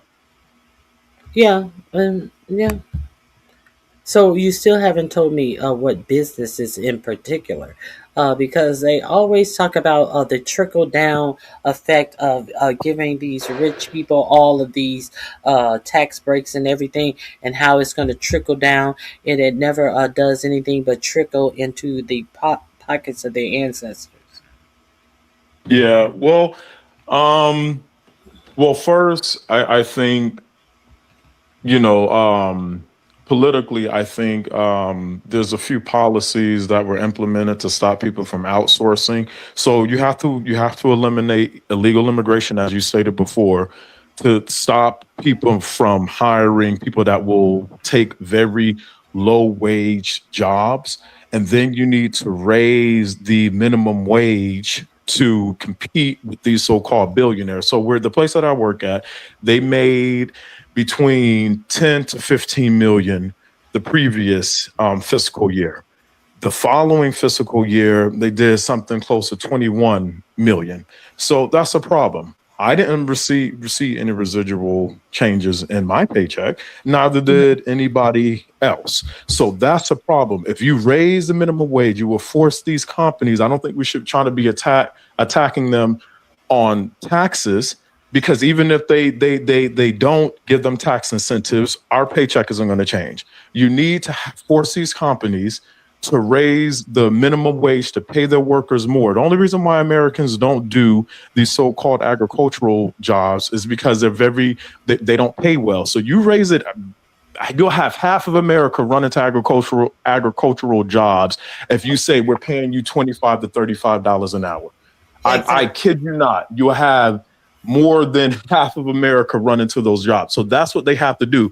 But they say in order for them to raise that high, that you have to offset it by not giving them hours. And that's not true. That's just the company trying to keep money in their pocket. Everything is, circulated around companies keeping money in their pocket. So With them not giving them hours, that's just a way for them to save money, to not offer them health insurance as well. And that's why health, in my opinion, your health insurance should not be tethered to your employment.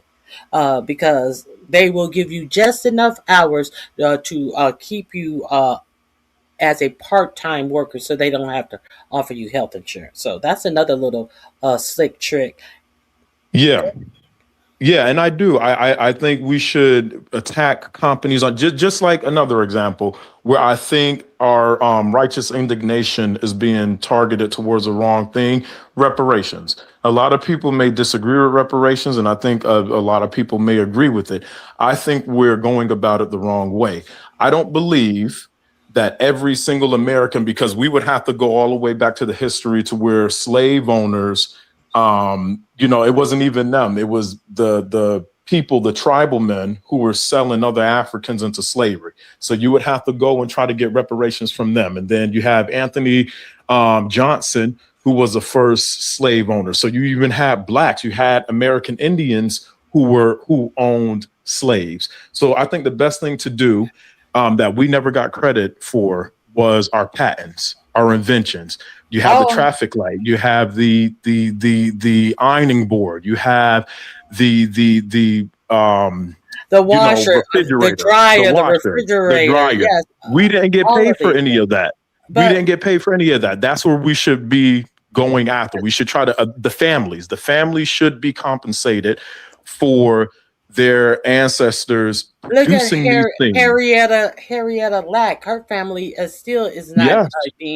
being paid to the extent that her cell was reproduced to create all of these cures for all of these medical diseases. Henrietta Lack. I mean, Yeah. listen.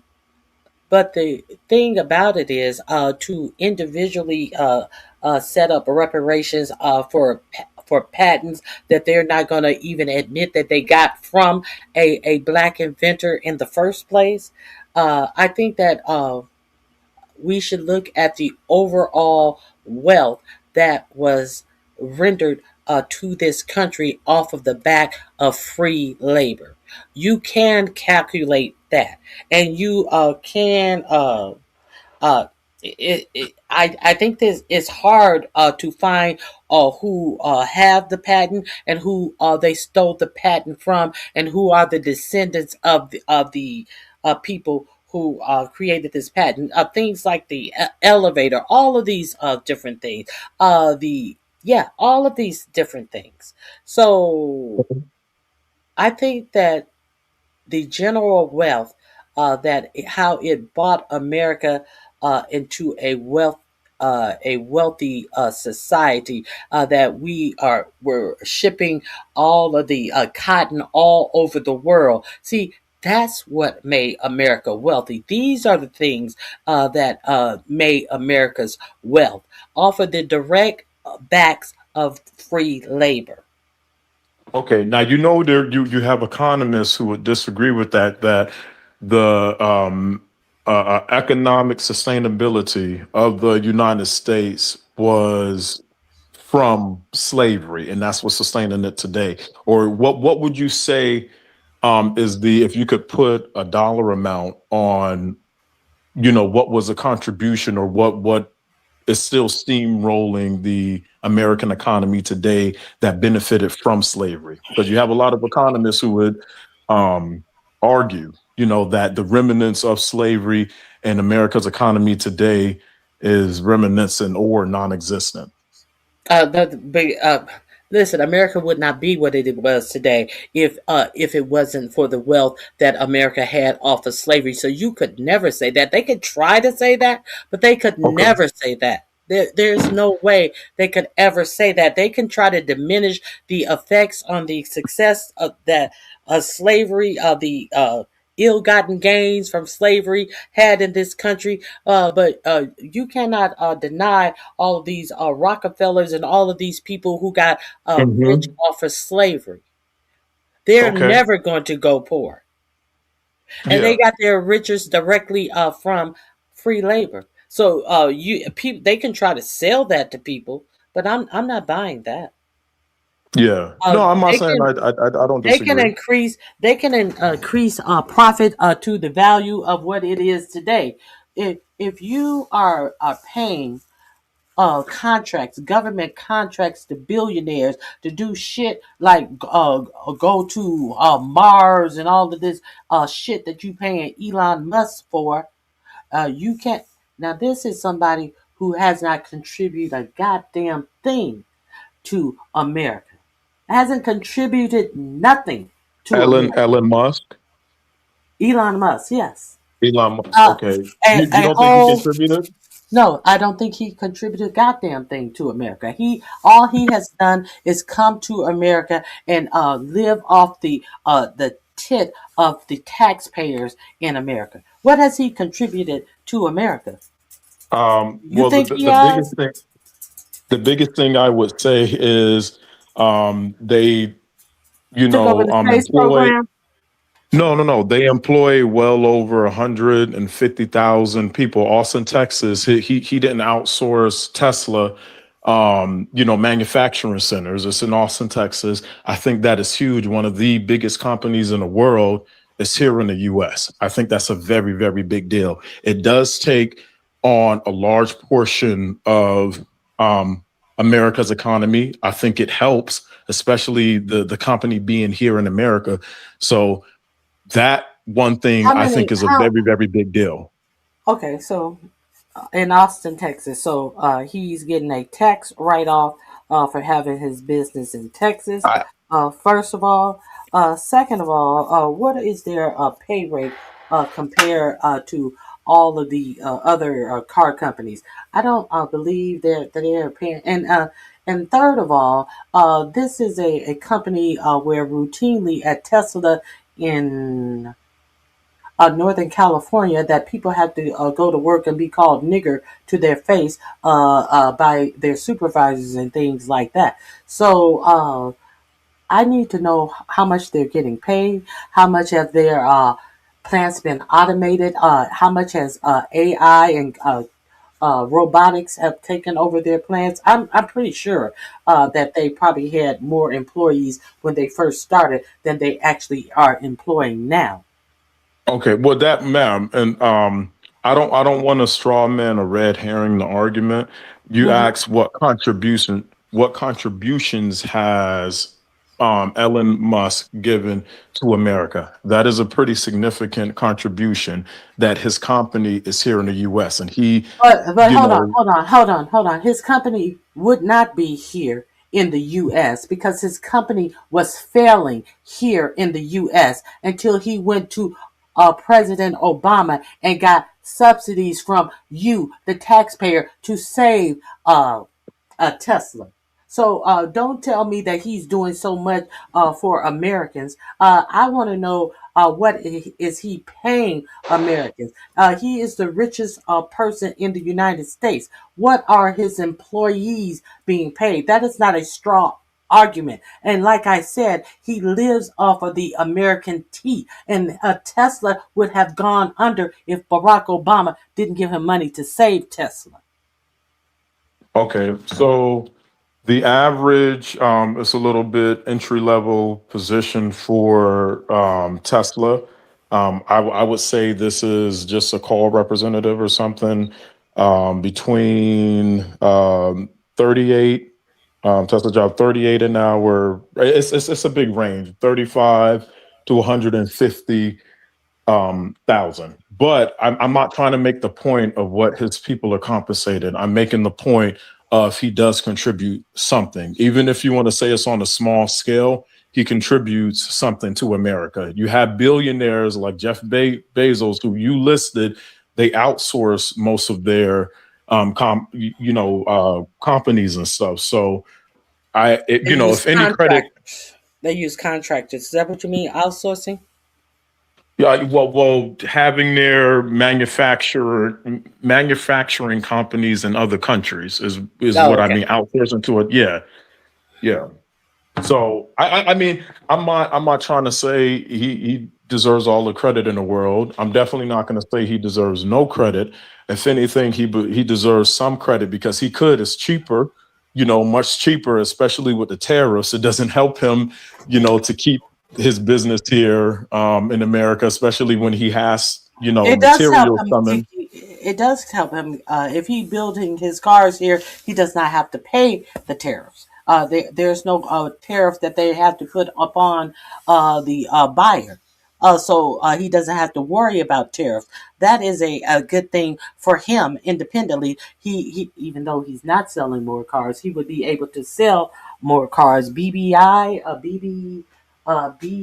Something of the China electric car is outpacing Tesla sales right now. So there is nothing that Elon Musk. If you got a car company, you got to build cars. It's if you think it's cheaper to build them in another country and then have them shipped over here, the math is not mathing.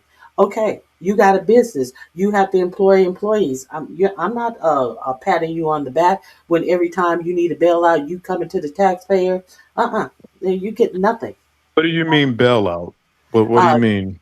He needed a bailout to save Tesla from going under, from the American government. Yes, this type of stuff.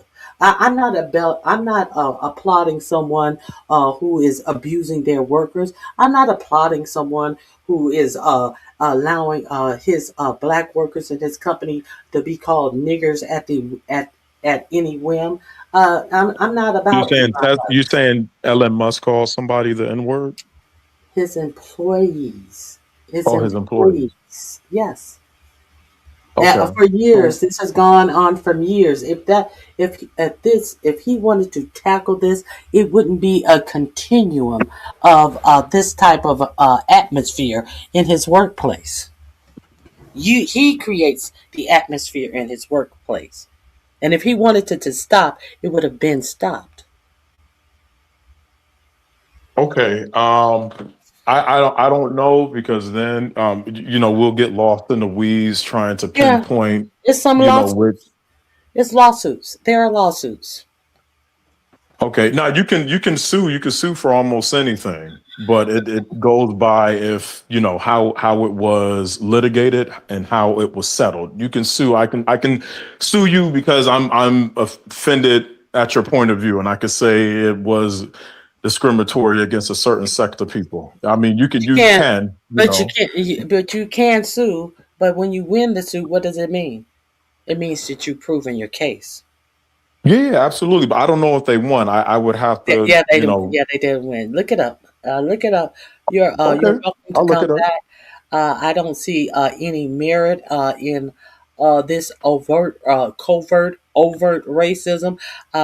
There is nothing that Elon Musk, in my opinion, is doing a positive for Americans, but helping to enrich himself. He does just enough to keep himself rich. He operates a platform with the most egregious type of racism that is allowed to fester. What is your definition of racism? I want to get your definition. My definition of racism. My definition of racism is anything that people do to have a supreme standing over other groups of people, and to be able to block people from getting things based upon their opinions and their treatment of other people. See, just because you can be black and not like white people, for example. But you cannot be a racist if you don't like white people, because your blackness does not prevent white people from accessing any schools, any housing, any banking, all of these things. You cannot prevent anything. If a group of you and your blackness who don't like white people, you cannot stop the system, because you're not in control of any systems in America. See, that's what racism is. A lot of people, all of this reverse racism, there's no such thing as reverse racism. Nobody cares about the people like me. So what about the people who say when Obama was in office? What do you think? What about him? You said if racism is only based on an ideological belief that you have to have power in order to implement that thus said racism, when Obama was in office, what would you say to people that would argue that, well, he was in office, therefore that established, or that would destroy that argument of not having power since he was in office? If he was in office and he was doing something to promote racism, just because he was in office, he did not create systems to disadvantage people who weren't black. So where would you say that because he was in office, there could be black racism? Because there were no power structures established under his presidency to only benefit black people. No, I'm not saying that. No, I'm listening. That's why I'm saying why you can't say just because he was in power, now all of a sudden black people can be racist. You have to set up racist systems to prevent others from getting what you are allowed to get as a black person. So you have to have systems in the power structure that will prevent other people from excelling as well. So that's what I say. Okay, so I mean, from what I know about racism, without getting into the etymology of the word and stuff, it just means to be discriminatory against an individual or a community, or a person. So you're telling me that, you know, you have to have power, that definition would have to be set aside. And the only way for you to be racist is to have power, A power because structure. a power structure. Okay, so would you say what about people that don't have power, who don't like, you know, who may dislike black people? They can't be racist? For example, poor white trash. Is that what you're talking about?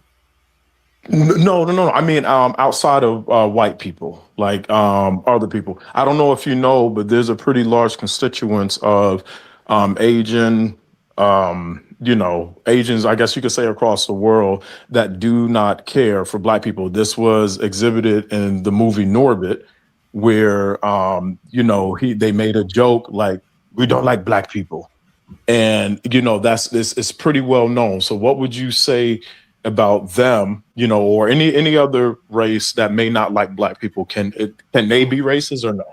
Yeah, they can be racist if they have a power structure that can prevent you from achieving something that other people are able to achieve. Yes, they can most definitely be racist. But the thing about Asian people usually unite with each other. So it's not like Asian people own any big banking systems. They own homes and stuff, and they can prevent you from being in their homes in the United States. I mean, it's not like. Okay. Yeah, that's what I'm talking about. Yeah, you know, they're usually confined. They won't shop from you. They will try to sell you everything, but they will not shop from you. You will not be able to sell them anything, but they want to sell you everything. Okay. I do think that that may be a form of racism, but or I would say that is a colloquial definition of racism outside Okay. of normal pretext. I don't believe that form of racism, because you would give a lot of people, especially people that don't supposedly have power, you will give them, you know, a slide that they can indeed, they can say whatever they want, make very horrible statements, and they won't be considered racist because they don't have power. No, I disagree. You can be a racist and live in a dilapidated trailer because Yeah. you are a part of the actual power structure. Outside of white So people. Outside of white people that are outside, not even in this country. Yeah. People that have no power structure, at least over, you know, the black community, that they're may prejudiced. dislike. They can be prejudiced. They can Okay. like I can be a prejudice. I can say for instance I am the one who don't like for example Asians. That's prejudice. That's Okay. not racism. Okay, so you thinking that you're in, or somebody believing that you are inferior to them, that's not racism, that's prejudice? Ah, hmm. Because Inferior. that's basically the definition of racism. That's how, you know, you're able to establish, you know, racism, is because that, for whatever power structure you're talking about, a group of people or person believe that you are inferior to them. Hmm. I don't think of it that way personally. I don't think because I never think of myself inferior of anyone. No one can make me feel inferior to them. So people belief about inferiority of black people is Mhm. ridiculous because I know that I do not come from an inferior place. I know Yeah. I know my place in society and in throughout history. So no one Okay. can make me feel like I, because of the color of my skin, is inferior when I know I come from greatness. Okay, I got a question for you. The politician who said the biggest existential threat to Black America is white men and or the white community. What would you say to that?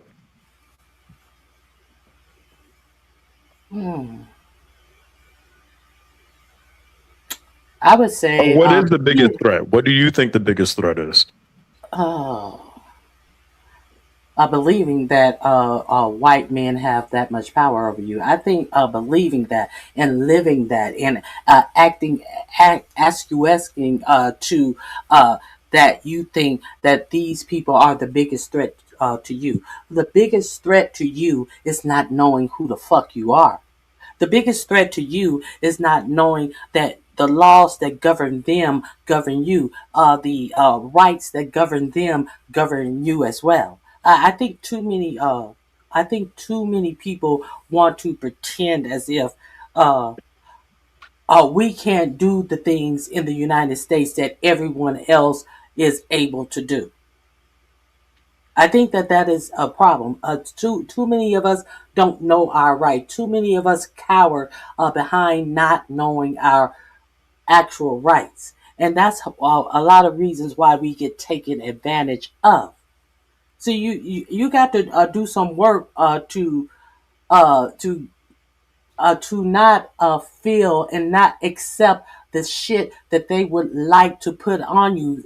Too many times it is made too easy for people to make some people question themselves. You got to know yourself. A lot of us don't even know who we are. Okay. I mean, I definitely agree with that. But race or, I think it's referring to more of a people, a race of people. And then you get into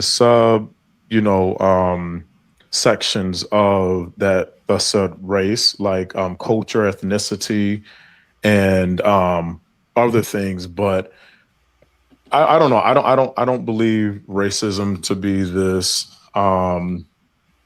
big force that people believe we live under, the so-called oppressive force. If racism really existed, especially in America, I ask, and I pose a question to you. Tell me the country that has produced the most Black millionaires. I don't know. I think it may be the United States. It's the United States. So in a so-called racist, horrible place, it's producing the most. Why hasn't Africa? This is our homeland, El Kabulan, and they haven't produced the amount of millionaires because it's opportunity coupled with safety. You can accomplish great things. So if we were so. If America, as people would say, is so racist, then I don't think America would be able to produce Black excellence as it has. It wouldn't be able to produce a W.E.B. Du Bois, a Booker T. Washington, a Washington Carver, all of the, They produced that because they produced that in spite of.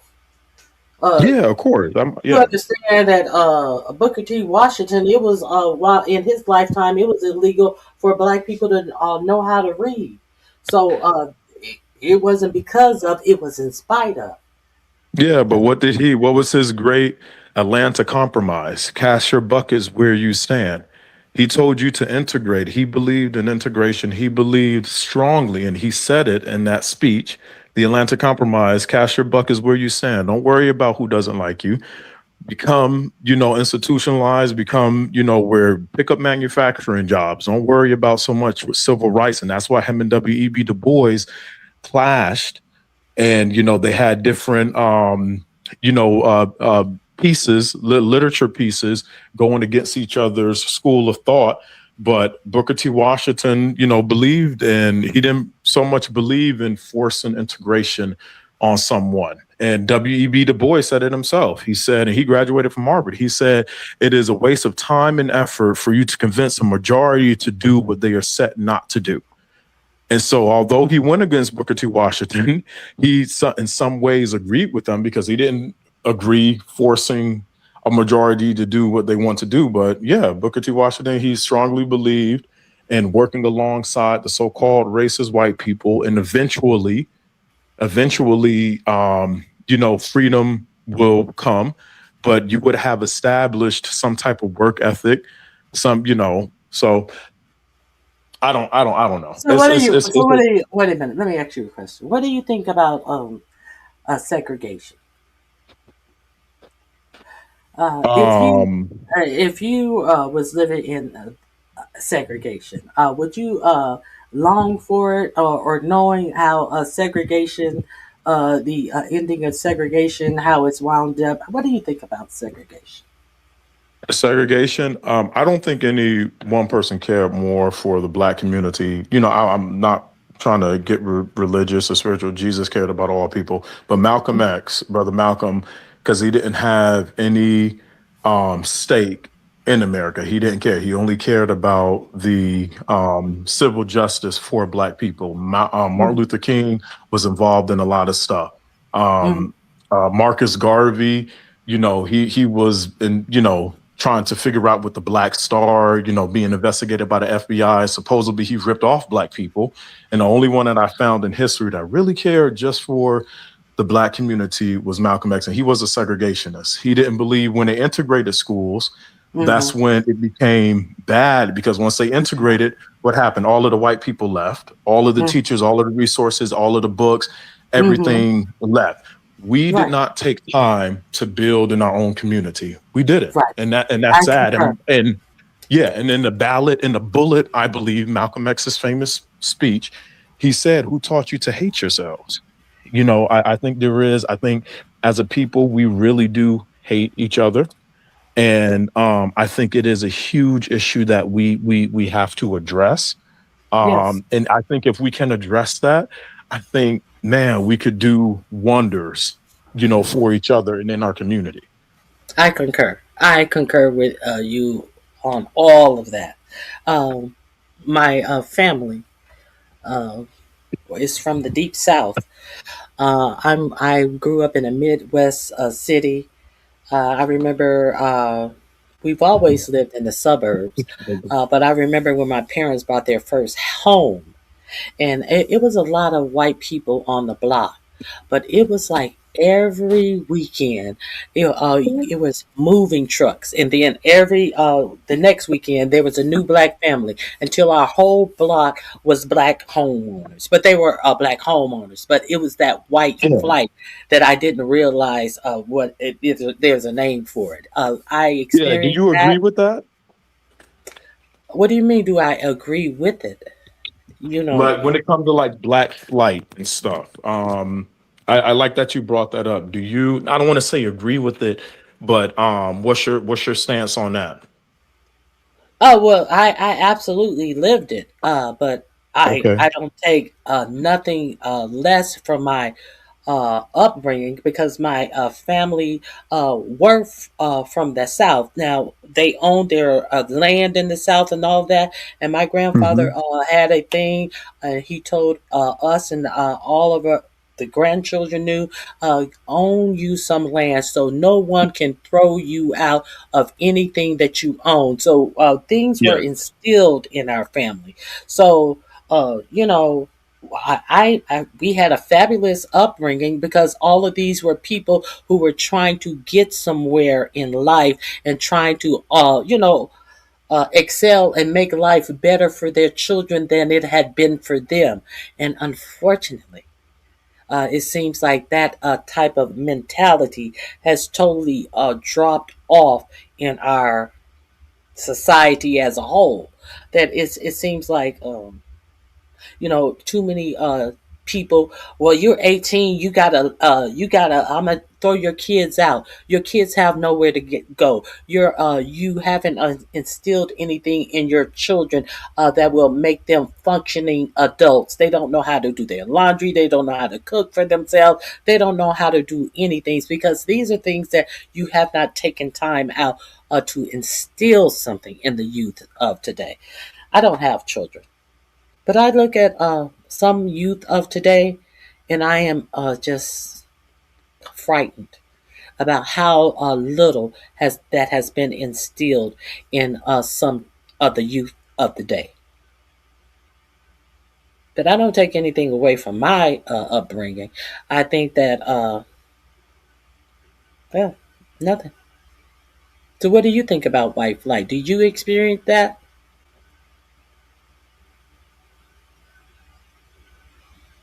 I think I lost him again.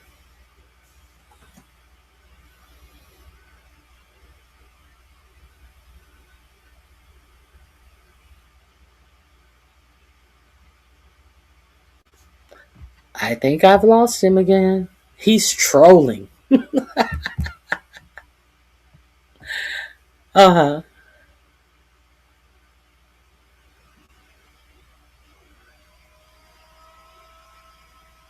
Oh, go read Frederick Douglass said. He said, do nothing with them. Yes, he admonished the slave masters, but he also told black men that if they failed when free, it was of their own fault. I don't know where he went.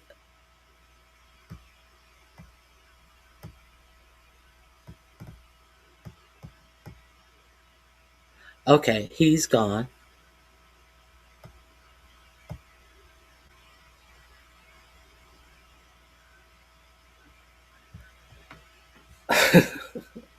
I don't think black people can be racist. We can agree to disagree on that.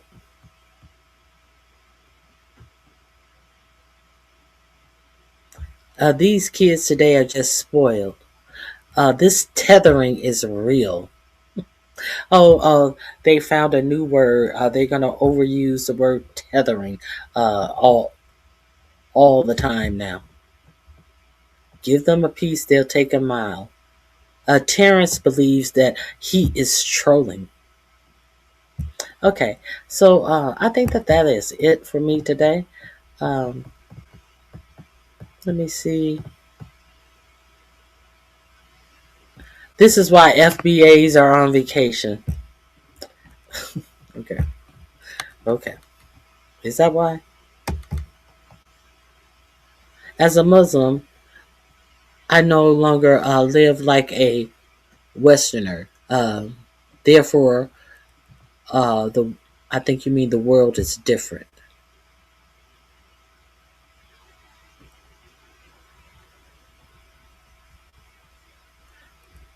Black people can't be racist, period. It's designed that way because we will have some kind of power. That is what I agree. I don't believe that black people can be racist. I believe they can be prejudiced.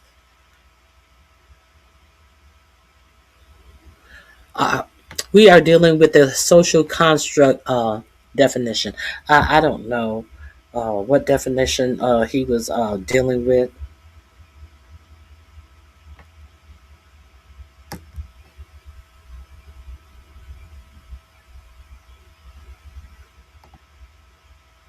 Being racist means you benefit from and support the system of racism. Okay, I don't think Sincere is in here anymore. I'm finally reading these statements. I was away from my computer as I was talking. I apologize.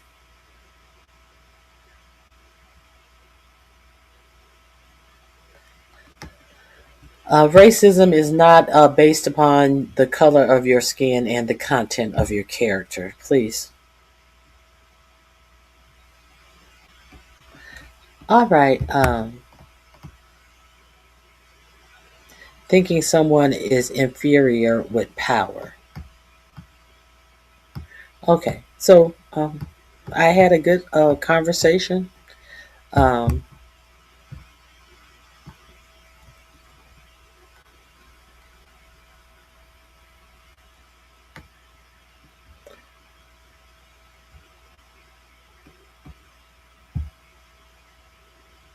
I don't know who the y'all is. Y'all are going to lose. Impeach him. Vote November.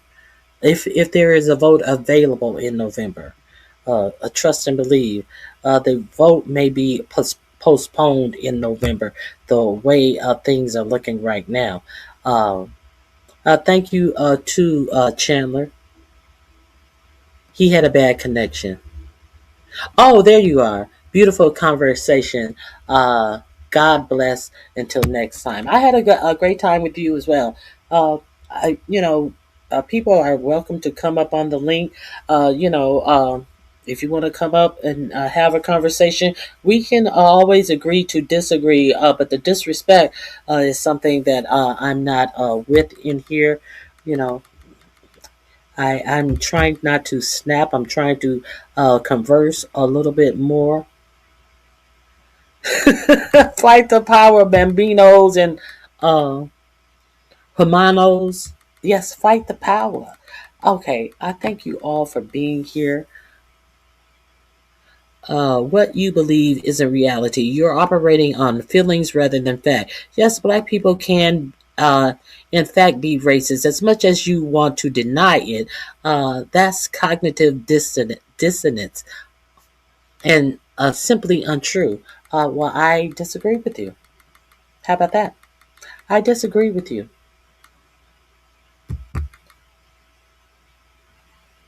And we can agree to disagree. Plain and simple. I don't think that black people can be racist because you are not liking someone of a different race. There's nothing that you can do to hold that person back because you have no power structure of which you can use to hold that person back. So, bullshit. Thank you, Leonard. That's exactly what I was going to say. I know I can disagree all I want. And it doesn't change the facts about what I disagree with you about. You see how that works? You can disagree all you want, and it doesn't change the facts that I'm talking about. So, hey. Nothing's changed. Nothing's changed. I hope you come back and I hope you guys hit the like button. I think that is all that I have for you today. I will leave you with this last bit of since he didn't recall anything about Black history. Let me leave you guys with this.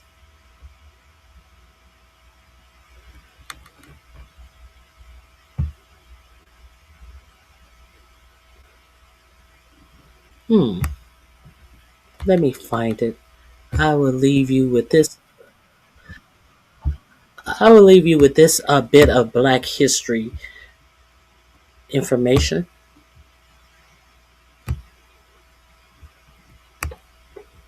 Here we go.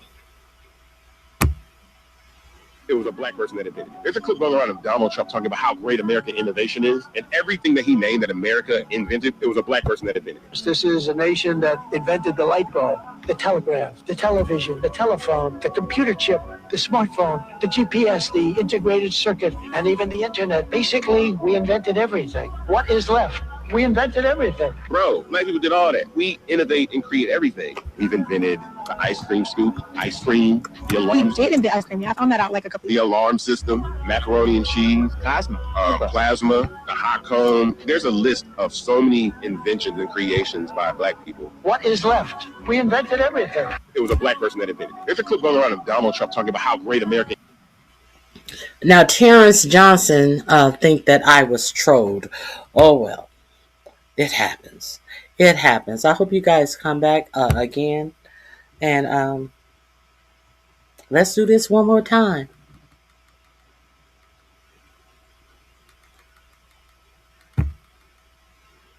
Weirdest troll job ever, bro. All right, guys. Have a great remainder of your day. We will be doing this the rest of the week. Usually Monday through Friday. All right, guys, I appreciate you. Hit the like button on your way out, and come back and see me sometime.